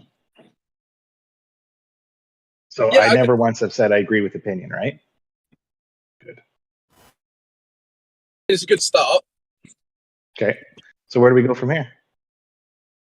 Well, you asked me about when do I think, say, like a scientific paper's been wrong? And I said, well, when it's been politically motivated. Yeah, I agree with you. I've read papers where the data, you read the data and then you read the conclusion and you're like, the conclusion doesn't bear any resemblance to the data. And then you read about the political leanings of the author and you understand why the conclusion has no bearing to the data. But aren't you talking about social sciences here? I mean, if you take... No, not really. Observational science. That's not an observational social science? No, because the social sciences aren't based on any testing at all. Whereas when you talk about intelligence research, you are testing humans and their ability to process information. So while I can understand why you would think it was a social science, and I actually do, I'm not trying to be condescending. I understand why people think it's a social science. You are actually physically testing people and then measuring those outcomes. What's the name of the You're science? not like trying to what is love, right? That's a fucking social sciences question. How can I be happier? Sorry, this is psychometry, not psychology, right? Sorry? So this is psychometry, not psychology? Psychometry? What's that?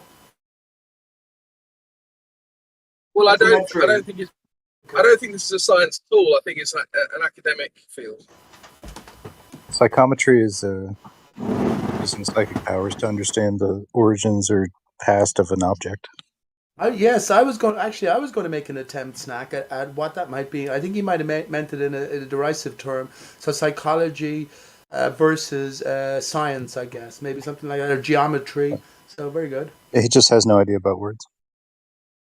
More fool him. Geometry is not a word. He's the man. Snack.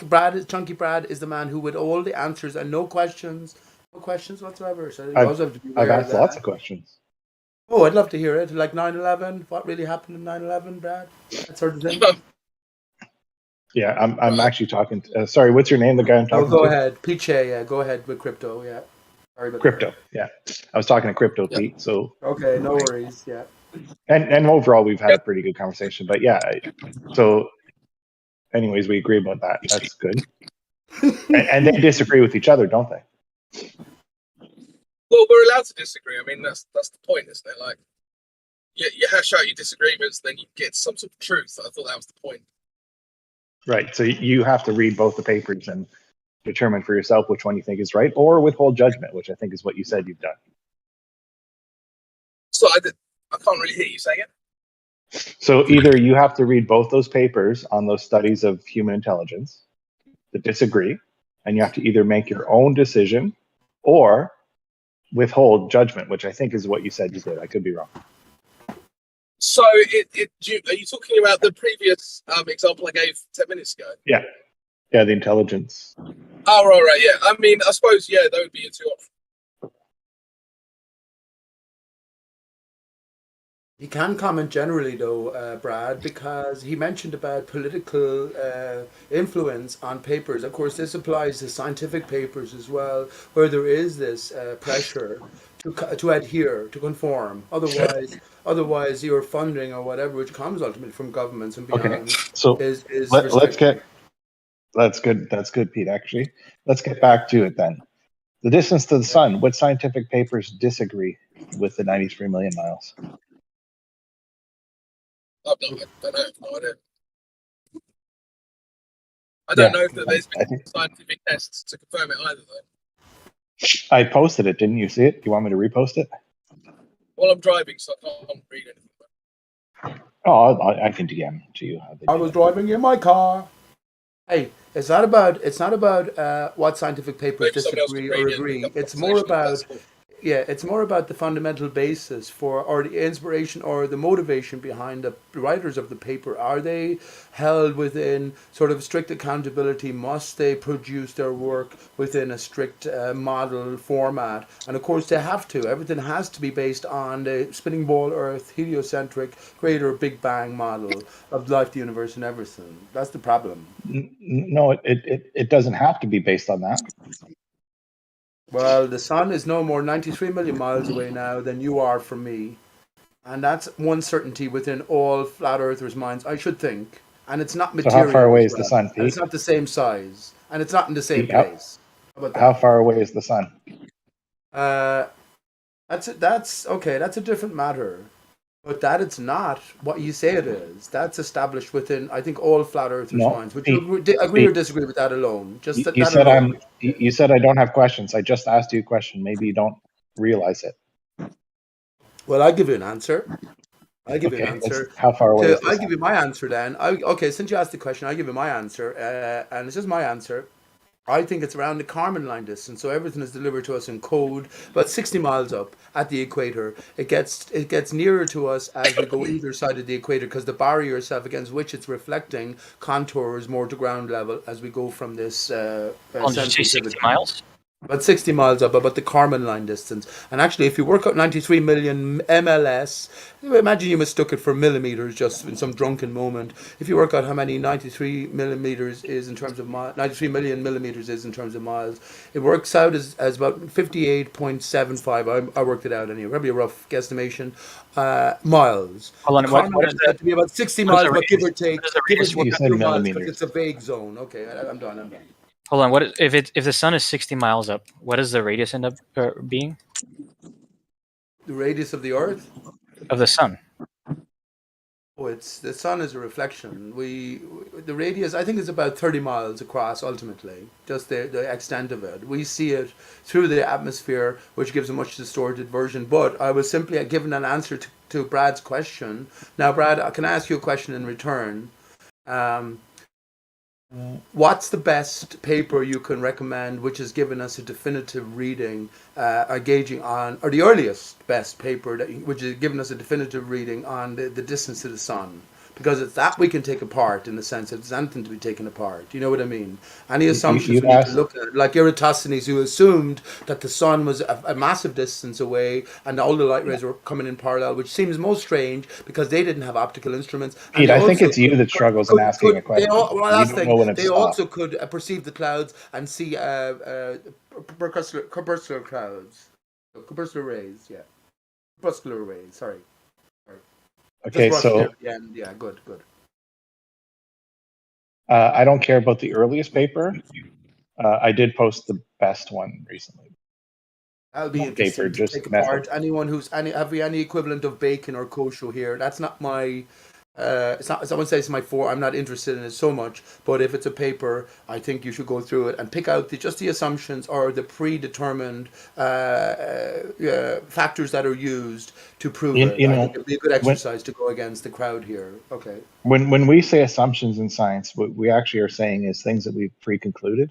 Exactly. For That's the why I'm most asking part. for the earliest paper. The way, if we can take that apart, everything that's based on findings within that wonder of its time, that can be then discounted, Guys. right? That's the point. Hey guys, can I interrupt real quick? So if Yeah, I'll go on mute. I got to figure something out. if the sun was 60 miles up and it had a radius of 30 miles, like you just said, then the angular size of the sun would be 50 degrees, which is Yeah, but it's clearly not. not. It's not a solid body, bud. The sun is not a solid body. So when you ask me for an extent of it, I'm saying about 30 miles across, but it's not a solid body. Oh, 30 miles across. I asked for radius. Oh well, about half of that then, something like Okay, that. sure. Okay, let me It doesn't recalculate. matter. It's not really. It's It okay. absolutely matters. It No, it quantifies. doesn't, because it's not a solid body. It's not a solid body, right?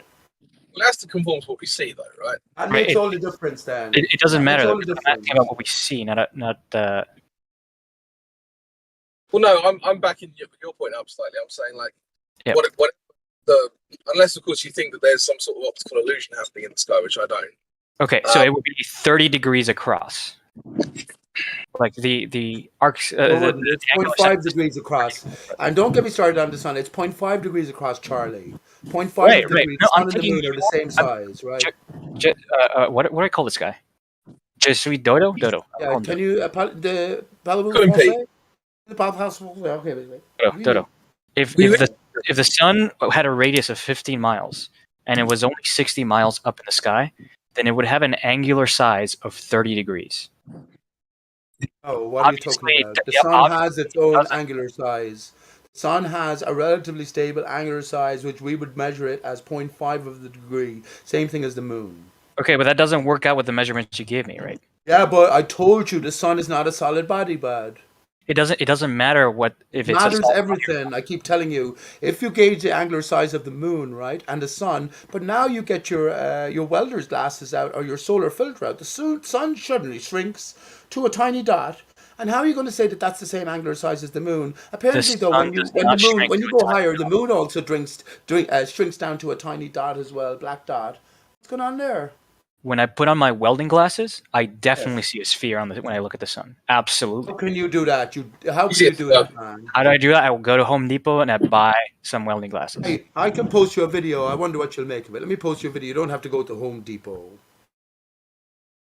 And you can definitely see a sphere. You're crazy. The best you could say you could see is a disc. A flat disc is the best you could say. Sure, a disc, whatever. My point is, it clearly isn't 30 degrees across. Never said it was. I don't know where you're getting 30 degrees from. That's from doing the math. You're saying the sun is about 60 miles up, and it's about it has a radius of 15 miles, right? The arc tangent of the radius, which is 15, over the distance to it, which is 60, right? Arc tangent of a quarter is 14 degrees. So twice that for the angular size. That would be about 30 degrees, which is obviously if you have the distance. If you have the distance to something and the size of it, you should know its angular size, right? Yes.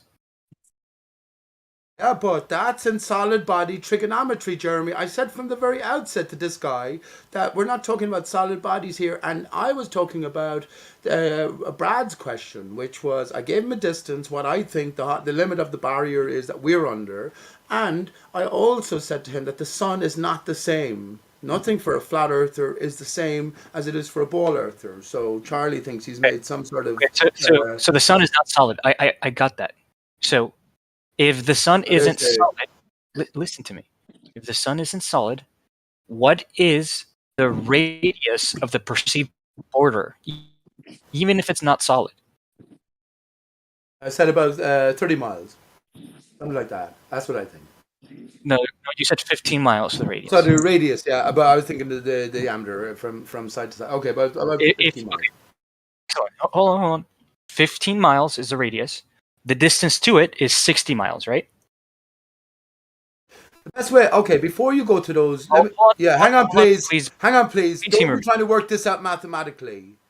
This is not the issue here. The best way I can equate it to you is, imagine you're in a planetarium and I got out my laser pen and I shone it against the ceiling and I sort of moved it around in circles from my position. Now, we'd all see pretty much the same sort of thing. We're looking at an expression of a reflection. You understand?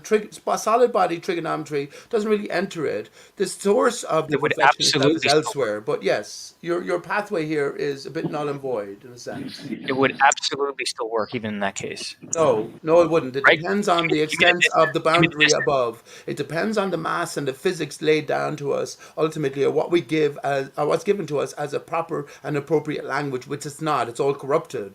It's all corrupted, bud. The words are corrupted. The mathematics doesn't work because you say so.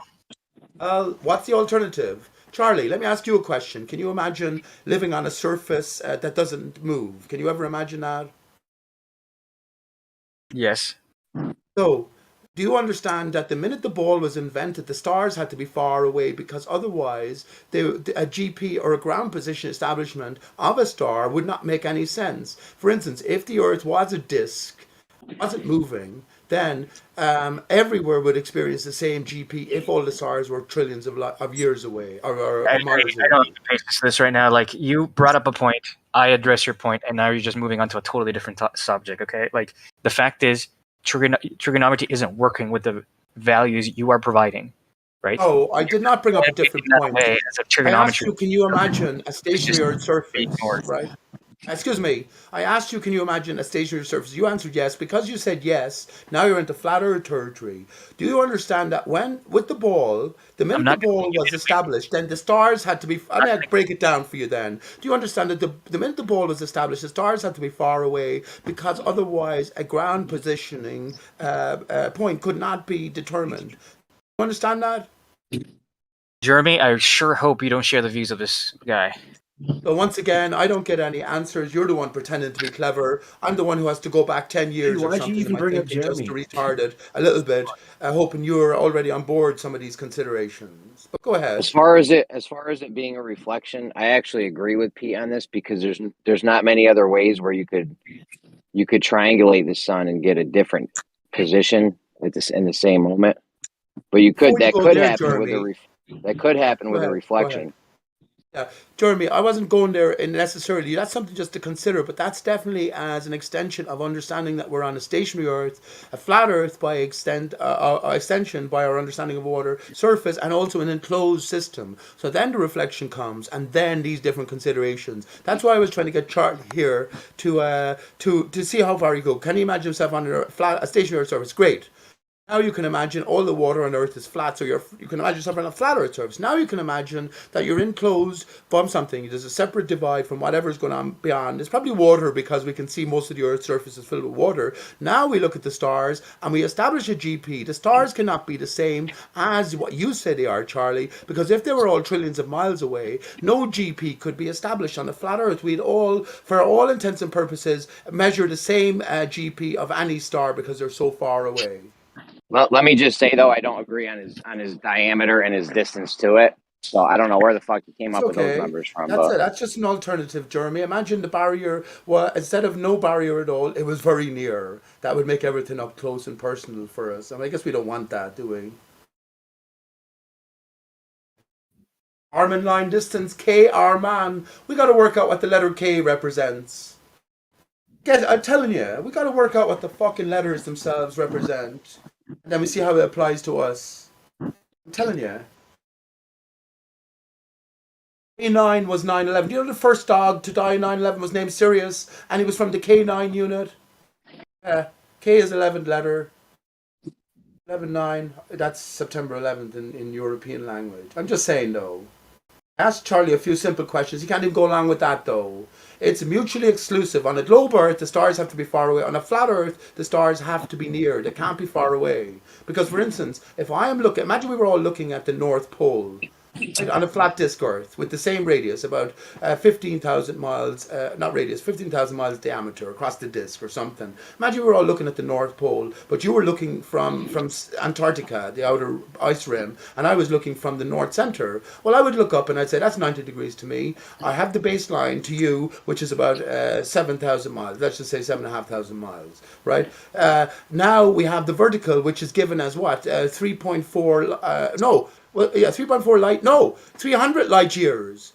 300 light years. So think of the triangle you draw, Jeremy. You have a baseline of 7,000 miles. You have a vertical of 340 light years. Let's just narrow it down to 300 light years. How you work out how many miles that is? You multiply 186,000 by that's miles per second, right? So you multiply that by 60 to get minutes. You get multiplied by 60 again to get hours. You multiply them by 24 to get days. You multiply it by 365 to get light years, and that's the number of miles that forms the fucking vertical for your triangle. Now tell me the angle that you're going to make at Antarctica to Polaris. It's going to be as near as be damned to 90 degrees on a flat Earth. Okay, we can all agree on that. So therefore, the stars can't be that near or that far because we appreciate this variation as we move away from Polaris and every star. We see this deviation. So that's the point. And that's just the beginning point, Charlie. I've already engaged with you on this point, right? The assumption that the stars are 90 degrees above you is bad.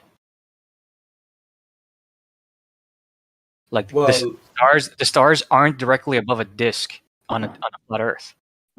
Excuse me.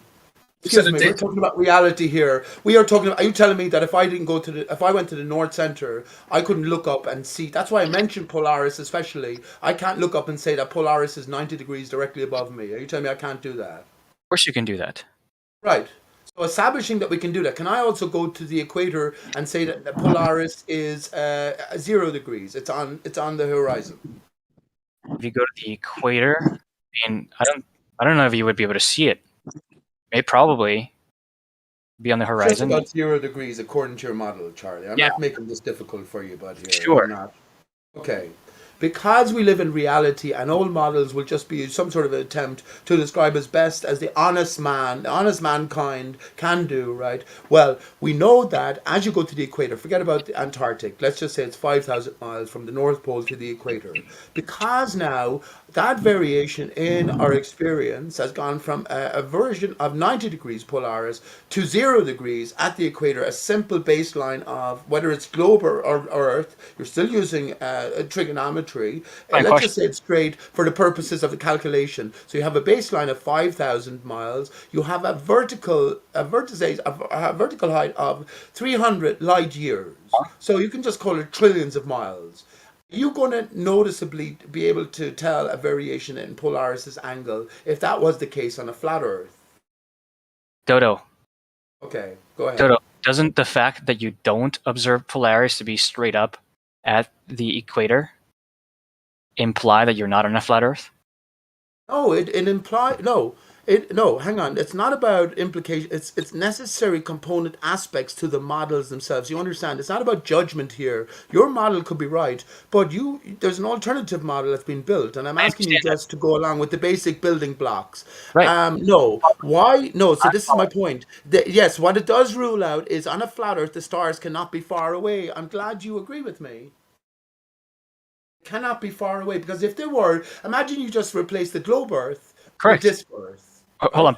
No. Polaris on a flat Earth would have to be very, very, very close in order to see it. Yes, I think it's about 100 miles up. The sun is about 60 miles.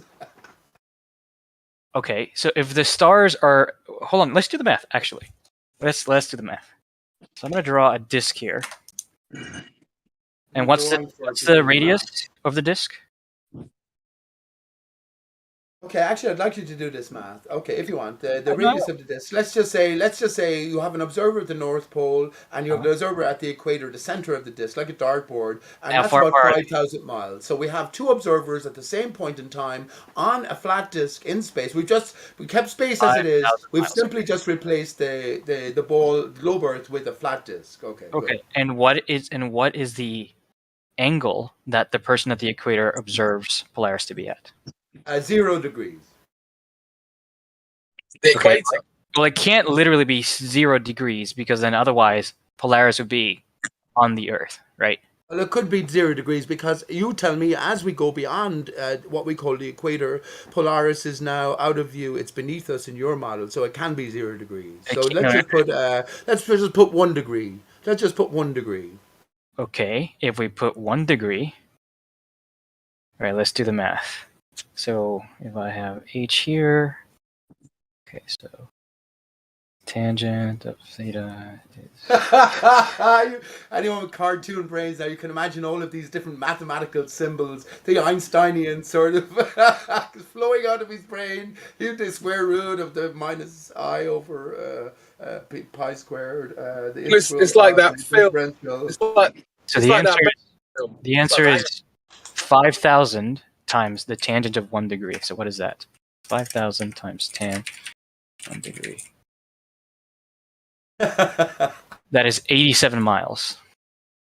So you think Polaris is 87 miles? That's close. I said 100 miles. That's so close. I said it's 100 miles up. That's so close. Come on. A round of applause for Pete Shea. After bringing the bowlers and the flat earthers into a unified, lovely, poetic, harmonic dance here on St. Valentine's Day. Isn't that lovely? I've got a red rose just for you, Pete. Go ahead.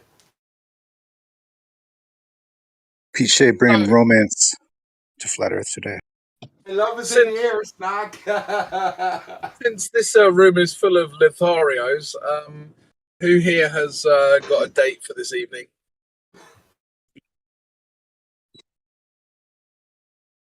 Oh, that's damning. That's a damning. Yeah, none of us. Well, that's why we're here. Can I say something? I don't have a date for this evening, Crypto, but I did tell 3 women today how wonderful they looked and wish them a happy Valentine's Day. And I actually spoke to others as well, hoping that they were going home to a beautiful dinner, lay down, and a beautiful romantic evening. But of course, they weren't as well. So yeah, I don't have a date for this evening, but I kind of don't mind that as well.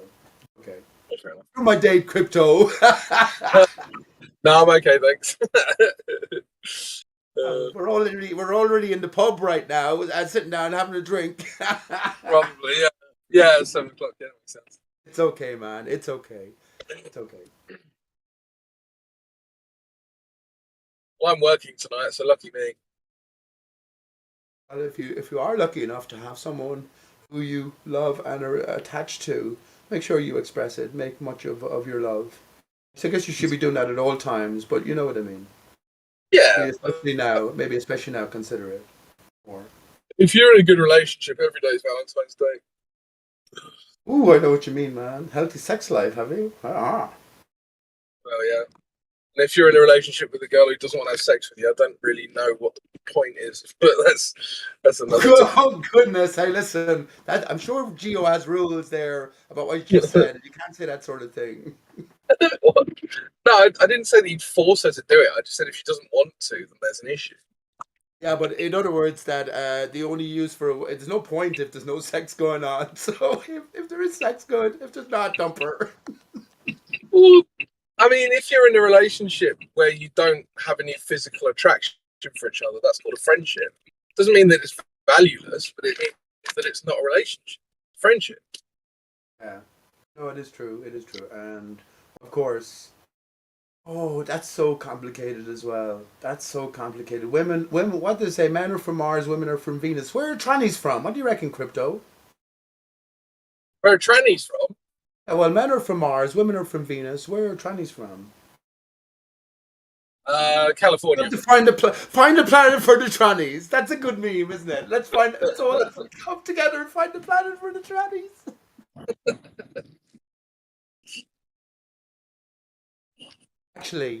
Actually, okay. They're mercurial, obviously.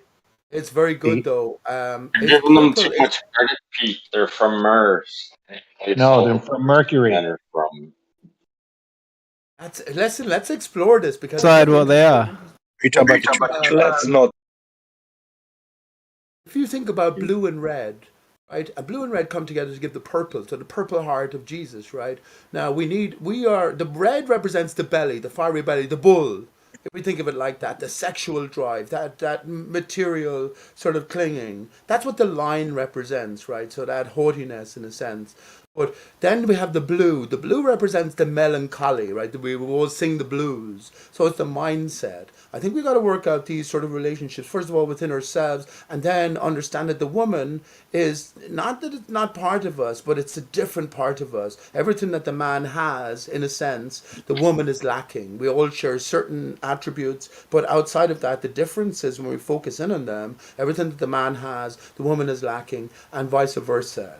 I think it's this sort of awareness that can, get us a planet. That's why men are from Mars, right? The red planet. Isn't that what color is Venus? I wonder. But then why do we all have nipples? What color is Venus? Does anyone know? And actually, what's the metal associated with Venus? Because it's all attributed. It's also a symbol. But you know what I mean? I think it's the amalgamation of Mars and Venus which makes us who we really are, which is the indivisible. We're undivided, except in this venture here. Now we ventured into division, and something or someone had faith and trust in us that we had the ability to piece it together, maybe in collective cooperation and unison. Who knows? Definitely be no point otherwise.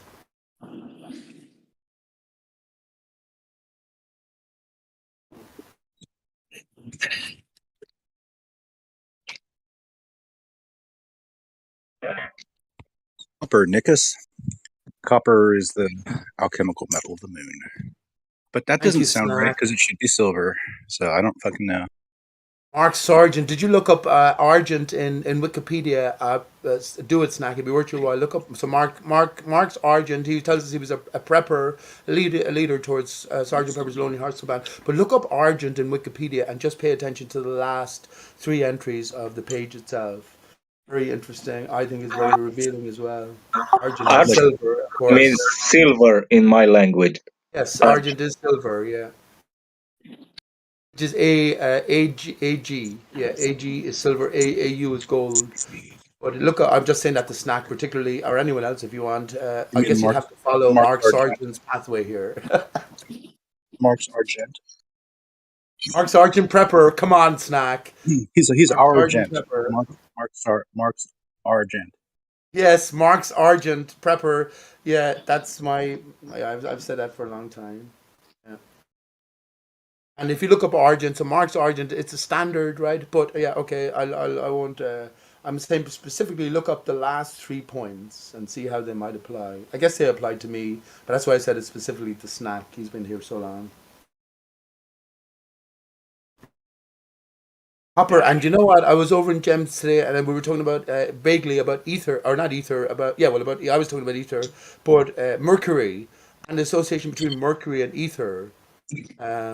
So that's just a metal as well. It's also a planet, of course. It's one of the only 2 metals, isn't it, in existence that at room temperature it's a liquid.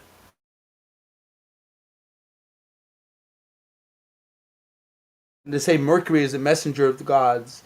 So what's going on here? Who are the gods really, I wonder?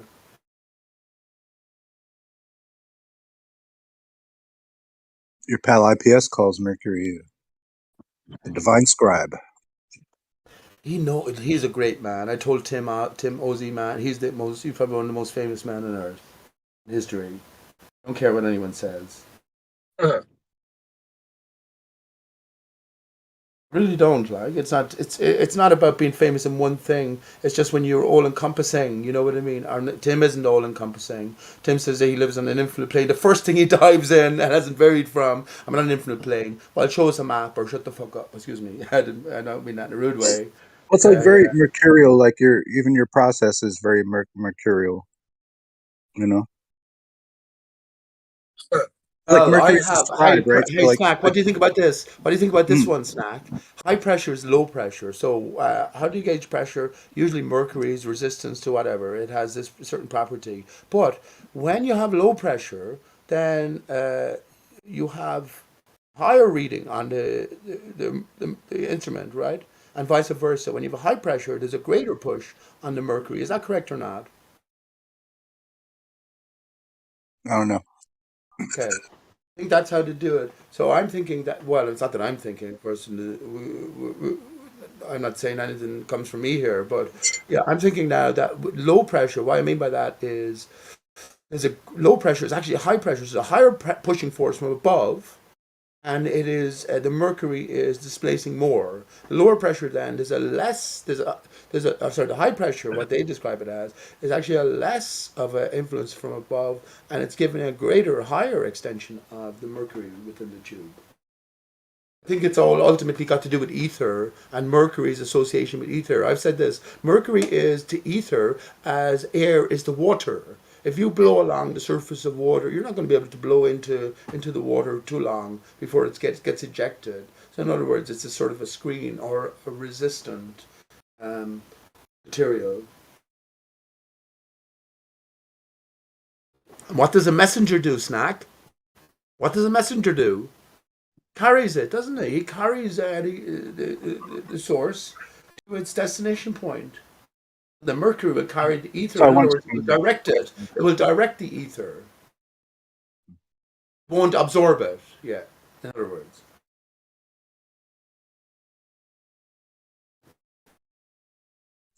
But Or is basically that the concept is that when you find things that you see that are like clues to something else, it's like Mercury the dude done placed it there for you to find it.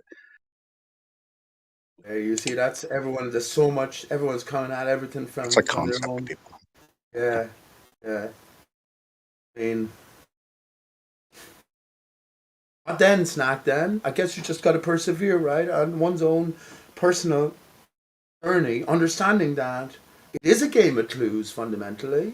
September Clues told us. I also mentioned September Clues. We were talking about 9/11 on Gem Pandas, and of course, there's no way a flat earther receives the same amount of respect as the globe earther does here. Bacon, I'm not taking away from it. Bacon, Kosho, Moyak, Zanuck, they all get to talk for hours and end, expand their point, and then have it debated. Over there, the minute you say something controversial, that's at the other side of the fence. You're shut down. But if you persist, yeah, who knows where that leads? But yeah, that's Right. so interesting, Snack, isn't I it? just try to That's be so interesting universal, that not it's already controversial. laid out. The story's already laid out, and as you make your way and continue to make your way, then you will see more and more things sort of congealing together or gelling together.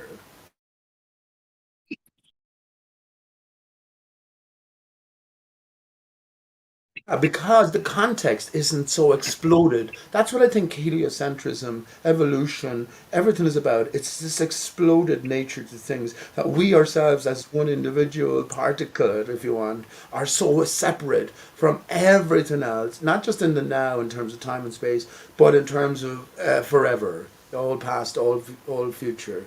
If the opposite is true, though, well, that's something that would blow our mind. And if we knew that from the start, I think there'd be no point of us entering this divided experience.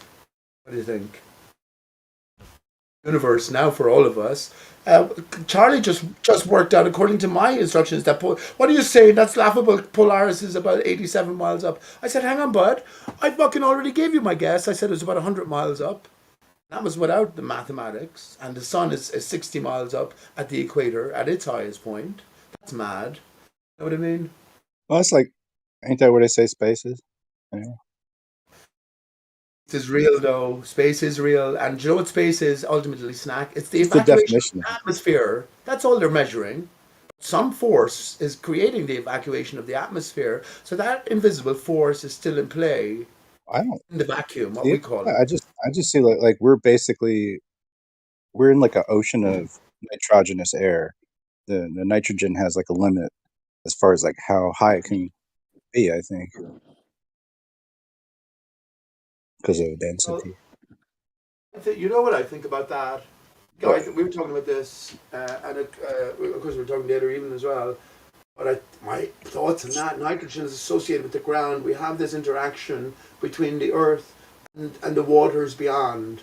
And it's the core forces of the earth, energies of the earth, ethers of the earth, that interact with this and give us what we experience then. Nitrogen, why do they say nitrogen is 78%, oxygen 21% of the air's composition? Well, oxygen we can associate with the water, right? H2O. So it's just a breakdown of that. But nitrogen associated with soil, fertilizer, or the earth itself, a basic element, if you want to put it like that, of the earth's input. That's what I think. And everything then in the air is this mix of these two interactions, separate Yeah. interactions. The solid, Well, it's the liquid, I guess, if you want.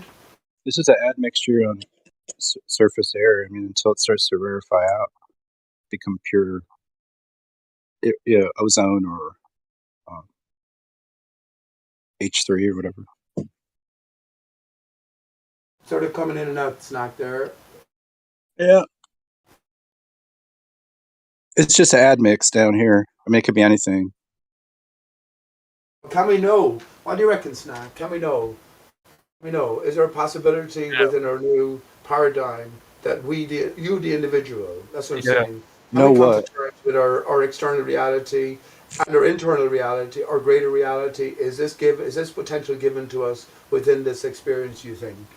It's a yes or no answer. Ditto. I have a question. Yeah. So you said, okay, Polaris is 87 miles up in the sky, right? Oh, If you you're said that. You calculated that, not right, me. right. Hold on. But you agree with that calculation, right? Oh, I said it, I thought it was about 100 miles up. Okay, but do you agree with the calculation that I made?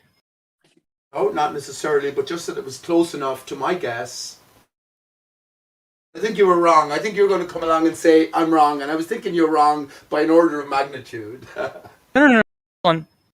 You said that at the equator you should be able to see Polaris with like 1 degree of, it's basically 0 degrees, right? And then you corrected it to be 1 degree. Charlie's been away in the background, busting his arse with all his computers, 4 computers going, calculators, pieces of paper. His team in the backdrop.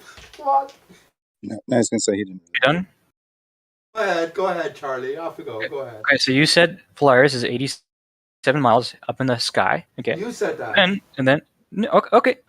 No, I didn't say it. You said from Polaris in the North Pole, you can see Polaris if you look straight up, and from the equator, you can see Polaris at 1 degree up, right? Yeah, and you worked out then, according to the math, it was that would mean that Polaris is 87 miles up, and I said, well, I guessed it was probably 100 miles up anyway. Right. So that's close enough. Listen. Based on the numbers that you said, I am calculating that Polaris is 87 miles off of the Earth. Good. I call that you saying that. Okay, that's fair enough. Okay. So let's assume that's true. Therefore, from New York City, which is 3,400 miles away from the North Pole, you should see Polaris at an angle of 1.4 degrees. Yeah, but hang on. You must have been wrong then with your initial calculations, because New York is nearer to Polaris than some point on the equator. So you have to go back and look at your own mathematics. How is that bad with my mathematics, right? If you see Polaris at 1 degree at the equator, when you get closer and closer to the North Pole, that angle goes up, right? Yeah, but obviously that doesn't equate to reality, right? I agree. It doesn't. Yeah. How does that tell you? There is a bad assumption, right? Now that God Bart in the background, he knows now. He knows what Peach is talking about. The problem, once again, as I already told you, I was laughing that your initial figure gave a figure that was close enough. Can I finish, please? Can I finish, please? Your dog got to bark uninterrupted, so I can surely finish. Now, I asked you a question. You're not answering. I will just say that I was only laughing. I told you your trigonometry doesn't work anyway, but I was only laughing that the figure that you gave from the initial stipulation was close enough to what I thought. I know you won't get the same results when you apply it elsewhere. Obviously, it's not 1.4 degrees in New York to Polaris. It's not. It's according to the latitudinal lines or circles that are drawn around the dartboard. Yeah. Okay, so you agree there's a bad assumption, right? So, and you're saying the bad assumption is trigonometry. No, as Jeremy, no, I don't. As Jeremy came in and said, reflective skylights would make sense then in that sense because we see everything through different gradients of atmosphere which are prone to distortion. I posted you a video, by the way, Charlie, which shows you the distinction between the size of the sun as we'd appreciate it, and we can all appreciate it when the sun goes behind the cloud and you can still see its outline. If you didn't know better, you might swear it was the moon. So we can equate that the sun and the moon in this general sense are equatable, but when you put on the goggles, when you put on your welder's glasses and look at the moon, you said you could see, or the sun, you said you could see a sphere. Not only can you not see a sphere, all you can see is a black dot. Stop distracting. Sun shrinks to a fraction of its size, and no longer is it 0.5 degrees as the moon is. Stop distracting. I asked you how far Polaris is. You said about 100 miles. We did the math, right, based on a flat Earth model, and it's 87 miles up, right? Hold on. Based on that math, okay, based exactly on the math that you're given, you should be able to see don't trust the math. At 1 point. Oh, you don't. Okay, fine, excellent. Let's go there. So it could be 88. I already told you that at the start. Yes, this is what that's I'm the talking point. about. That's the point I'm trying to take you Probably to. could it be 88 miles? So let's go down that path. Your claim is now trigonometry is wrong, correct? Oh, No, I think you fucked up the you math, have to bro. apply it. Trigonometry is. Hang on, please. Trigonometry is fine when you apply it terrestrially. When you're talking about reflections in the sky, you can't apply trigonometry because something. Do you ever notice when you're walking down the road, the moon walks with you? You ever notice that? You ever notice that, Charlie? Please. Okay. So you're agreeing that trigonometry itself is good. It's the When applied, yes, when applied, and I told you. Do you agree that when I told you that the skylights are not material bodies, that you cannot apply solid body trigonometry to it? Do you agree that I said at the very start? Yes or no? Why are you continuing to insist on applying it when I told you it didn't work? I was laughing at your 87 mile calculation because it was so let me real close fast to my thoughts on how far Polaris is. Can somebody moderate? Yeah, I don't think yourself, Charlie. who's the one guy that was saying the moon following you? Who's that? How you say? What is his name? Jay Sus. Just me, Dodo. I am Dodo. Just call me Dodo. Can someone moderate? Dodo? Should I call you Dodo? Why do I need to be moderated? I'll call Call you me Dodo. Dodo, bud. Call me Dodo. Why do I need to be Yeah, I think moderated? Dodo's saying that because on their model, shit likes to shift around for whatever reason. You can't use trigonometry at that point. But otherwise, it's that's good. why I was. Am I even coming through? Dodo? Okay. Go ahead. So Hello? trigonometry. Yeah, you are coming through. So trigonometry works, right? We're just misapplying it, is your thesis now, right? One We're second, using it in a Charlie. Don't you ever come in here, you big fucking bollocks, and advise people to moderate me. I'm dealing with every one of your questions here. I'm going to be more considerate than what No, you you're know. not.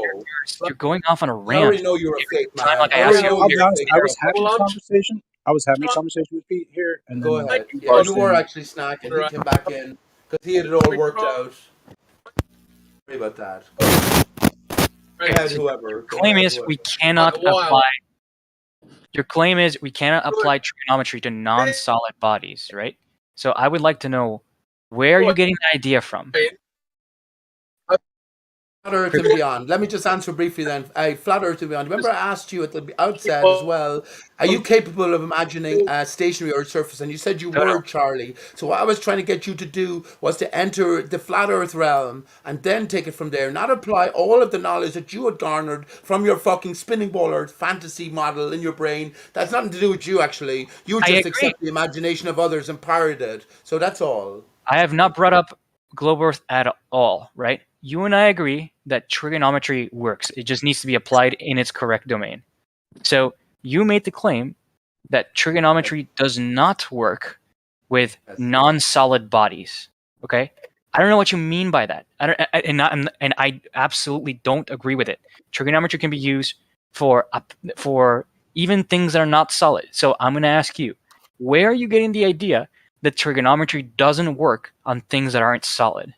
Have you ever been? Okay, let me ask you this: Have you ever been in a planetarium? I'm giving you a basic sort Yes. of rundown here. Are you going to answer my question? Oh, okay. Actually, I'm not. I prefer to talk. Not that Okay. no All right, offense. never mind then. Snack, I'm not. Why do I try? Charlie, Not you know to what it snack. is. When I say I You're prefer talking to to talk Pete, to so you snack know what as it if snack is shit talking to. I prefer to go back to talking to snack, which we're shit having a talking. great conversation actually. All right, excellent. Oh, guys, can I be heard? Am I coming through? Go ahead, Crypto. I'll go on mute Yeah, for a bit. Armor, do you want to go ahead? Because I heard you trying to get in earlier and you didn't manage to actually get in. Yeah, I think that or some shit. I was just saying that I think Dodo. What's his name? What is his name? Dodo. Call him Pete. Pete, right? Pete. Sorry, yeah, Pete. I think Pete was just saying that trigonometry does work, but like on there, since the flat Earth models, it's not me trying to throw shade, but since the flat Earth model is weird and things like the shift in the in the sky, like you got things lower than they should be. I think he's saying that you can't apply trigonometry then because Right. Thank you, Bud. Thank you, Arma. That's exactly what I'm saying, and that's why you're advised not to take any star reference is from below a certain amount because there's too much atmospheric interference.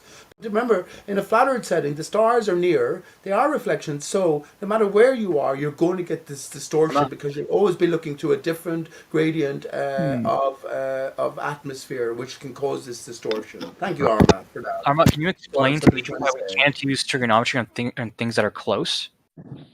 Wait, he's saying you things can't close. even use trigonometry. You can't even use trigonometry in your own model, man. It doesn't work.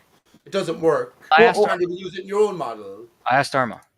Well, sorry, is that what Pete is saying, that we can't use it on close things?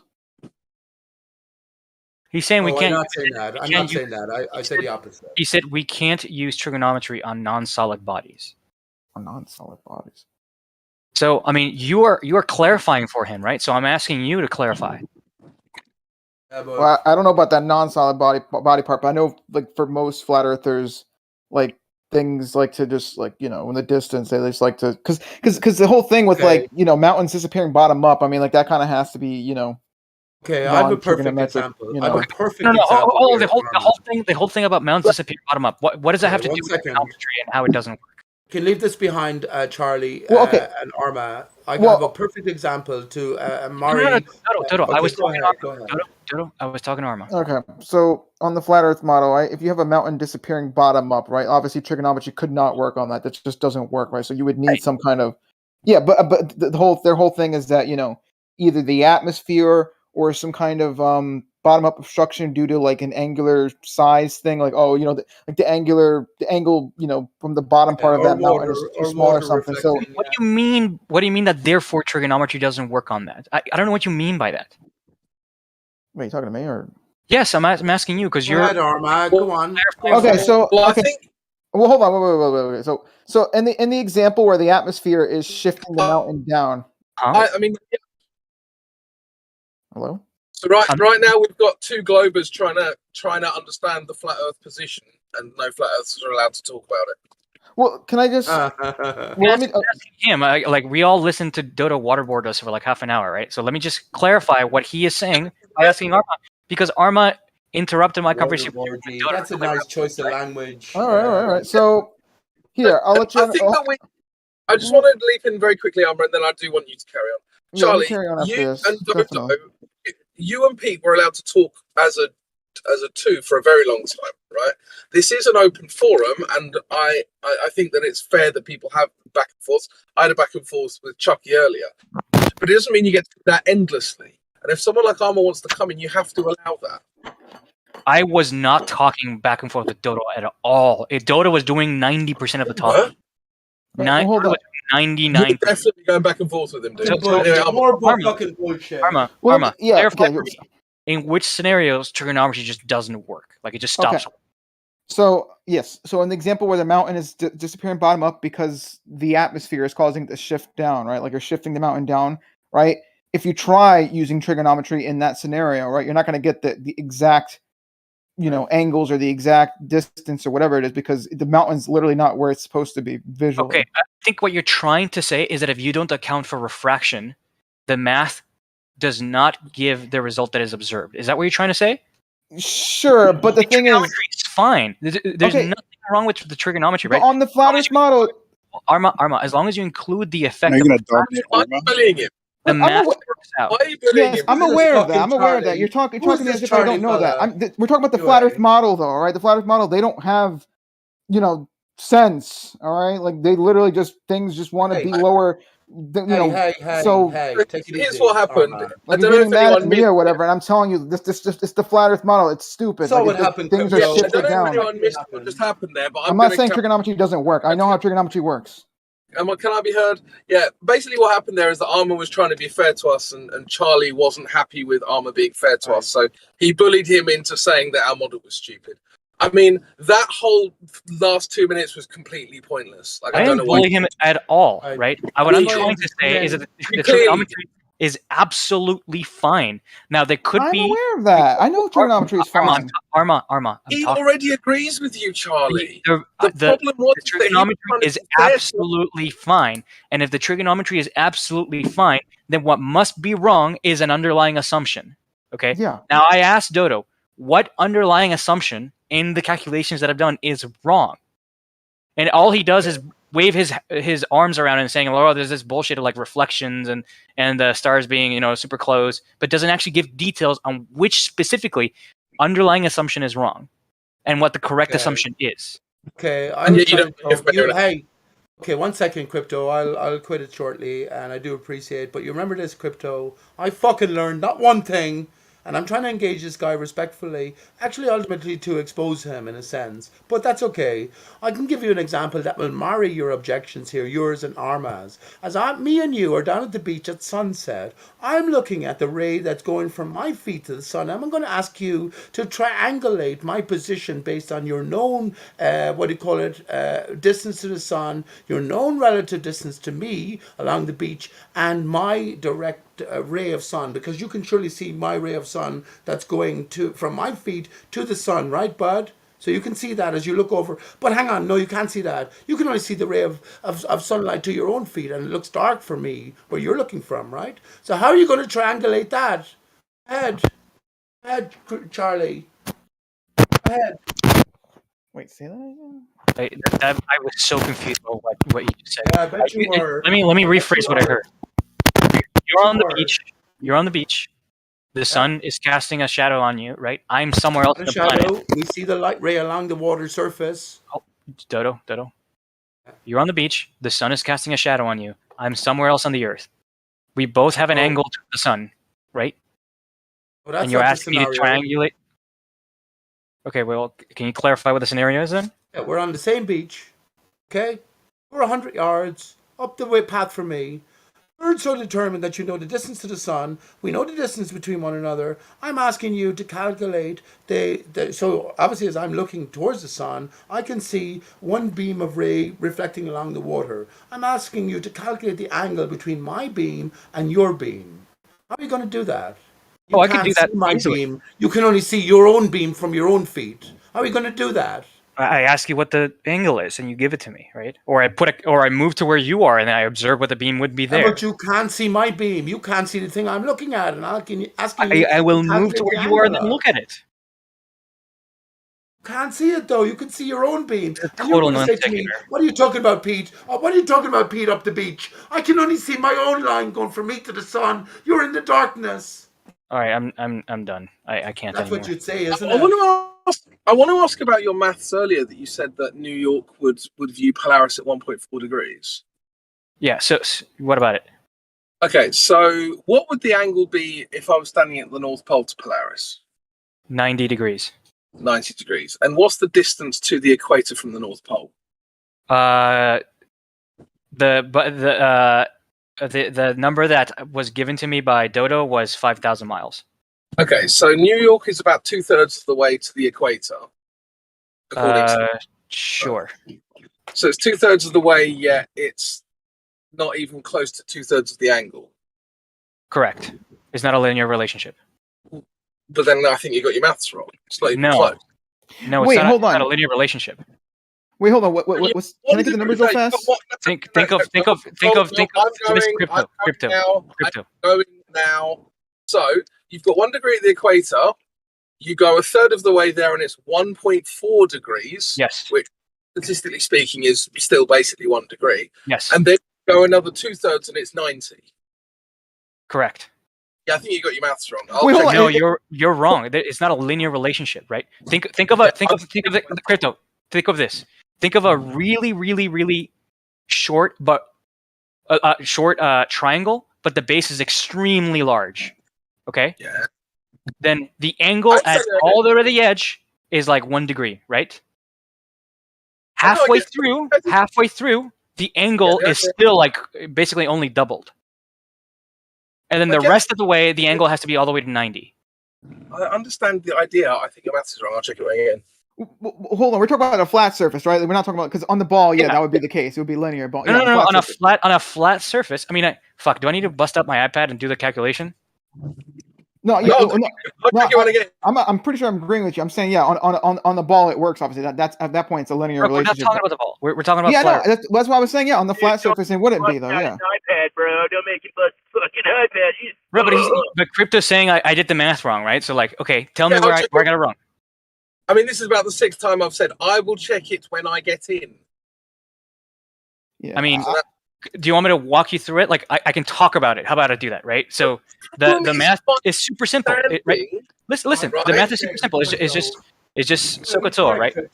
He's actually correct, Crypto, but that's because of the variance between the base, right, which is 5,000 miles, and the height between the central point and Polaris, which is about 100 miles. So it doesn't matter how far you go along the 5,000-mile trek, you're still going to get pretty much a similar angular reading until you get really, really up close. Can you tell me when someone, this is a greater question, when someone will be able to see Polaris at 45 degrees? How near would you have to be? It's going to be super close to the North Pole.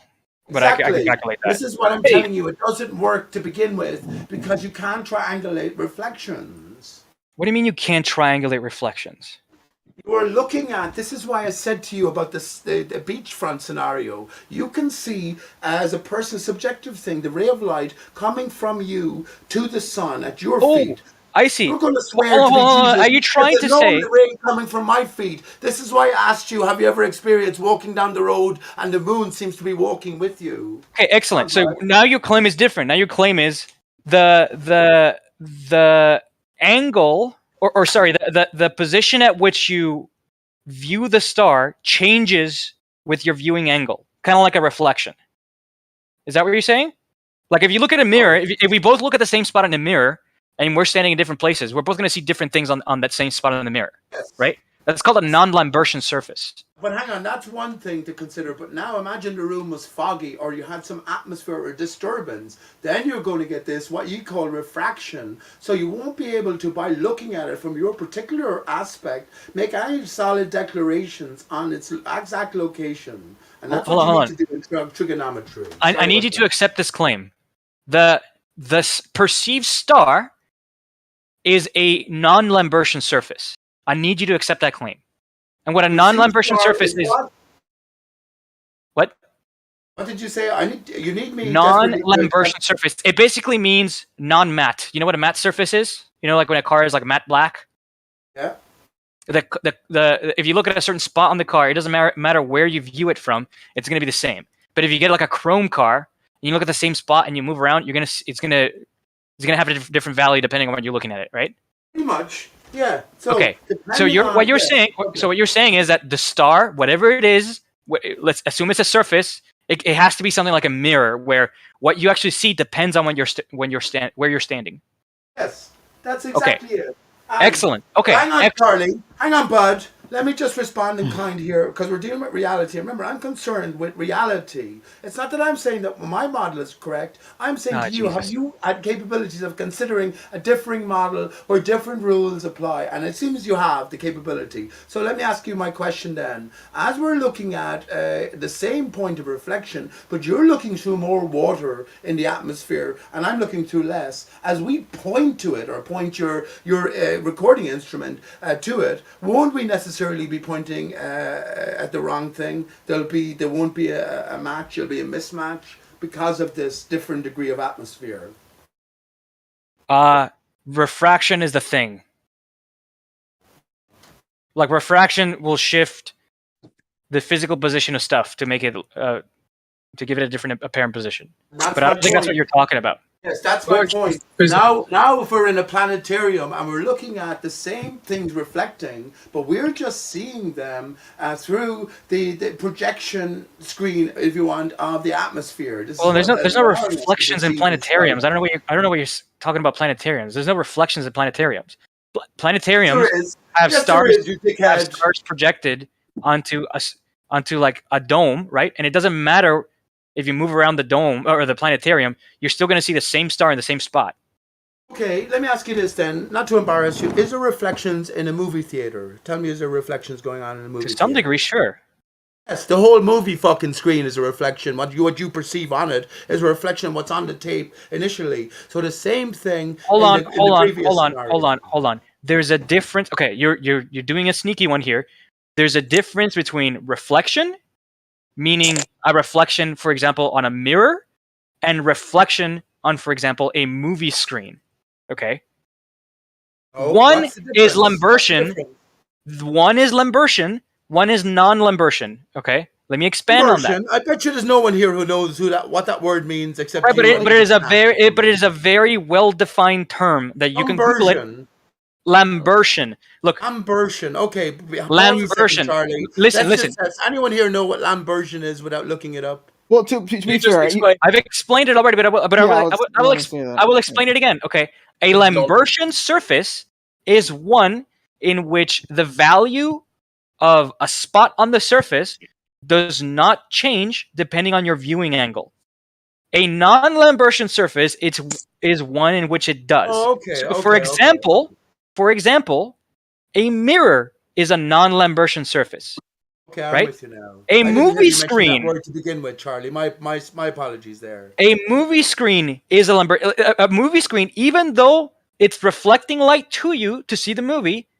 A spot on the screen, the value of it does not depend on where you're standing in the movie theater. You're still going to see red if the color being reflected on that spot of the screen is red. Right. So that's an exact equivalent of what we see when we look at the stars and the sun, how they all appear to be the same size. No. Thank you for that new word. 1 second, please. Thank you for that new word. We are looking at a Lamberted sky, then, in other words, that we all see the same thing, even though there is movement involved. And but yeah, it's fundamentally like a movie screen, and we're all a certain focal distance away that we all perceive the same thing. Okay, so if it's like a surface, like a movie screen, then I don't see what assumption is bad that would make the trigonometry not work out at all. Well, this is the thing this is what I'm saying to you about, do you know what I mean when I said when you walk down the road, the moon seems to be walking with you, and next time you look at the moon, you go, hang on, I fucking walked away, you should be way back there, but yet there you are at the same angle that you were way back there. Do you know what I mean by that? It's because it's really fucking far away. Yeah, but that's your explanation. Remember I told you at the very start, or I asked you, were you capable of imagining yourself on a stationary Earth surface? You said you were. Now we have a different setting, Charlie, and it seems that you're not willing to immerse yourself. Anything. You haven't provided any math whatsoever. You're just hand waving, right? Where I'm here, I'm working out the math with every single scenario that you're saying, right? But whenever I ask for details, you just hand wave away and say, "Oh, no, it doesn't work out." Hey, listen, bud. Math is a derivative of the imagination. Listen, Dodo. If there are bad assumptions, then tell me what the correct assumption is, so that we can do the math. 1 second, please. You don't even know what 0 is in math. You don't even know what 1 is. When you measure a What does this mile, even mean? Why 1 are you bringing this second. up? This has When you nothing to do measure with a what we're mile on talking Earth, about. So 1 calm second, down, please. When you measure a mile on excitable Earth, boy. yeah. You see, by him getting more excited, it makes me sound worse. Hey, can I get involved? Go ahead, please. I beg your pardon. Go ahead. Yeah, man. I really that's a great term. The lamb. Can you say that word again? Lambertian. There's a it's Lambert. I- Yeah, I love you it. can Google it. You can Google Lambertian reflectance. Yep. Lambert. No, that's such a great thing. And I think here's the thing I would address. It's like the idea is you're looking for what would be your false presumption. And I'm not trying to address it like I know. What I'm saying is what's interesting is you've kind of opened up the discussion, which is a great point, is it, more of a question. Is it a Lambertius thing versus is it a non-Lambertius Right. Very good, observation, Isaac. what we're Brilliant looking question, at? bud. And the other point I would just like to clarify, and I think you're doing it. Like I'm enjoying your elaboration. Is like the idea of let's say like you were talking about a projector. You're at the planetarium. When we discuss where the source is, I think we can also get lost in translation with this because are we considering the source the point of reflection on the light that we're all observing, or are we not considering that there may be some kind of projector kind of a source into Very that good, realm? Isaac. And I just think it's fascinating, and and like you just said, you're trying to break all this shit down. And I enjoy your breakdown. What do you Very think of good, that? man. I know you talk about the tree, Isaac, but that's irrelevant in the sense Well, that I'm Charlie asking more. here. Well, Well, I'm one not, well, second, let me just say Charlie. this, No, Charlie. Charlie's Okay, go doing. ahead. Go ahead. Go ahead. I'm just saying. No. I was asking Charlie, or whoever it was that was speaking. Charlie, go ahead. Go ahead. Go ahead. What's your thought on like let's say like the argument about source? Do you know what I mean? Like I was just I saying don't know like what about you a mean by the projector argument. versus. I don't know what you mean by the argument about source. The source of what? Okay, check it out. Like if I'm saying like if I say where is Polaris, right? And we look up in the sky and we see that Polaris is right there. Now, there's either two opinions on as far as we're concerned in this discussion. And one is that is Polaris the source of its own light, or is it not nearly maybe as Pete is suggesting, is the source of Polaris somewhere else, let's say more closer, and it's like a planetarium and it's project. Right. So So he said there was no reflecting in a planetarium. That's why we got onto this. Go ahead, though. Go ahead, Charlie. Go ahead. Hold on. Let him talk, man. Let him talk. He didn't. Let him finish. So my concern is the thing which we call Polaris, right? Whatever it actually is underneath, whether it be like an apparent thing or an actual thing, right? I'm talking about the abstract point that we can see in a much similar way that if I shine a laser pointer on a wall, I mean, there's nothing special about that point on the wall. It's just where the laser pointer is shining on, right? That apparent position, I want the mathematics that describe where it is and where it's going to be if I move somewhere else in this on the planet, right? That is what I am concerned with. Fair. That's the useful information. That is the useful information. Right? Because you know what I mean, for navigation, right? He's not answering your question, Isaac. He's not answering your question. He is. Hold on, we're getting there.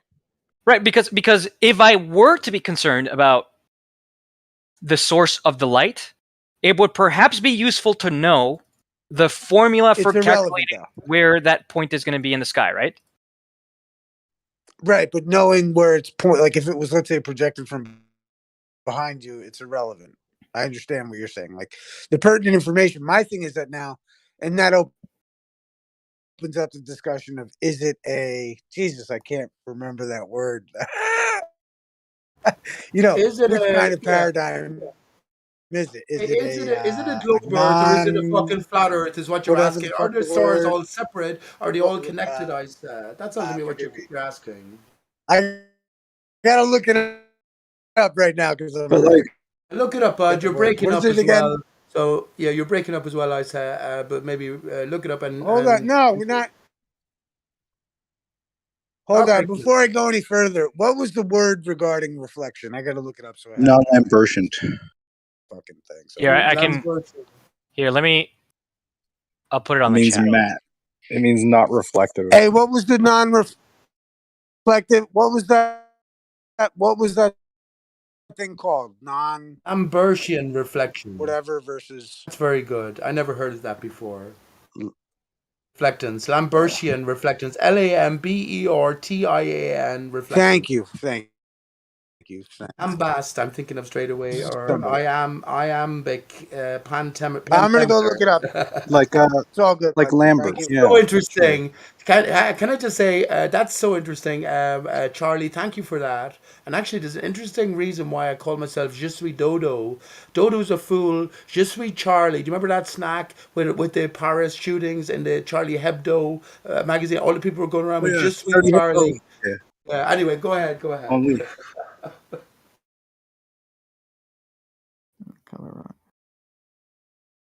That's very good. Now that's a new term I learned. So if we have a non-Lambertian reflective surface, and like a mirror, retains its own relationship to the observer on the ground, well, this is a flat Earth setting, an enclosed near star reflective setting, as I've just painted, Charlie. Why can't it happen?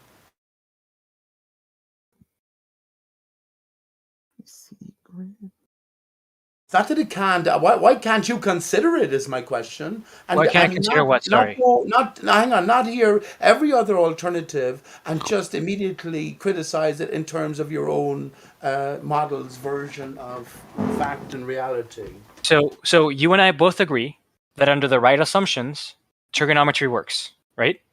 Yes. Okay, great. I want to find what those right assumptions are, so that I can do trigonometry on what you're saying. Well, how about this? Do you know about like plain sailing navigation? They treat 600 nautical miles as flat. Tell us about that, Isa. What's that about? Sorry, but I'm kidding. You're good. But Charlie, do you know that? So, like, when you're treating 600 nautical miles as flat, you can essentially treat the Earth as though it were flat, and that's your trigonometry baseline. I don't agree. Well, you can agree or disagree, but that's what it is, man. Like, do you dispute my claim about 600 nautical miles? So this is a very common misconceptions that flat earthers make, right? Hold on, one second. Before you fucking dismiss what I've just said with this fucking Wikipedia bullshit, do you know about the 600 nautical miles when you're parallel sailing? No. Do you know about that before you fucking start? He doesn't. He said he didn't die. Okay, no. So let's just. I'm not trying to degrade. I'm not trying to whatever thing is. The fact of the matter is, as a concrete, like even ask Chat GPT, which we did, and she had to confirm. Is that when you're navigating plain sailing or parallel sailing, some people call it, is like you can treat 600 nautical miles and ignore any kinds of curvature.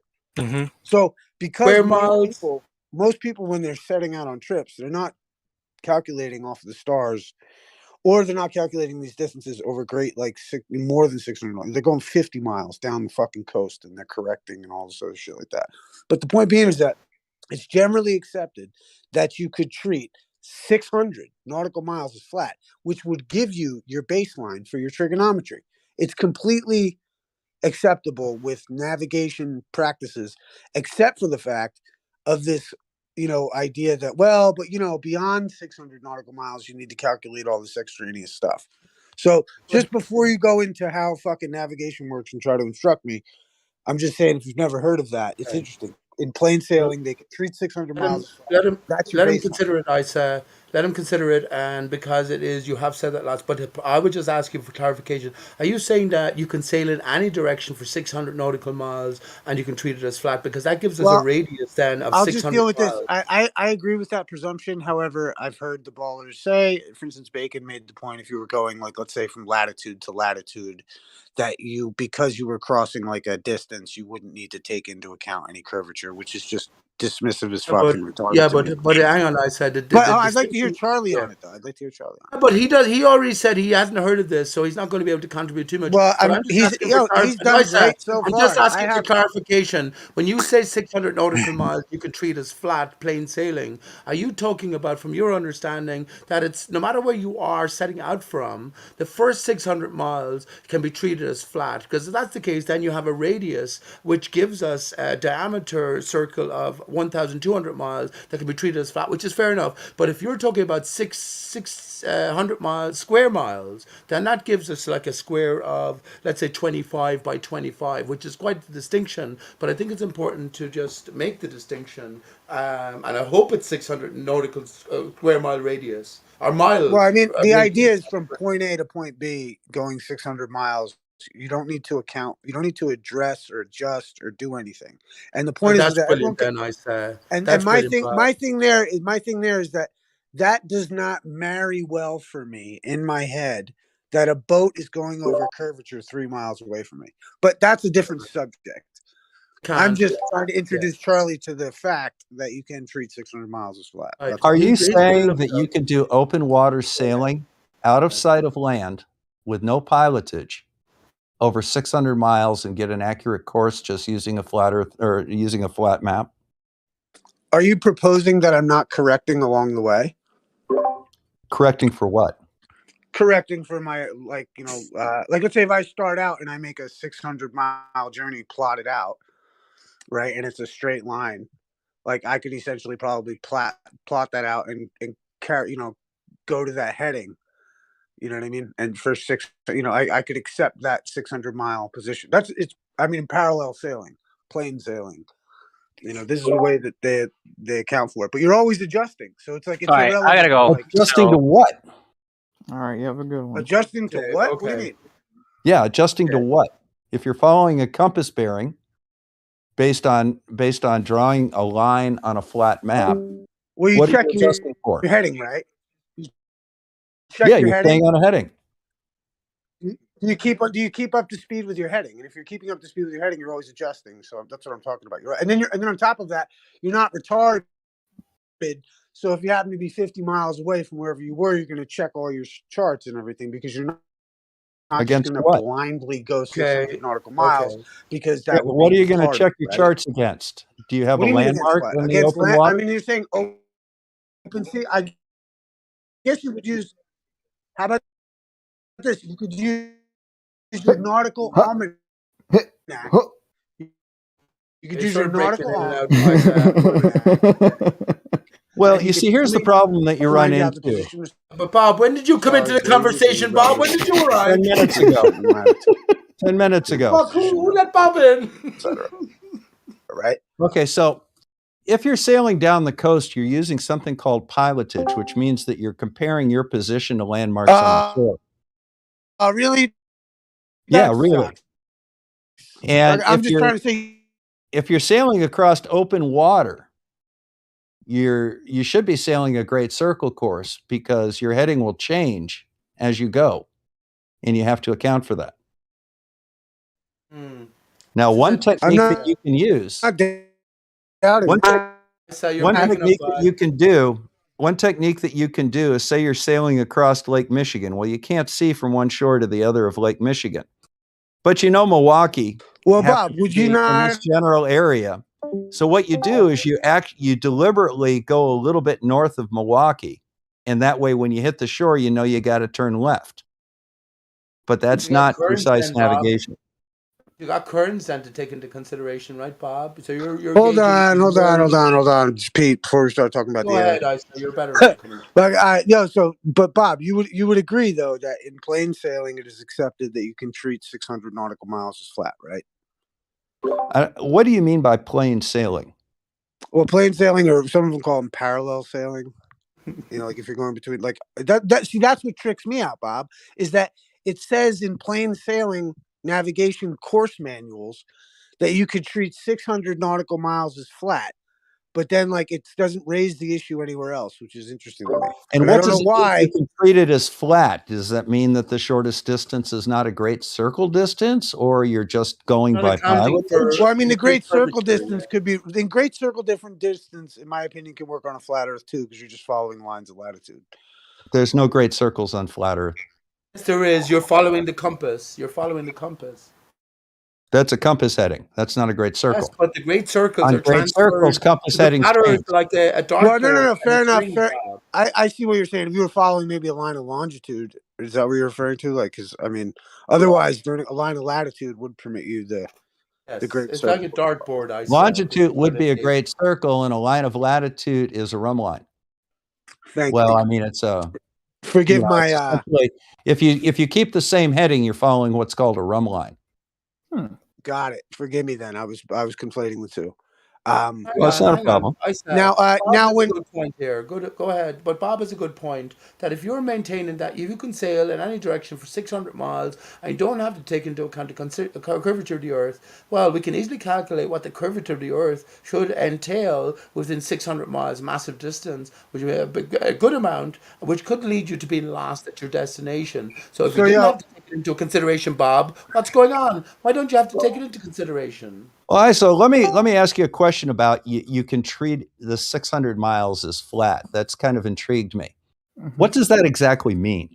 I asked that earlier on. Well, it just means that therein is your baseline for trigonometry for celestial navigation is one the implication. radius then of So 600 therefore you have a baseline of roughly 600 of 600 miles.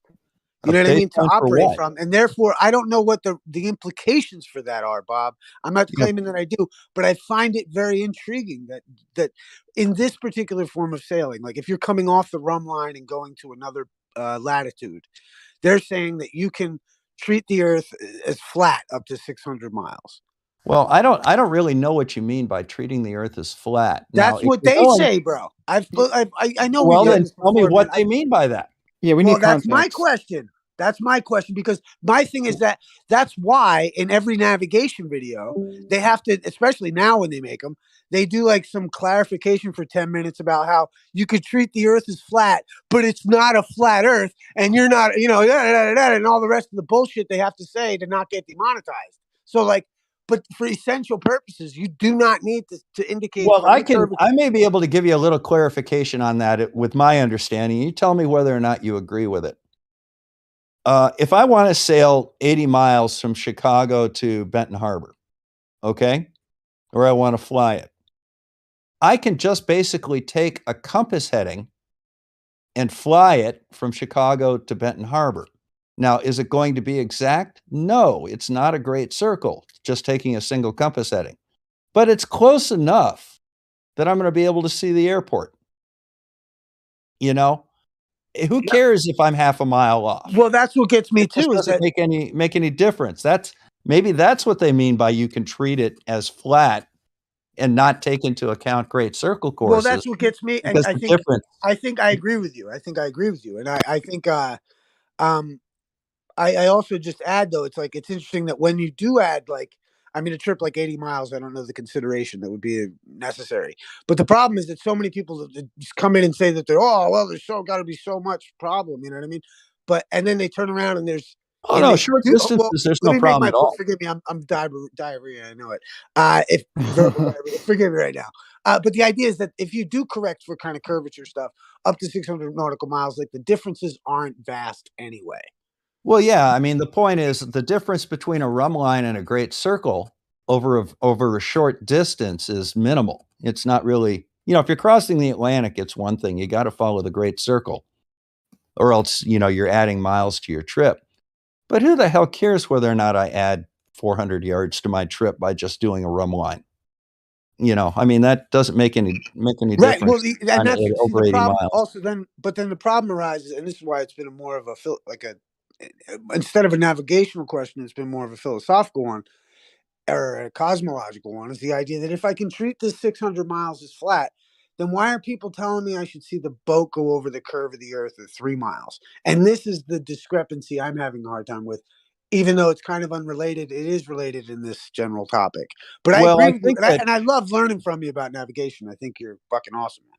but I think the thing that you're trying to do here, and I think it's an error in reasoning, is you're trying to say because you don't have that much of a difference between a run line and the shorter Great Circle course over 600 miles, somehow that means the horizon's not 3 miles away when you're 6 feet off the surface. Well, see, It doesn't.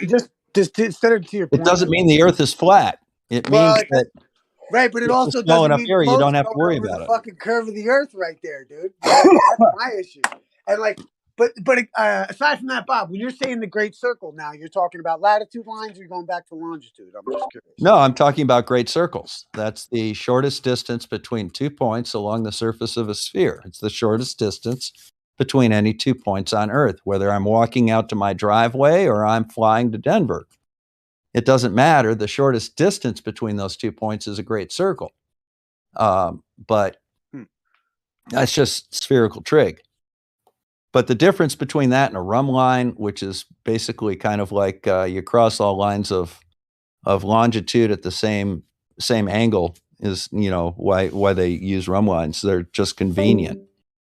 Well, do you mean rhumb line as in like latitude, or like if you were following a line of latitude around, that would be a rhumb line? Or are you talking about transverse? No, yeah. For example, if you sail from New York to London, you can set up a rhumb line where you sit down and say, okay, well, I'm going to go 82 degrees, and I'm just going to sail 82 degrees.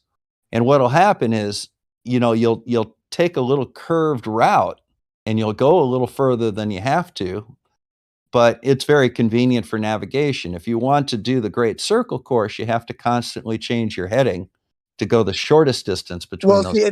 but that's what's weird is like, because I mean, I've flown, let's say, to England and stuff, and it's like, the way they propose it is though you're going north to get around the bulge of the earth or something, right?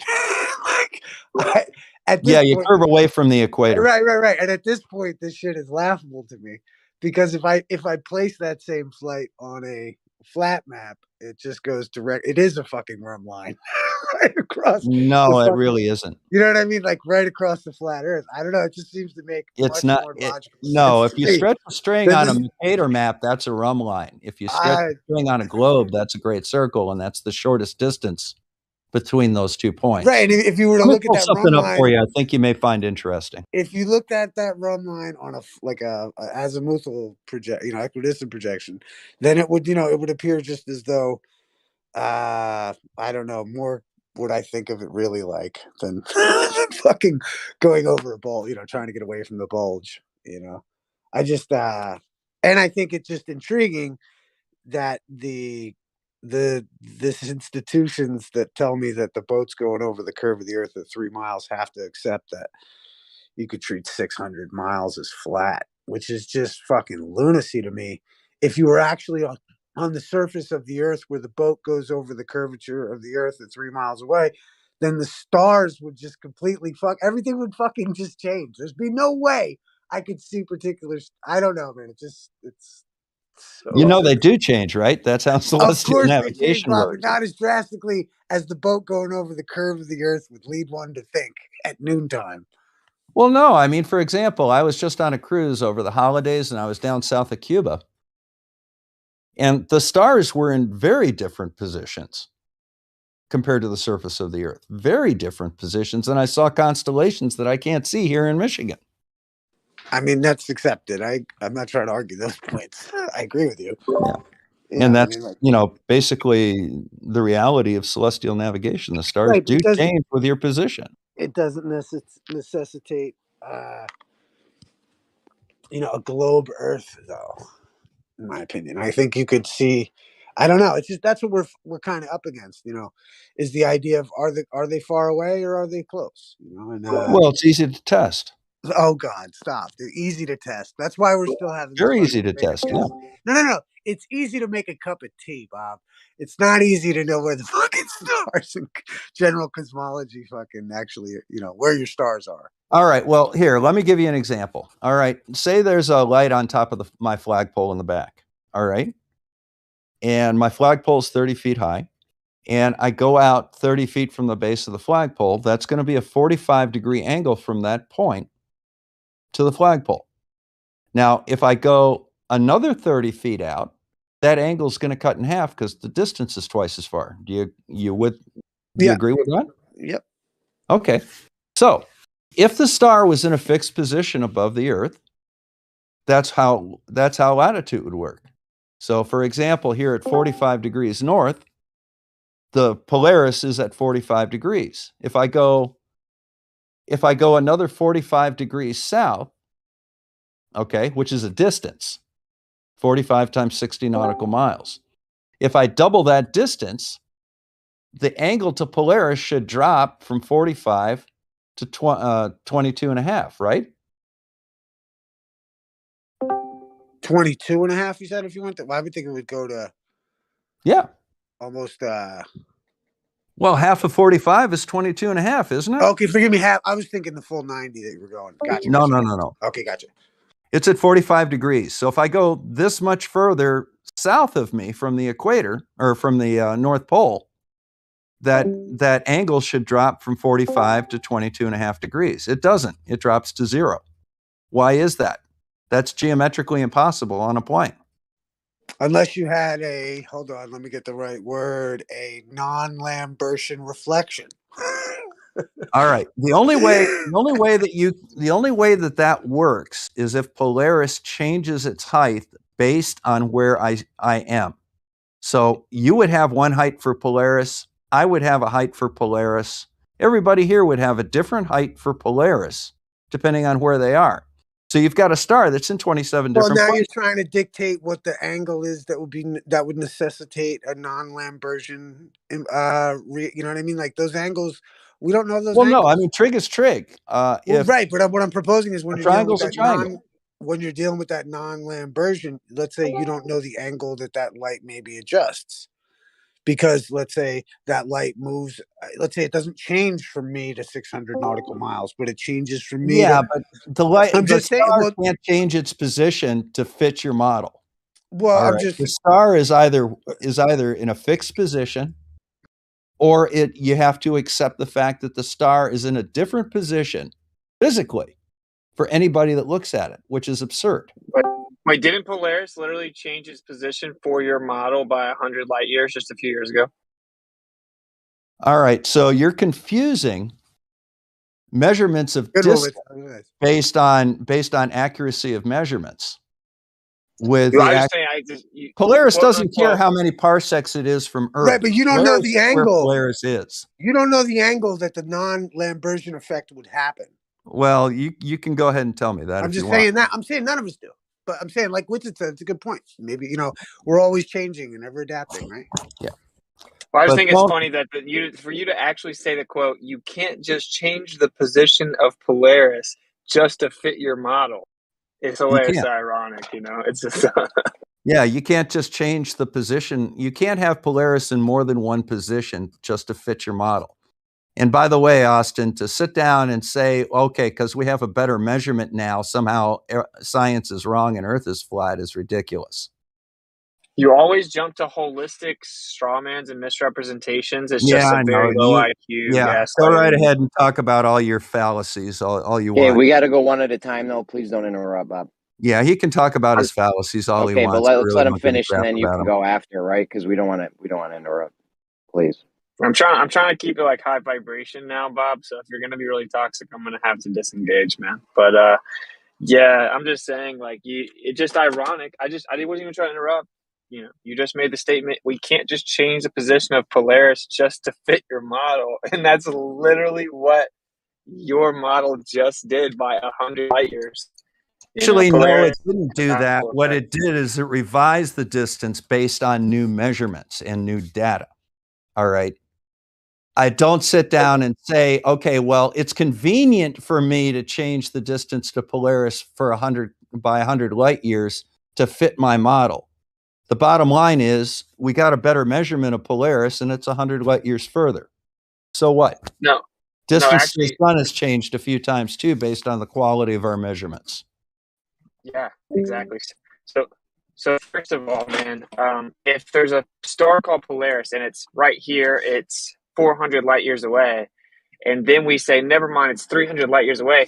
That's a different position in space by 100 light years. Each light year No, is it's 6 not. trillion. No, it's not with it, and you know that. Our That measure, is insane. Polaris is where Polaris is, period. All right? It doesn't care how far it is from Earth.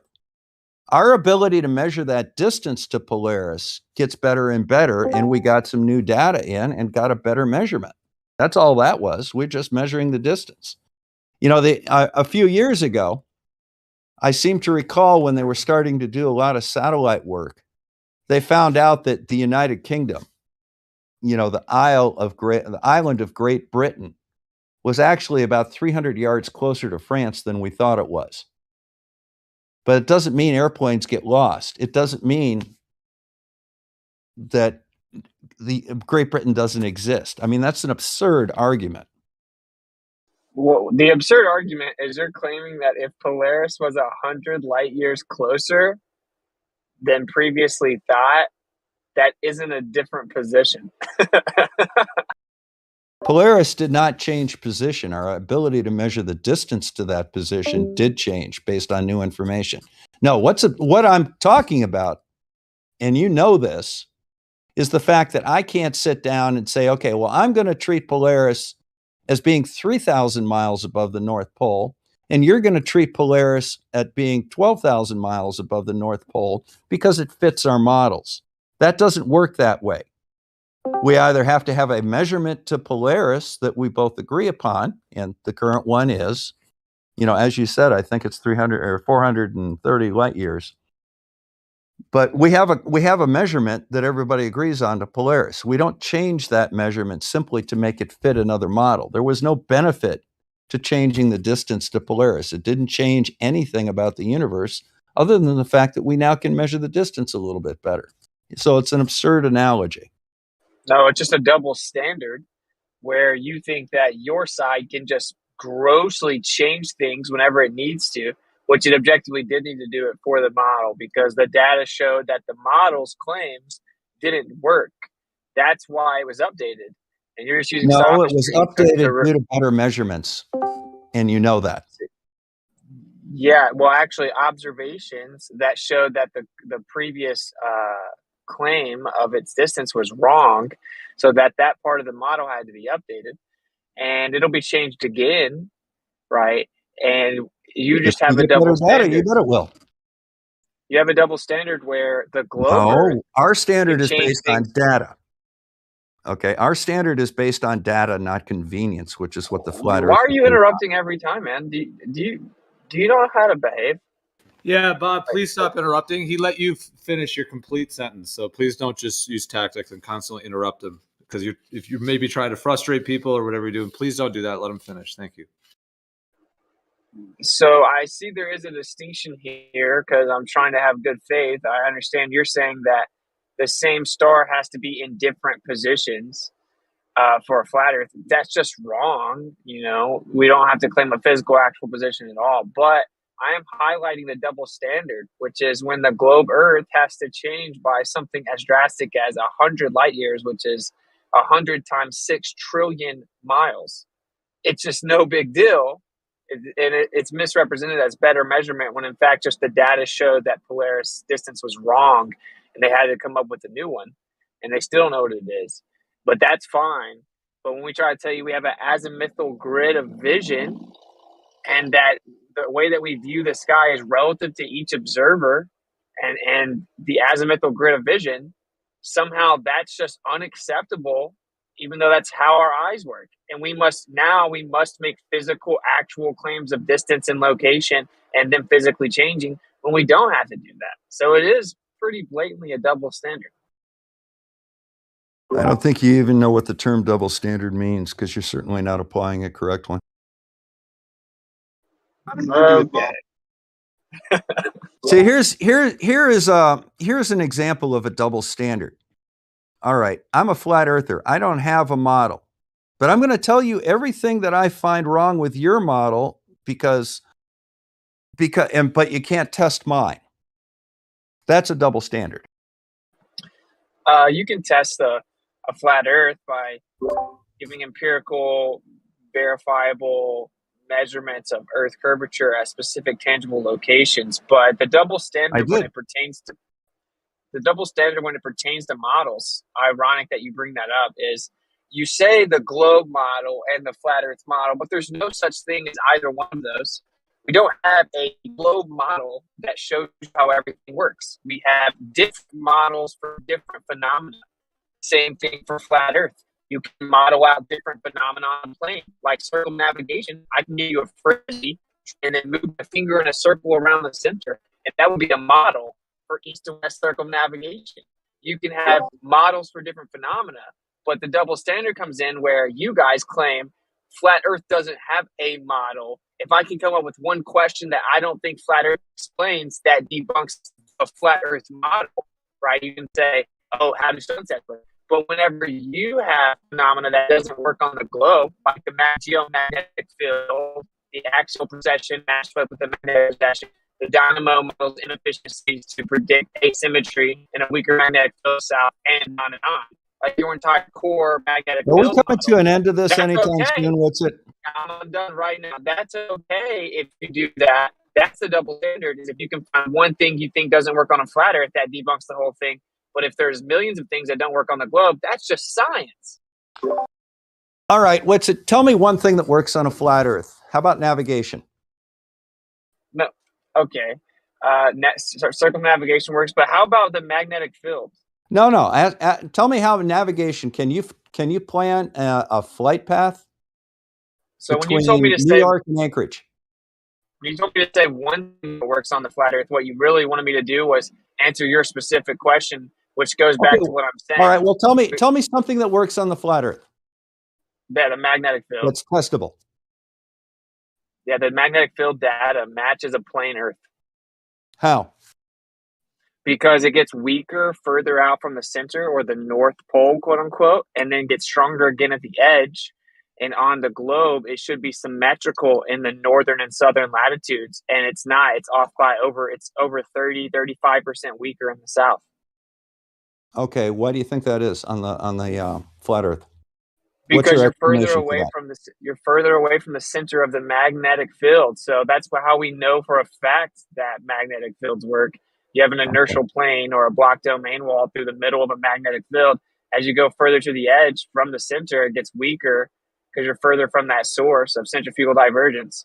And then you're going to reach the edge, and it's going to get stronger because the magnetic field loops back down and back around. So that's how it works on the Okay, so you're world saying data. the magnetic field starts from the North Pole. Well, the North Magnetic Pole. Well, I'm not going to ding you on that. But you're saying that it weakens towards the equator.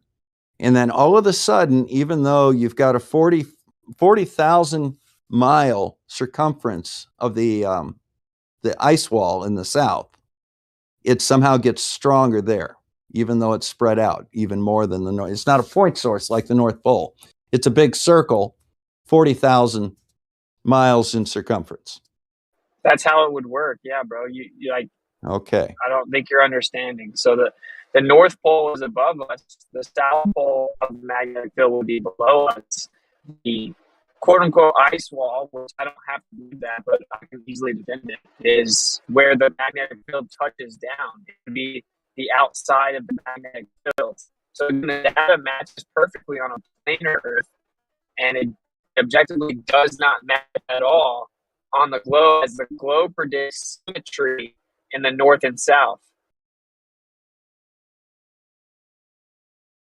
And this is well known as it's called the symmetric problem. There's a more specific name for it, I think. And you've got some data that shows that the pole strength is stronger. Yeah, you can just look at the magnetic field strength data. I mean, I'm driving, so I can't drop it. You can also look up something called okay, well, I'm looking at it right now. Okay, yeah.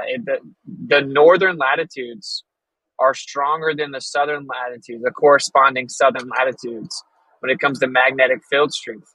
For example, there's something called the South Atlantic anomaly, where the magnetic field is up to 30% weaker than the corresponding northern latitude.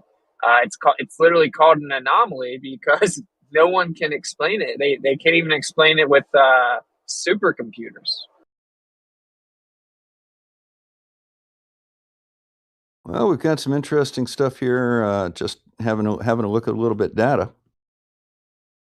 Yeah, that's a pretty deep rabbit hole. I mean, I have a Telegram, t.me/Witsit streams, and I have probably 20, 30 recent posts that are all the different papers about this. Well, according to this, neither the north nor the south magnetic pole are stronger than the other. And the other, I actually, I just was walking through some info on that, and I've got a couple citations that it is stronger in the north. By how much? Nice. Well, just says Earth's magnetic field is stronger in the north. It varies. Yeah, it's not. Would like you please go ahead and put a link to that in the chat, because I'd very much like to see it. Yes. Yeah, like it varies. It's not like on the southern latitude all the way around, it's 27.3% weaker or anything like that. It varies. The Earth's magnetic field varies a bit, but yeah, up to 30% weaker. Well, would you expect the magnetic field of the Earth to vary based on the geography and the contents of the crust? But it doesn't vary based on the geography or the assumed contents of the crust. And you know that how? I've actually read through the data. It's known as anomalous, right? So we haven't been able to figure it out in the globe paradigm. All right, so go ahead and give me the title of it, and I'll look it up and see what I understand you're driving. But go ahead and give me the title of this effect that you're talking about. Well, okay. I explained an example of this is called the South Atlantic anomaly. Okay, so then the South Atlantic anomaly is simply a variation in the magnetic field, probably due to something in the crust. There is a big gravitational anomaly in Antarctica from what looks like an asteroid strike, and the material that was in the asteroid. You have these little variations based on things that are in the crust. That's one of the ways. That's one of the ways actually they search for minerals, is they actually look at local gravitational variations to try and find likely spots for iron ore and things like that. I mean, that's a pretty common thing. Of course, you get a little bit of variation, but it's not like the North Pole is significantly different than the South Pole. The magnetic fields are roughly the same. Yeah, it is actually what I'm finding. Forgive me. I was looking through the article, and they say they're roughly the same. Is what the fuck is. All right. Yeah, but they're not actually like I'm not talking about the North and South Pole, quote unquote. Magnetic pole, I think, is what they're talking about. I'm talking about the north and south latitudes in between that. So on a globe, if you have a dynamo effect, which is moving charge causing a magnetic field, and you put it on a sphere, then you would have symmetry in the north and the south as the toroid of the magnetic field wraps from inside the core all the way back around through the bottom up to the core. You can just Google Earth's magnetic field. Let's go with your assertion here. Let's say that the dynamo effect is wrong. It's not what's going on. Let's just agree. Hold on here. Hold on. How does that make the Earth flat? Okay, it's not that it does. Go ahead. Okay. So it's not any supporting evidence. Hold on one sec, real quick. So like, we have a northern magnetic pole, like right, and like so, but when we use that for navigation, we don't use the southern navigational pole, right? We only use the northern one. In fact, they make bigger compasses to detect the northern one, right? No, that's not what we do. What the fuck are you talking about? What I'm pretty like a compass. One half of the compass needle points to the South Pole, and one half points to the North Pole. That's how a compass works. You're retarded, Bob. That's a fucking lie. Because they actually make. Oh, for God's sake, go look up how. No, bro. Hold on, you're talking out of your ass though. Because anything below the equator, you have to get a different type of fucking compass. Correct. Why? So you can get a fucking strength. So you can actually point to the North Pole. what is different about the compasses? What do you mean? Well, I think they're more of a different kind of metal. They're a stronger fucking metal. A more No, you don't know, do you? what's the difference then? The difference is needle's the weighting of weighted. the The needle. needle has a weight Okay, on yeah. it. So did I not just say the fucking metal? The difference of the No. fucking what? The Okay, needle how am I has a wrong? weight on it. In the southern hemisphere, No. the weight's on the other side of the needle. You're not wrong. That's all it is. You're not wrong. By the way, just because I have to walk in the store, I'm going to lose service, but there's a picture of the Earth's, the globe's magnetic field. As you can see, it's symmetrical in the north and the south. This is basic physics. It has to Bob, be. It's not. is Bob saying that we use the South Pole when we're below the equator to navigate? Is that right, Bob? No, what I'm saying is you have a different compass weighting in the So southern we hemisphere. only use but we only use the North Pole to navigate. So that's the source, right? Why would you only use the North Pole to navigate? Well, I mean, so we have one point of reference, probably. Okay, well, could you not use the South Pole just as easily? Well, there isn't one really, is there? Yes, there is. I mean, nobody uses it. Sounds like How do you know? Well, because everyone uses a compass to the North Pole. Well, most people in the world live in the northern hemisphere, so that would make sense. And it's just by convention. That's all it is. But you can easily. Now, I tell use you, the hey, south. Bob, does the toilet bowl go in the other direction below the equator, too? What do you think?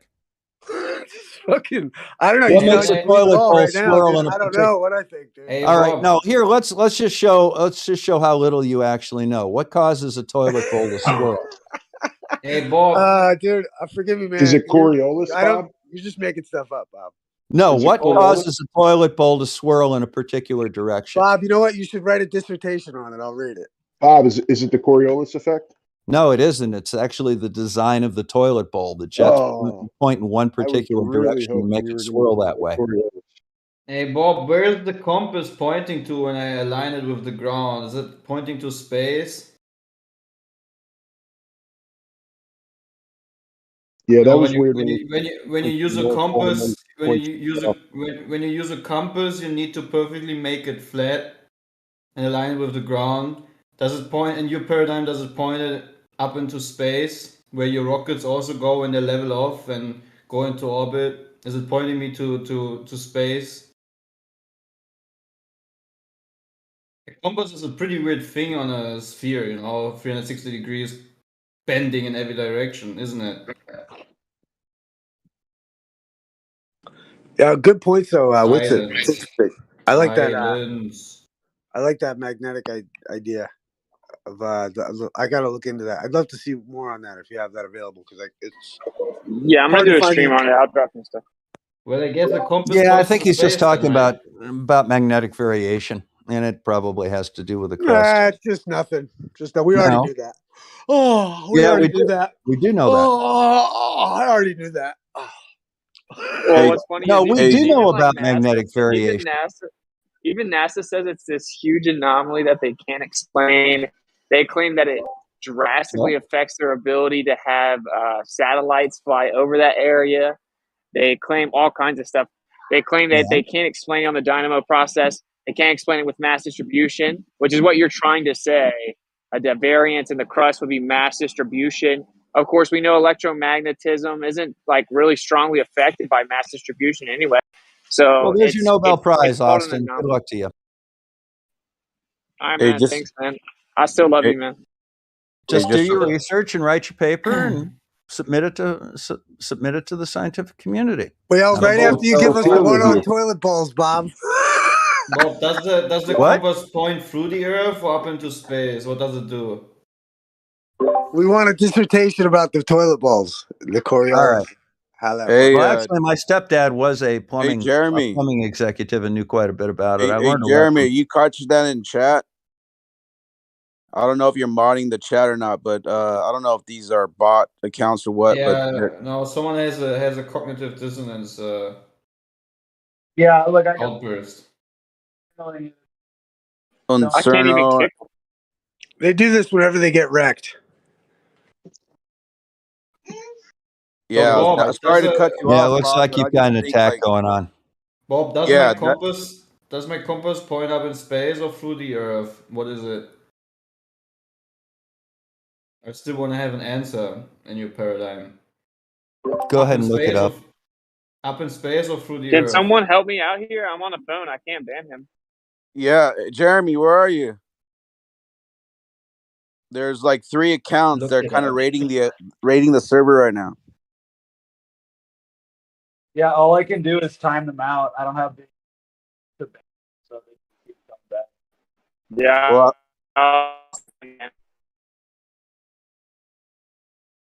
sorry to cut out the See, conversation, but just Well, I'll take let care you of deal it with your first. problem. It sounds pretty important. that's how far some people go if the Earth is just not a sphere. Oh, I doubt it's that. I think they're just harassing the server. I bet you if some of them would speak, you would know that they're global. No Oh, flat earther definitely would an do that. atheist clover. 100% atheist clover. Yeah.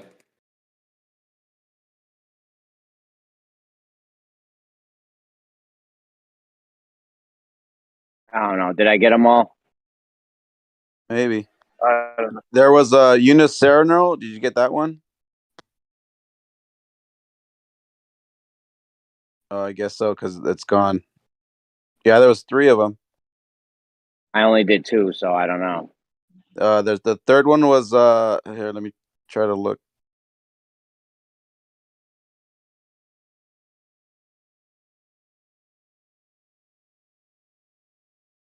I don't know where the other one went, but there was 3 of them.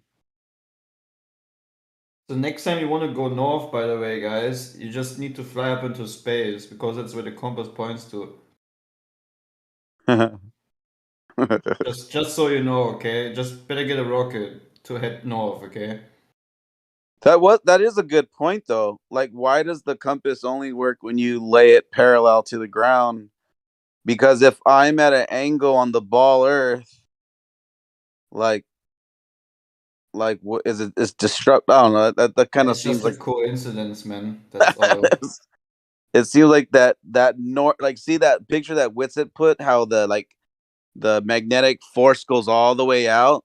Like, why doesn't that draw the compass away? Like, if it's like creating this huge ring around the Earth, why doesn't that magnetic strip above in the sky like manipulate the compass? Like, I don't know. That's interesting to me right Well now. done. Well, there's a And scientific therein is the equation that difference explains to you between why a it northern doesn't. hemisphere compass and a southern hemisphere compass. For that very reason. Very well done.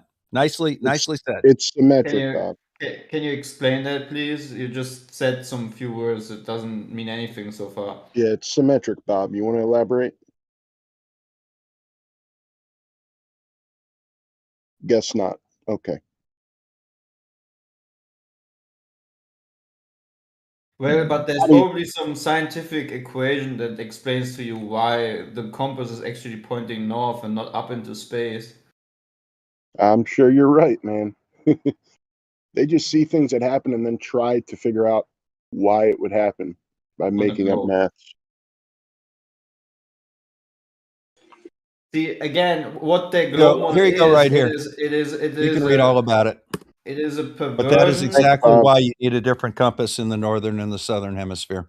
It is all a perversion built upon already have working foundation of geocentrism that was already experienced and understood by many civilizations before some vain imaginations came up, and upon these vain imaginations, people inserted new stories and built new stories upon it. And now today we're here trying to get confused people to understand something where some of them just don't want to understand anything. But anyways, now we're here.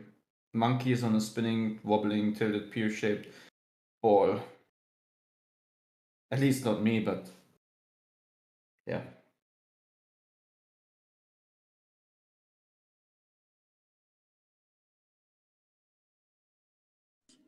Hey, Bob, it only talks about which end they put the weight on. They're not navigating off of the South Pole. They're just putting a weight on the front or the back or the front of the northern or southern part of the needle. Okay, why do we use the North Pole? Because that's where the fucking thing comes from, right? Nope. Isn't that that's North where we Pole have and our the South Pole are interchangeable. Well, it depends. With You know, that. it's We use the interesting when you North get into Pole. Now, do you north want and the south. answer, or do you want to just talk over me? I'll talk over you if you'd like. All right, go But ahead. fucking, I just think like because it's about you don't really know about the definition of like north and south, positive and negative in relationships and what way. You know what I mean? There's the what do they call it? The academic thing, and then there's the actual way. What's going on? What's up? What's going on with you? Come on. What do you mean? I was asked if I wanted to. I was asked if I was given fucking license, bro. Why did I know, but I Zanuck just want to just know what jump you're doing. in like that? Just want to know what you're being like that for. Why did Zanuck just jump in like that? He literally just Yeah, talked what are while you here someone was wearing a talking. white knight and a cape for, dude? What are you doing? What are you fucking? No, it just sounds like there's Just a good seems like you're dialogue, just and kind it's of like just now you're not interrupting. letting. Well, no, what I was talking about was just, and Bob, forget, I want Bob to continue too. I like talking about, but like I'm saying, but the weights on the end of the thing is just because we use, like, we're still using the same source, is all I'm saying. And because you're below in the southern hemisphere, you need a different compass to pick up or to adjust for reading the northern hemisphere's magnetic pole. You're not changing you're not reading, you're not getting a measurement from the South Pole. That's what I was trying to clarify. I don't know if he was proposing that, though. Actually, he you may are not have getting been measurement. proposing that. Actually, you are getting a measurement from the South Pole. And the reason that you have to weight it is the direction of the lines of magnetism. But the reason that we navigate by the North Pole is by convention. We could just as easily do it by the South. Well, but Bob, it can just as easy be explained on if you look at the little picture that Clay put 21 minutes after the hour. Like, no, hold on. That's a digression right now because we're gonna go back into where you put your compass. Hold on. The fucking point is that where is like like my point is that you're getting your reading off of what we have as a point source for the magnetic North Pole, and that's your source. You're never you're never going to. They don't, and I'm not sure it's possible to actually get a reading from the South Pole. You're just equating. You're just registering you're aligning, trying to line up that line of magnetism to the ball. No, the line of magnetism that goes from the North to the South Pole runs down kind of like, you can look at it like a line of longitude. Right, but obviously it shifted is over there a little no bit. source at the South then? Of course there's a source at the South. That's the South Just Pole. like the source in north. Yeah, I mean, it's well, I mean, you could exactly say the that. same How as about the this North. then? Are And, we all right, saying? come on, man, come Are on. we saying? No. Come on. No. You come on. Are you saying Isa, that? you ever have a magnet? You ever have a magnet and it has a Xanax, no one likes You take care, I Isa. didn't If even you're want just to going talk to to sit you. here and, Stop. Hey, real quick. I'm I like talking to Xanax. Bob. Xanax pretty cool. I'm talking to Bob. Hey, let I me know. mod real It's been fast. chill. Let me mod real fast. Okay. I just want to remind everyone that I've been looking into it. You're going to have to give me a minute. I'm going to explain this. So, whenever you speak negatively or like toxic, it actually sends out like a command to your cells, basically through vibrational resonance, and then you start to internalize it. So even if you're like saying, because I'm trying to work on this, and if everyone would think about this while they're in here, it'll really help it be a better vibe. If you say negative things, even to other people, it's going to affect you as well. So if everyone can just try to stay real chill, maybe like We can be all agree kind to Xanax each other. sucks, though, man. Come on. No. Wait, Isa, don't I'm even being say chill. that out loud. I'm being He chill with sucks you. the Isa, wind out of every I think, conversation. So far, Isa, I'm having fun. Isa, I think I love know a what you're fun saying. AP. That's why I'm being totally chill on this. Thank you, what you're Winston. saying. I appreciate that. Isa, listen. So I think like if you look at a bar magnet, one side, if you have like a compass, it will be attracted to one side and not to the I've other. already You're saying zoned that- out, Xanax. I've already fucking tuned out. No, I'm Hold on, curious as dude. to what your point is. I'm talking to Seriously. Bob. I'm talking to Bob. I know, but I want to know. No, give but me a you don't favor, just because let you me know want it. You sound if- like a 5-year-old girl. No, I want it, but I want her. I want, right? Dude, come on. Xanax, can you just chill and let them finish their conversation, bro? Yeah, Please? but I think he's kind of talking past Bob. Dude, you're getting Willy Wonka on me over here. You're like, but I'm it's not. I my just wanna know turn what- now. Let me wanted to read this, clarify and that then we're point gonna source. let Issa and Bob talk for a second. And just chill, okay? So as you get closer to the magnetic South Pole, the field lines will curve to dive straight into the magnetic South Pole, running perpendicular to Earth's surface. So quite often, compasses actually won't work. That's like the official globe position. If you guys want to continue your conversation.